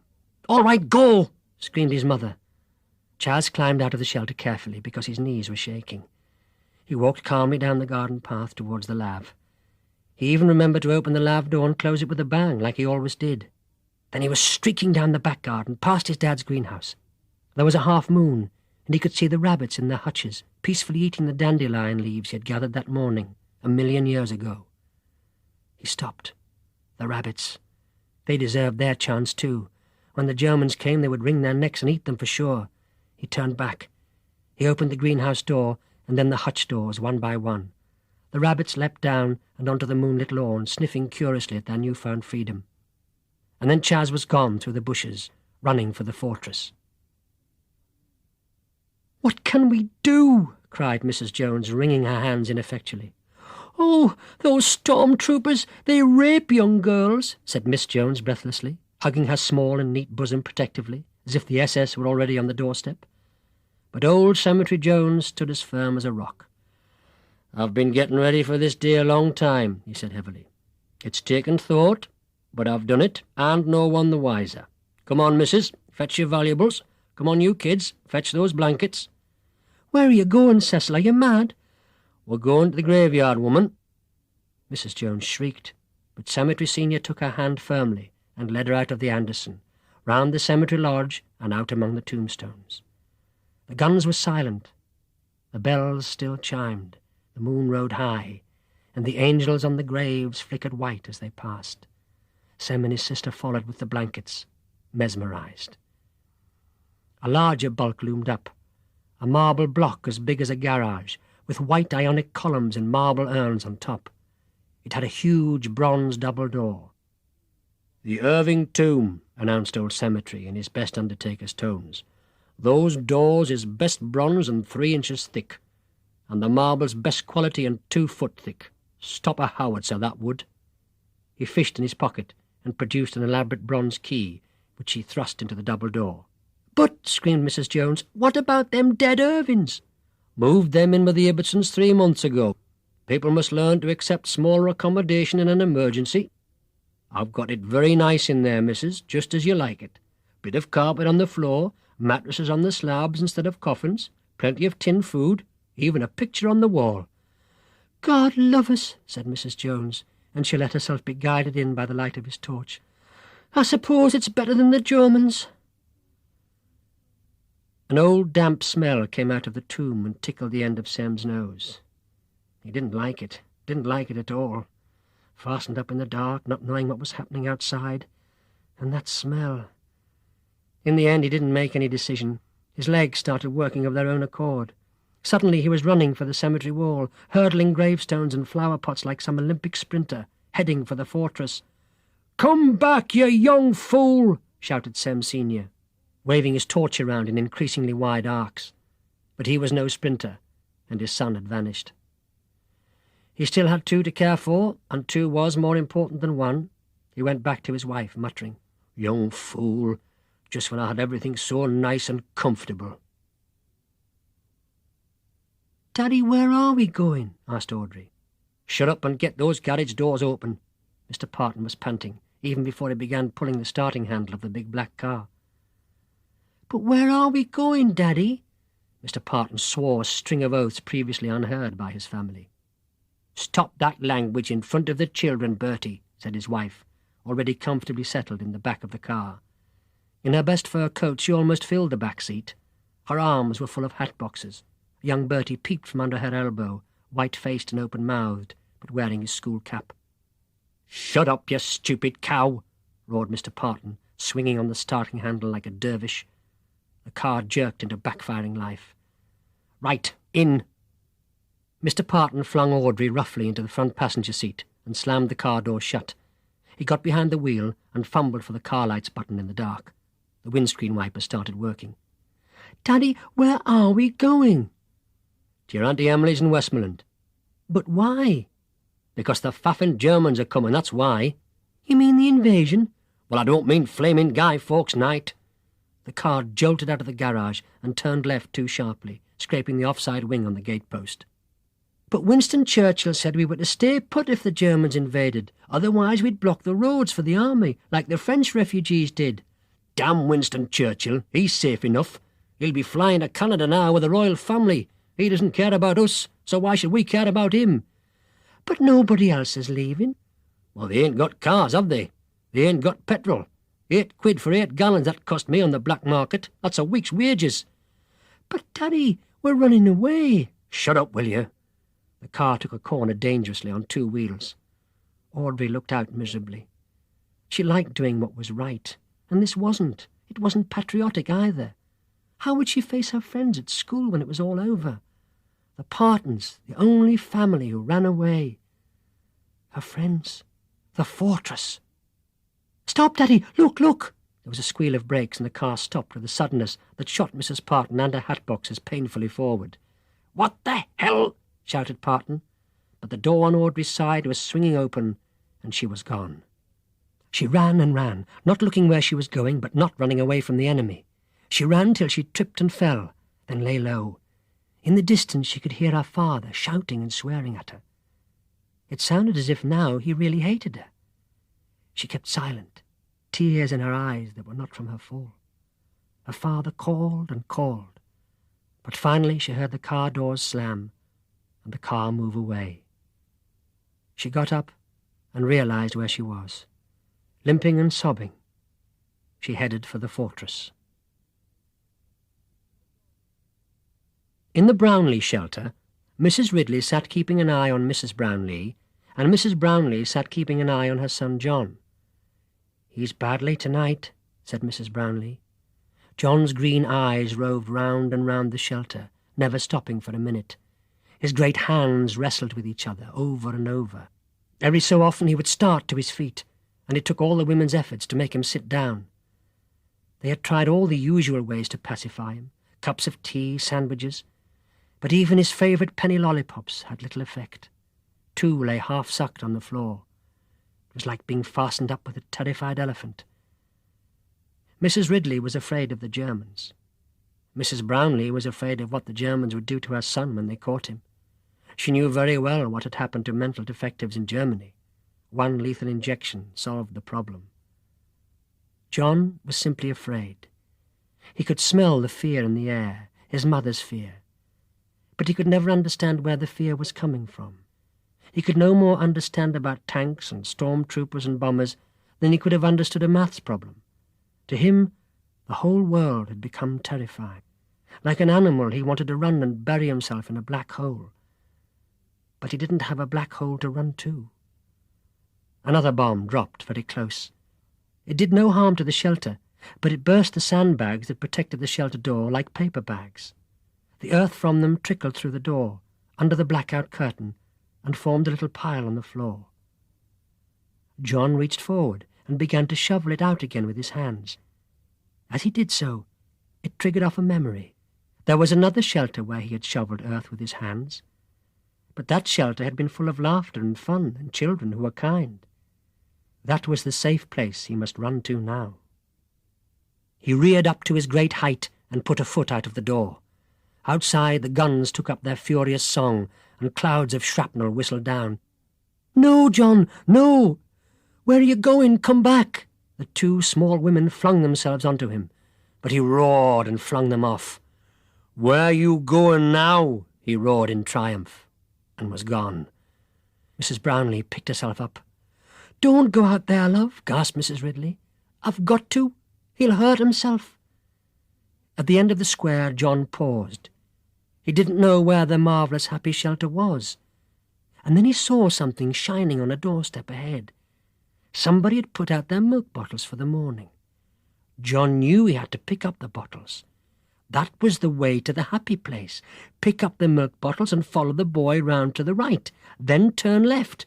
John thundered on. And after him, terrified but faithful, Mrs. Brownlee followed at a distance. "Chas? Chassie?" Mrs. McGill wandered from room to room of her darkened house. An answering call came from the front upstairs bedroom. She opened the door. 2 figures sat by the open window, in silhouette against the circling searchlights. "Chassie?" The figures turned. "No, it's me and Grandad, love." It was Nana. "What are you doing? Why aren't you down the shelter?" Mrs. McGill nearly lost control of her voice and regained it with an effort. "Grandad and me's waiting for the Germans, Hinny. I've got the bread knife and he's got the carving knife, and I've got me bottles handy." She pointed to a row of pop bottles on the windowsill. "What's in those?" "Oil of vitriol, Hinny. That'll burn their thieving faces off. I can just reach them if I throw from here." "But they'll shoot you." "Aye, well, they can shoot us both together. 40 years we've had, and they're not separating us into those consecration camps at our age. We'll go together, sink or swim." Grandad coughed rackingly. "Hey, man, wrap yourself up better. You'll catch your death." Nana rearranged the mufflers round his neck and straightened his cap. "You should be in bed, Grandad," said Mrs. McGill. "Nay, lass, I'll face them buggers on me feet, like I always did." "Chassie's run off somewhere, and I can't find him. He said he was going to the lave, but he's gone. And he's let his rabbits out all over the garden. I can't catch them. They're eating all the spring cabbages." "He'll be off to the fighting, Mevy," said Nana placidly. "McGill's always went to the fighting young. Grandad he volunteered to fight the Boers when he was only 16. "Oh, Nana, he can't have." Mrs. McGill was screeching now. "Rest yourself, Hinny. If the Germans don't come, he'll be home by morning. And if they do, he'll have as much chance as anybody else." She settled herself comfortably. She was wearing her best hat and coat, because the Germans were riff-raff and had to be kept in their place. Mrs. McGill ran downstairs. Where could she look? What should she do?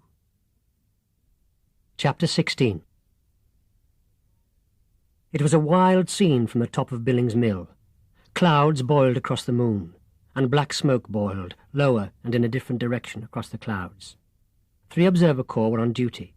One side of their steel helmets gleamed blue with the moon, and the other side red with fire. Stan Little, more than anyone in Garmouth, could see what was happening. The dock fires were spreading.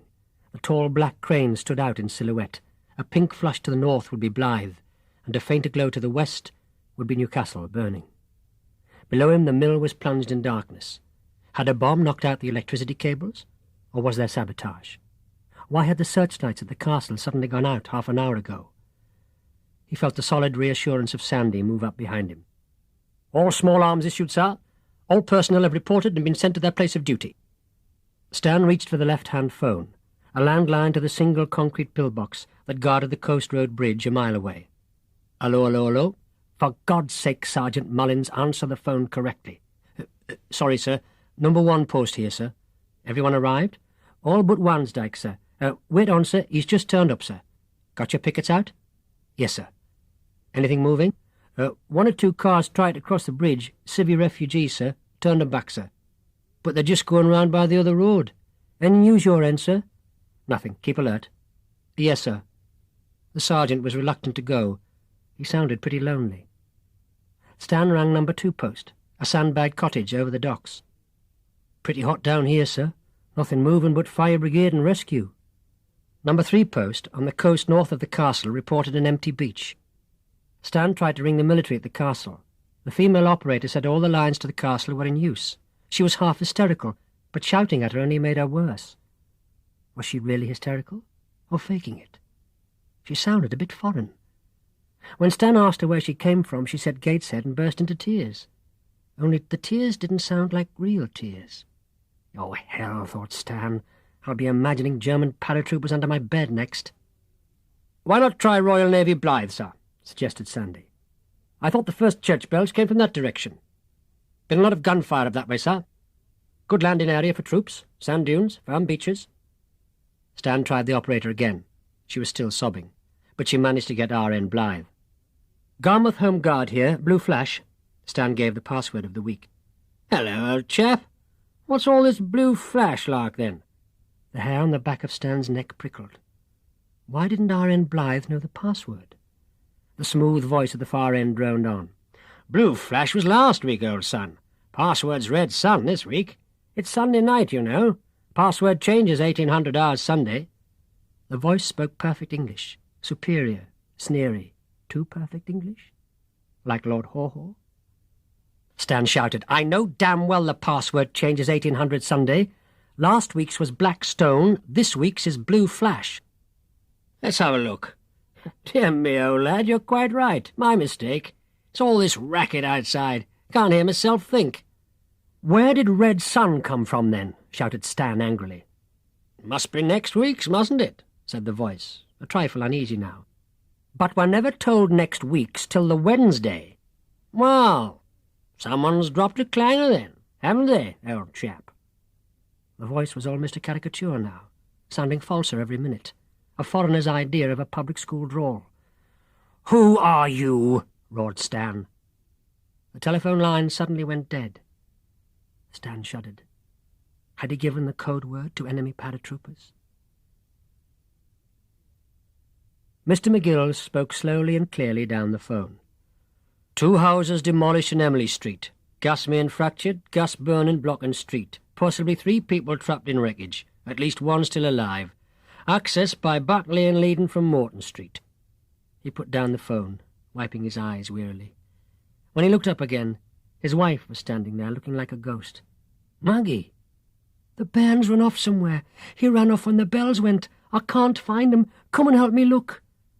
"The bairn?" he said steadily. "Why's the bairn run off?" Her face crumbled before his eyes. First the mouth began to shake, and her eyes crinkled up. Then tears began to stream down her pale cheeks under the blue headscarf with the birds on it. He'd never seen her like this. Another damaged report was slapped in his lap, hurriedly scrawled in indelible pencil on the back of a damp cigarette packet. He picked up the phone to Area HQ again. The report was hard to decipher. "Boy lying injured in the front garden of 11 Wimbledon Terrace. No, That should be 17 Wimbledon Terrace. 17 Wimbledon Terrace. Yes, it's off Mendip Road, second on the left going towards the river. Boy cannot be moved. Suspected fractured spine. Ambulance essential. He put down the phone. His wife had collapsed, sobbing over the operations table. He shook her by the shoulder timidly. "Stop it, Hinny. It mightn't be him. He might be all right." She raised her face to him he didn't know. Stretched, mad. Her hands reached for his shoulders like claws. "Come and look. Come and help me. Help me. Help me. I don't know what to do." Mr. McGill looked round desperately. His assistants were watching. One had a new damage report in his hand. Mr. McGill took it automatically and picked up the phone. "Outbreak of fire in a warehouse in Dock Road. Building contains bales of cloth. No noxious fumes as yet. Fire in danger of spreading to nearby paraffin store. Dock Road blocked by rubble. Access by—" His wife's shoulders were blocking the access map. He couldn't see where the access route was. "For God's sake, get this woman out of here," he shouted, as if she were some common stranger. His voice was hard as stone. Two wardens hauled Mrs. McGill to her feet. "Hey, steady up, missus," said the older one awkwardly. They half-dragged her to the doorway. She turned and looked at her husband. "Your own bairn, and you wouldn't look for him. God forgive you, for I never shall." And she fled sobbing into the night. Mr. McGill was seized with a wild urge to run after her, but the phone rang and steadied him. "Fire engine gone to Dock Road," he said to his assistants in a whisper. One of the other wardens stuck a red pin in the map. Nobody looked at Mr. McGill. He felt very lonely, but quite determined to stay on that phone till the Germans shot it out from under him. "Time to go, Rudy," said Clogger, but he really meant time to mend the gun. Rudy glanced round all the familiar faces, but they were no longer familiar. Clogger held out the greasy cloth with the machine-gun parts wrapped in it. Rudy hesitated. It was wrong to put such a gun into the hands of children. But what was right tonight? His own people were invading. He had heard the bells. He was confused. These hordes descending on the Blythe beaches, were they friends or foes? These children preparing to try to kill them, were they foes or friends? Rudy no longer knew. He was muddled. Too weak and muddled to resist the oily cloth thrust at him, the children's air of expectancy. He bent in the lamplight and fitted the parts back into the gun. What Clogger had struggled with so many hours was the work of a minute. He cocked the gun and pulled the trigger on an empty breech. It was done. "So that's how you cock it," said Chas. "That's what we did wrong. We forgot to recock it." His voice sounded glad, excited. "Now, who'll take Rudy to the boat?" "I will," said Nicky. Everyone shook hands quickly. Nobody looked at anybody else. Nicky's and Rudy's footsteps faded into the night. The silence was awful. "Let's sing quietly," said Audrey. The song they sang was Ich hat einen Kameraden, and a lot of tears were surreptitiously flicked from faces. The telephone from number 2 post rang. Everybody on the roof of Billings Mill jumped. "Sergeant Watson here, sir." "Yes." Do we search everyone who passes us, sir? There's a terrible lot of people on the road, walking with bundles, heading towards Newcastle, most of them." "Yes, stop and search everybody. Try and turn them back if you can. They'll only block the roads and spread panic. We don't want it like France, do we?" "Right-o, sir." Stan hung up and rubbed his bristled cheeks. They felt stiff and painful. 3 hours they'd been waiting, and still no definite word of the invasion, one way or the other. The telephone exchange had stopped answering altogether. Hit by a bomb, captured by the enemy, or just choked with calls. "What about us taking the van and running down to the castle, Sergeant Major? They might know something definite." "I'd like to, sir. Only, well, aren't there enough folk flying around like paper kites already? I think we'd be better just sitting tight and doing our job. Something might happen at one of our posts the moment we turned our backs, sir. That's the hardest part of any battle, sir. Sitting and waiting. With respect, sir." Sandy clicked his heels together. "Carry on then, Sergeant Major," said Stan. God bless you, Sandy, he thought. God bless your simple heart. "Mullins here, sir. Jerry's come, sir. At least I think he has. Can you come quick with all the lads you've got, sir?" They got the 12 men of the reserve into the tiny van somehow, with a desperate clatter of rifles. Stan drove, thinking about number 1 point. It was a good, solid concrete pillbox. A platoon which held it was the strongest platoon, 32 men with old Canadian rifles and an ancient Lewis machine gun, the pride of the company. With 14 extra, we can make some kind of show, thought Stan. But why can't I hear any firing? They pulled up by the silent pillbox with a squeal of brakes. Mullins was waiting. The men leapt out quickly and took shelter behind the pillbox, glancing round the corners nervously. "Which way are they, Mullins?" "On the road, sir. Beyond the bridge. In lorries they are, sir. About 200 or 300 strong. 10 lorries and a command car anyway. They've got out and are lounging about. Mr. Whiteload's talking to the fellow who seems to be in charge." "Talking? They're trying to bluff their way through, I reckon. They can't know how little we've got inside this pillbox, can they?" "And they're coming from the direction of Newcastle towards the coast." "Part of their bluff, sir. Isn't that what you do?" "How do you know they're Germans?" "They're foreigners for sure. You should hear 'em babble. And they haven't got no movement order. Mr. Whiteload asked them for that straight away." All the while, Stan, Sandy and the sergeant had been walking across the bridge to the trucks. "British Army trucks," said Stan. "They captured plenty of Dunkirk, sir," said Sandy. "British uniforms," said Stan. "But they're not wearing them British style," said Sandy. "Too sloppy. No backbone." 2 figures stood in the middle of the road, arguing violently. One was Mr. Whiteload, the other... well, he certainly wasn't British. A heavy black moustache swooped to the corners of his mouth. Eyebrows, equally heavy, drooped to high cheekbones.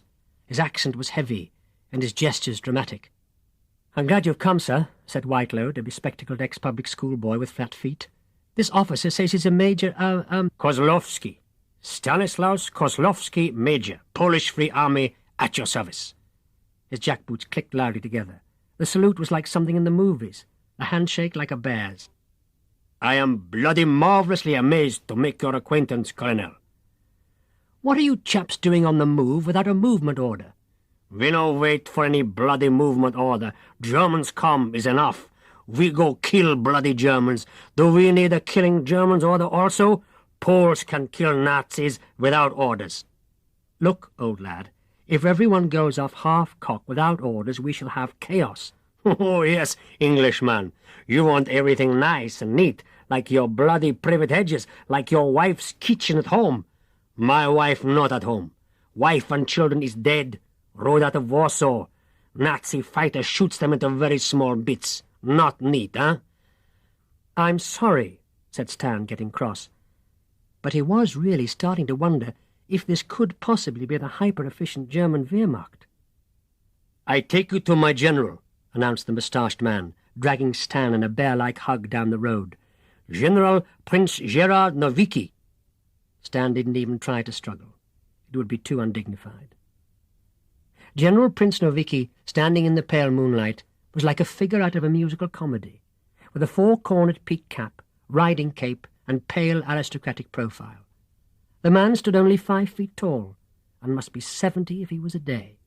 "My dear Captain Liddell, and you are of the British Home Guard, I see, and you hold this bridge most stubbornly, even against your allies." Stan felt ashamed. The Germans could never have invented him. "How can we settle our differences, Captain? Let us go to your HQ, and leave our stout fellows here to guard each other. I shall make sure mine do not open fire first." He called out orders in a foreign language, not loud but silvery, so they carried over the noises of that night. "Let us drive to your HQ in comfort, in my car, Captain." "Stand fast, Mr. Whiteload," muttered Stan, as he was led away. He felt outwitted somehow. Fatty Hardy had the situation well in hand. The main problem was to stop German parachutists and saboteurs getting down Savile Street. After all, it was the main street of Garmouth. It hardly occurred to him that saboteurs might prefer to sneak down back lanes. Anyway, he couldn't be responsible for everything. So it was there he made his stand. He requisitioned 3 passing special constables to help him, and luckily one had a car. With a car, they blocked Savile Street, leaving only a 3-foot space to get past. In this space, Fatty set a table and chair from a bombed house, and on the chair he placed his own ample bottom. The light from a nearby burning house gave enough light to read people's identity cards. Then 2 soldiers home on leave turned up with their rifles. Really, thought Fatty, it was the perfect setup. It was. A queue of refugees rapidly formed. 3 fire engines on their way to fires were unable to get past because their crews couldn't produce identity cards. They departed with such streams of language as German saboteurs could never have achieved. It was just after this that Rudy and Nicky ran round the corner and slap into the queue. In fact, they tried to hurry past before they realised it was a queue. "Hey, get in line there. Who do you think you are?" growled a big man, carrying a clothes basket full of blankets and tinned food. Everyone turned and stared at them. They retired to the end of the queue. "Let's run," whispered Nicky. Rudy took the child's hand. It was as cold as ice and shaking violently. "Let's walk," said Rudy. He managed to keep calm for the boy's sake. But when they turned away, a soldier with a fixed bayonet turned them back. "Get in the queue, you. If you've got nought to hide, you've got nought to fear." He waved his bayonet in their faces. He was wild with fright like everyone else. Fatty Hardy made a fuss about everybody as they came up to his table. Identity cards were not enough. They had to turn out their bundles, say where they were going. People swore at him, and he swore back. It got tenser and tenser. And the queue in front of Rudy and Nicky got shorter and shorter. "What shall we do?" whispered Nicky. "There nothing is we can do. Those soldiers, they will shoot us if we run. Only thing to do is for you to leave go with my hand. On your own you are safe. Be sensible, hein?" But Nicky clung to Rudy's hand all the tighter. Then it was their turn at the table. "Identity cards." Rudy's tongue clove to his mouth. "Hurry up, identity cards." Fatty Hardy squinted up at them. He was sweating. Rudy felt Nicky take a huge breath. "We ain't got none," said Nicky. He spoke like a ragamuffin. In his tattered balaclava helmet, even his own schoolmates wouldn't have recognized him.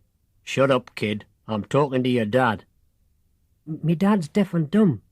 Nicky clutched Rudy's hand tighter still. "We're going to see if me gran's all right."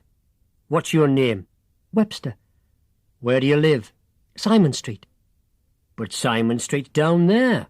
Fatty Hardy jerked his thumb towards the silent road beyond the barrier. Rudy felt Nicky catch his breath. "No, it's me gran lives in Simon Street." Fatty Hardy glared at Rudy hard. "I never heard of no Dumby down Simon Street, and I only live 3 streets away. Hey, there's something fishy here. What you two up to?"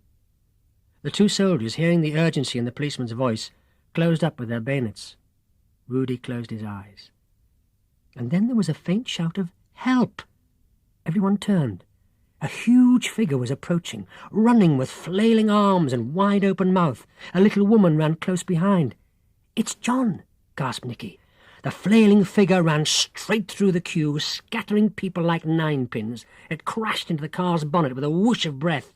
"Grab 'em!" shouted Fatty Hardy. 2 special constables leapt in and grabbed John's arms. He bellowed like a bull and threw them off. Then he threw over the table at which Fatty Hardy was sitting. Hardy grabbed at him. Men ran to help, and the table collapsed under a scrum of struggling bodies. One man leapt out with a bleeding ear. "He bit me, the nazi swine!" Mrs. Brownlee stood wringing her hands. "Oh, please don't hurt him. He's gentle as a lamb. Don't frighten him."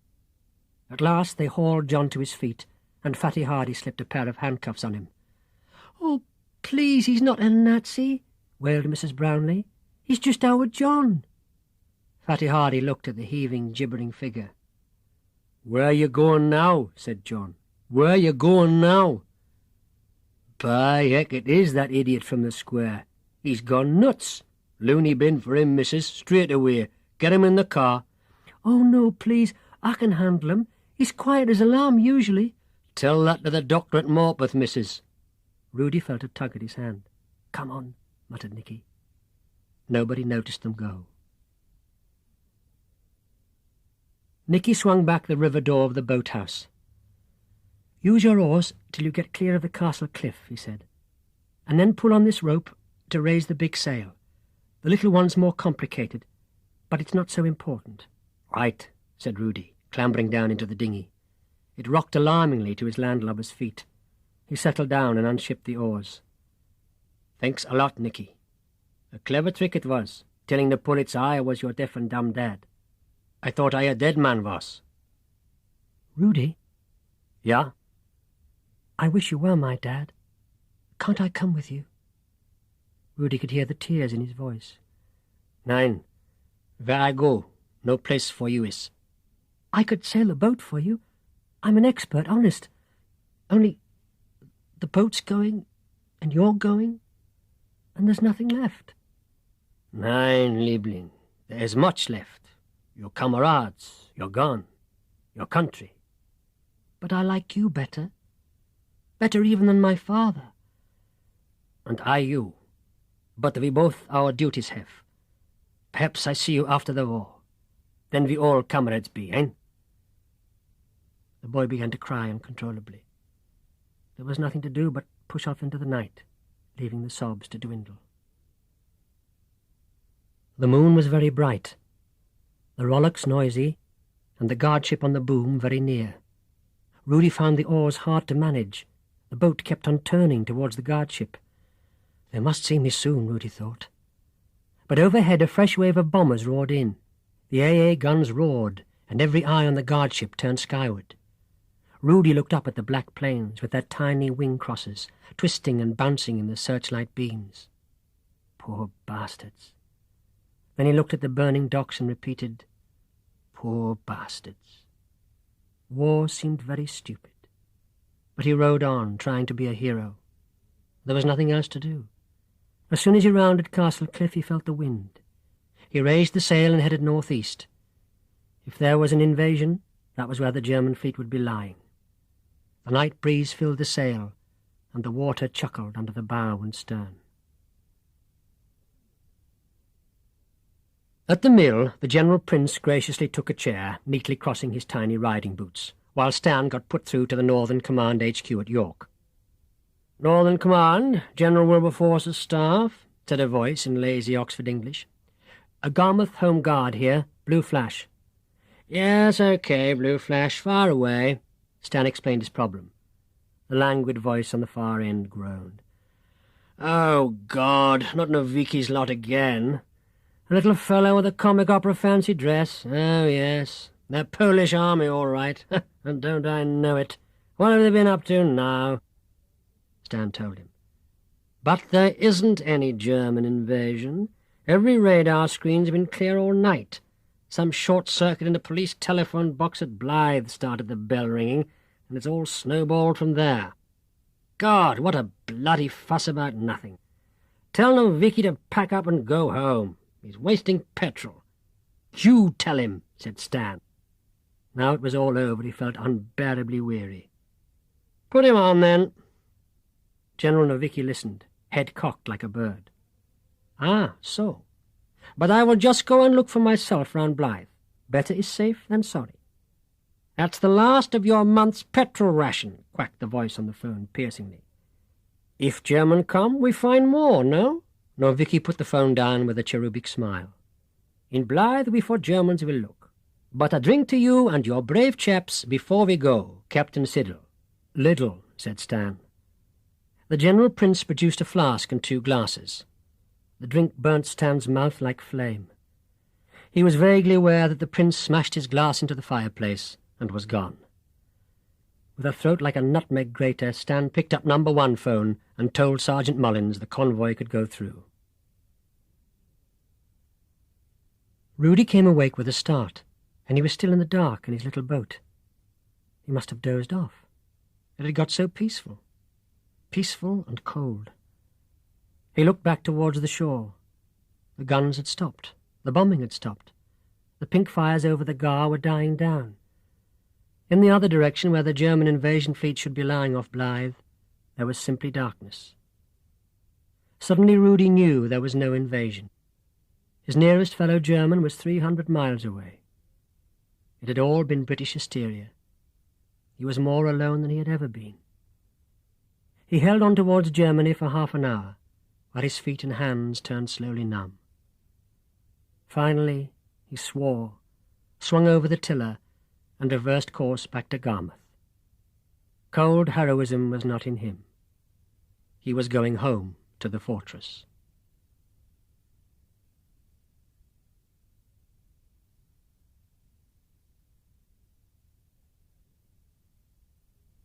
Chapter 17. In Garmouth, the hysteria died as the bombing died. The truth of no invasion spread as quickly as the false rumour had done. It was suddenly a working Monday morning and raining. Fatty Hardy puffed indignantly to himself as he pedalled his bike up the Blythe Road. As if false invasions weren't enough, 4 silly kids had to go missing. 4 sets of panicking parents were raising hell at the police station. Fatty had been told the kids' names over the phone, but he hadn't really listened. What he had grasped was that he'd been given the heath to search, right down to the sea, a square mile of dense grass, all on his own. After being up all night, he'd not get home till tea time. Hello, what was this? Soldiers? Lots of soldiers in lorries? Aha, if he could persuade them into helping, he could be home for breakfast in an hour. He held up the authoritative arm of the law. The convoy ground to a halt. A heavily moustached face peered out of the leading car. "Constable, the best of good mornings. How am I bloody able to help you?" "Foreign soldiers?" Fatty glanced at the man's shoulder flash. "Ah, the Polish Corps, the Polskis. Well, better than nothing. They had 2 eyes each anyway," he explained. "Yes, helping we most certainly will. We form a line down to the beach, and sweeps towards the bombed house, Yes, my men could doings with their walk. They are cooped up all night. We find no Jerrys nowhere. I tell General Pinstovicki, and we are starting." The Poles fanned out rapidly. They carried their weapons from habit. They started. Far off across the heath, the nickel house rose from its necklace of winter trees. Chas came to with a gasp, his chin resting on the rough weave of the sandbags. At first he was ashamed at having fallen asleep, but then he saw all the others had fallen asleep too. He was as stiff as an old horse. His tummy rumbled loudly. Like the others, he had spent half the night eating anything he could lay his hands on. Eating and swallowing stopped you feeling sick all the time. What had they talked about? What it was like to be hurt. What it was like to be dead. There had been a stupid argument about God, which had ended in Nicky attacking Sem, and the usually calm Sem fighting back viciously. Audrey had declaimed the Agincourt speech from Henry V, which she had learned by heart, and everyone had yelled it was stupid rubbish. Then she had burst into tears. What an awful, stupid night. He looked out of the firing slit. Everything was still, silent. The world felt totally empty. Where are the Germans, he thought? God, has everyone run away and left us? It was the dawn of a new day, though not a bright one. Mist lay thick on the grass of the heath, all the way down to the sea. And then Chas moaned. Out of the mist, lines of soldiers were walking. Their uniforms looked grey, and they called to each other in a harsh foreign language. Hundreds and hundreds of them. "Clogger! Carrots! Wake up! They've come! Jerry's here!" They leapt into life, hearts thumping like engines. Clogger grabbed the Luger and leapt out into the trench. Sem grabbed the air rifle and leapt the other way. Nick grabbed the magazine for the gun. "Load!" yelled Chas. "Cock! Range!" "They're high up to the white fence," shouted Clogger. "That's 350 yards.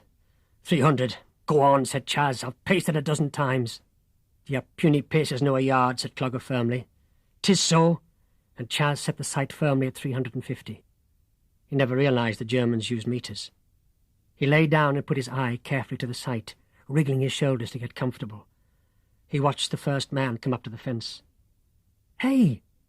Fatty Hardy's with them, pointing things out to them." "He's a quizzling," shouted Clogger. "Perhaps he's their prisoner.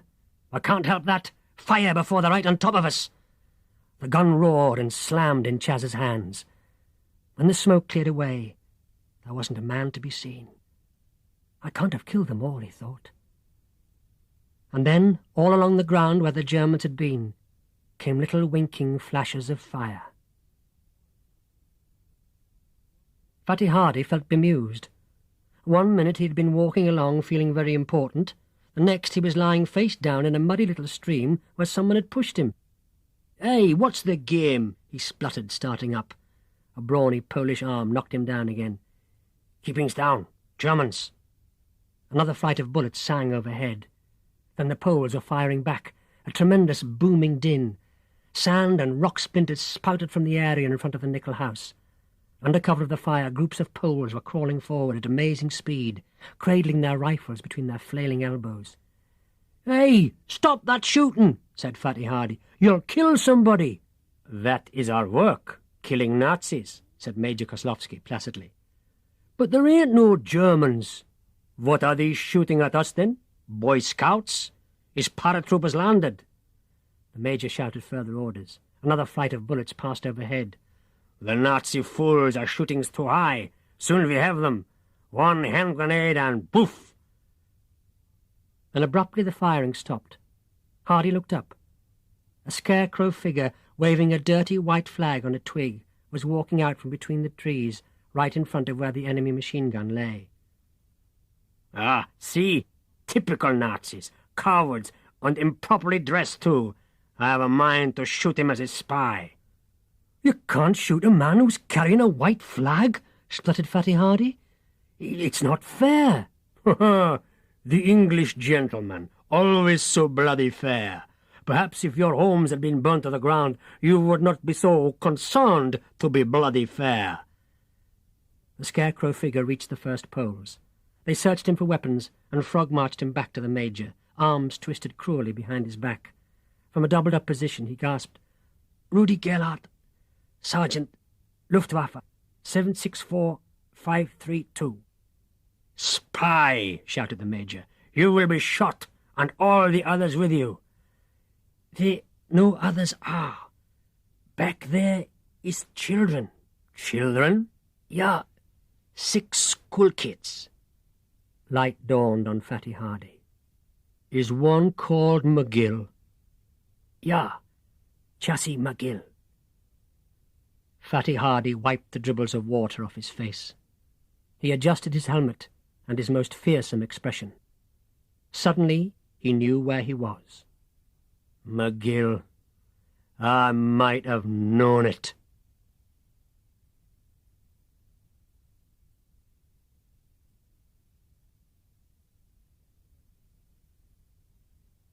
Chapter 18. Chas sat helpless. There wasn't a German in sight except Rudy. Rudy was talking to Fatty Hardy. Then it all got very muddling.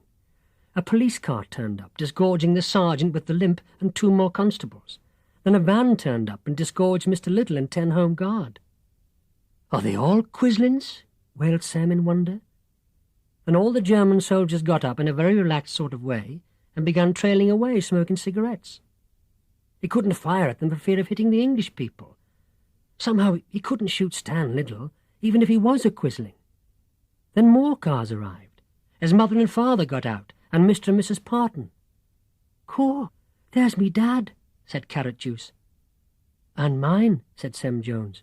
"Hey, do you think the Germans are using them as hostages?" "Dunno," said Chas abruptly, as if he were brushing off a fly. For the Germans were retreating all the way to the skyline and getting into trucks. The mist was clearing from the landscape now, but Chas felt it was settling into his mind instead. The Germans drove away. Then all the police and parents began advancing on the fortress. They didn't look scared as hostages should. They just looked very angry. Chas saw his father's fists were clenched. "Oh, God, what have we done?" wailed Sam. The world had 2 faces. Which was the true one? The world of the long night of waiting, of Stukas and Panzers, stormtroopers and death? Or the world of day, of punishments, hidings, and magistrates' court? They couldn't decide, and the advancing horde gave them no time to decide. Something broke inside the children. The Luger cracked once, and the bullet whined wildly into the sky. As one, police, parents, and Home Guard flung themselves onto their faces. They looked pathetic, ridiculous, and hateful lying there. "Go back! Sod off! Leave us alone!" screamed Chas. "Sod off or we'll shoot!" Suddenly he hated them all. He went on and on, shouting, "Go away! Go away! Sod off, you bastards! Leave us alone!" The parents did not move. Then Rudy alone got to his feet and began walking towards them. "Get back, Rudy! Get back!" Rudy went on advancing, blocking off the field of fire of the gun. The children could no longer see what was happening behind him, and they had to know. "Oh, God!" said Clogger, and fired the Luger. Rudy smiled stupidly, raised one hand towards them, and fell to the ground. "Oh, Rudy!" cried Audrey, and ran out to him. In a second all the children were gathered round him. He was lying on his back, pale and trying to speak, with a red stain spreading across his grey flying jacket. The ambulance had gone. The children stood in one huddled group, the adults in another. Shock still froze every face, but on the faces of the adults it was beginning to melt into righteous anger. The police sergeant fingered his notebook impatiently. Mr. McGill fingered the buckle of his belt. Mr. Parton's voice was raised in a querulous demand to know what things were coming to. All the adults were already busy, tidying up things in their minds, making them into more comfortable shapes. "I don't know what's got into him. Wait till I get her home. Hooliganism." Stan Little made up his mind. If being Home Guard commander had its responsibilities, it also had its privileges. "Clear the area," he said to his men. Then he said it sharper. "Clear the area. This is a military matter." The Home Guard began to push the parents away apologetically with their rifles. Sandy finished off the job with a look. "That means you, Constable, and you too, Sergeant. You put this matter in my hands, and I'm keeping it there for the moment. Your time will come." The lame police sergeant flinched. Stan felt a pang of regret, but the children would never tell the truth with that peevish face around. Both policemen walked away, backs stiff with rage. "Now, how about showing us all this, McGill? Will you?" The children led him and Sandy inside. They answered every question with monosyllables and shut faces. Only when Sandy boomed, "This is a good hole, a very good hole indeed, well made to last. I could have done with this hole in the Somme in 1917, did their faces break into peaked grins that vanished as soon as they appeared. Stan left it to Sandy. The kids were obviously warming to him. "I'd like to take this whole thing over, sir, for the Home Guard. We haven't got nothing as good as this." What was the Sergeant Major talking about? The dugout was well made enough, but totally in the wrong place. It defended nothing. Then he looked at the children's faces and understood. That brief smile was back again. "And will you hand over your weapons, please, lady and gentlemen? We haven't got nothing as good as that machine gun." Chas nodded. He picked up the Luger and put it into Sandy's giant fist. "I dare say they can come up to the mill sometime, sir, and see the guns." Stan nodded. "Sam and I will come," Chas said, "if we're not sent away to a school. These two can't." He indicated Clogger and Nicky. "They'll have to go into a home." Stan wanted to say he'd see it didn't happen, but he couldn't see it didn't happen. He couldn't even promise that Chas and Sam wouldn't be sent to an approved school. He looked at Chas. "Will you tell me how it all started?" Chas looked at him. "No, sir. You'd never understand. Grown-ups never do. Is there any way I can help?"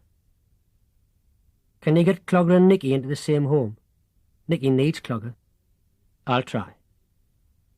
"And can you get permission for us to write to Rudy if... and let us know how he gets on?" Every child's face softened. Lucky Rudy, thought Stan.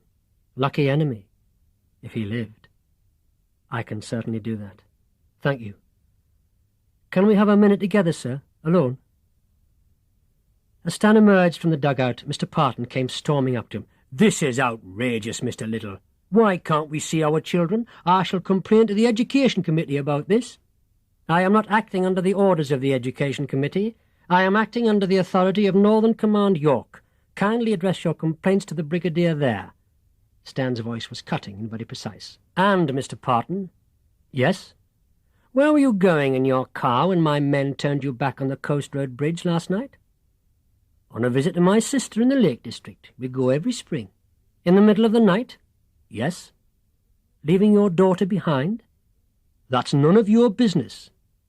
"But where did you get the petrol?" Stan turned to the police sergeant viciously. "There's a case for you, Sergeant. Black market. I look forward to seeing it reported in the local newspaper, in full detail." "What are you looking at me like that for, Mr. McGill?" said Mr. Parton petulantly. "I'll not say much for my lad," said Mr. McGill slowly, "except he thought he was fighting the Germans." "Oh, hush," said Mrs. McGill. "Chazzy could have killed somebody." "I'm not talking about his sense, missus. I'm talking about his guts." "Aye," said Sem Senior, looking hard at Mr. Parton. "That's one thing the kids didn't lack. Guts." And he spat on the ground. "Cheero," said Chas to Clogger suddenly. "Cheero, boy," said Clogger. "Not cobber on them. Don't let the bastards grind you down." "Write to me. I'll let you know about Rudy." "Aye, maybe, if they let me." Then he grinned, because he remembered Chas wreathed in smoke from the gun, standing swearing blue murder and quite unafraid, while Polish bullets hammered into the sandbags all around him. "You're a hard man, Chas McGill. It was a bonny fight. Maybe we'll be in the real one before it's over." "I hope so," said Chas, and went round the gang for the last time, shaking hands, looking at faces. "Bye, Nicky." "Nil cobber on them," said Nicky faintly, trying hard not to cry and managing it. "Bye, Sem. See you in court." Sem laughed, his old ridiculous laugh. "Bye, Audrey. You were as good as any boy." "Thanks," said Audrey. "Bye, Carrot Juice. Thanks for letting me in on it. It was great." So they parted, never to be all together again. They walked across to their parents. Their arms were grabbed roughly, and they were led away. "You're not to play with that McGill again," said Mrs. Jones in a savage whisper. "That Cemetery Jones has always got you into trouble," said Mrs. McGill. "You've nigh broken your dad's heart." "You're not to play with those big rough boys. You know you're easy led astray," said Carrot Juice's dad. "I don't know what got into you," said Mr. Parton. "You'll stay home at nights in future. I'll make a lady of you if it kills you." "You're too much for me," said Clogger's aunt. "I'm having you put away." "Come on, son," said the police sergeant to Nicky. "You're going to tell me all about this. You're a cut above the rest of this riffraff, you know. Your father was a ship's captain. God knows what he'd have said." Nicky took a deep breath. "Get stuffed," he said.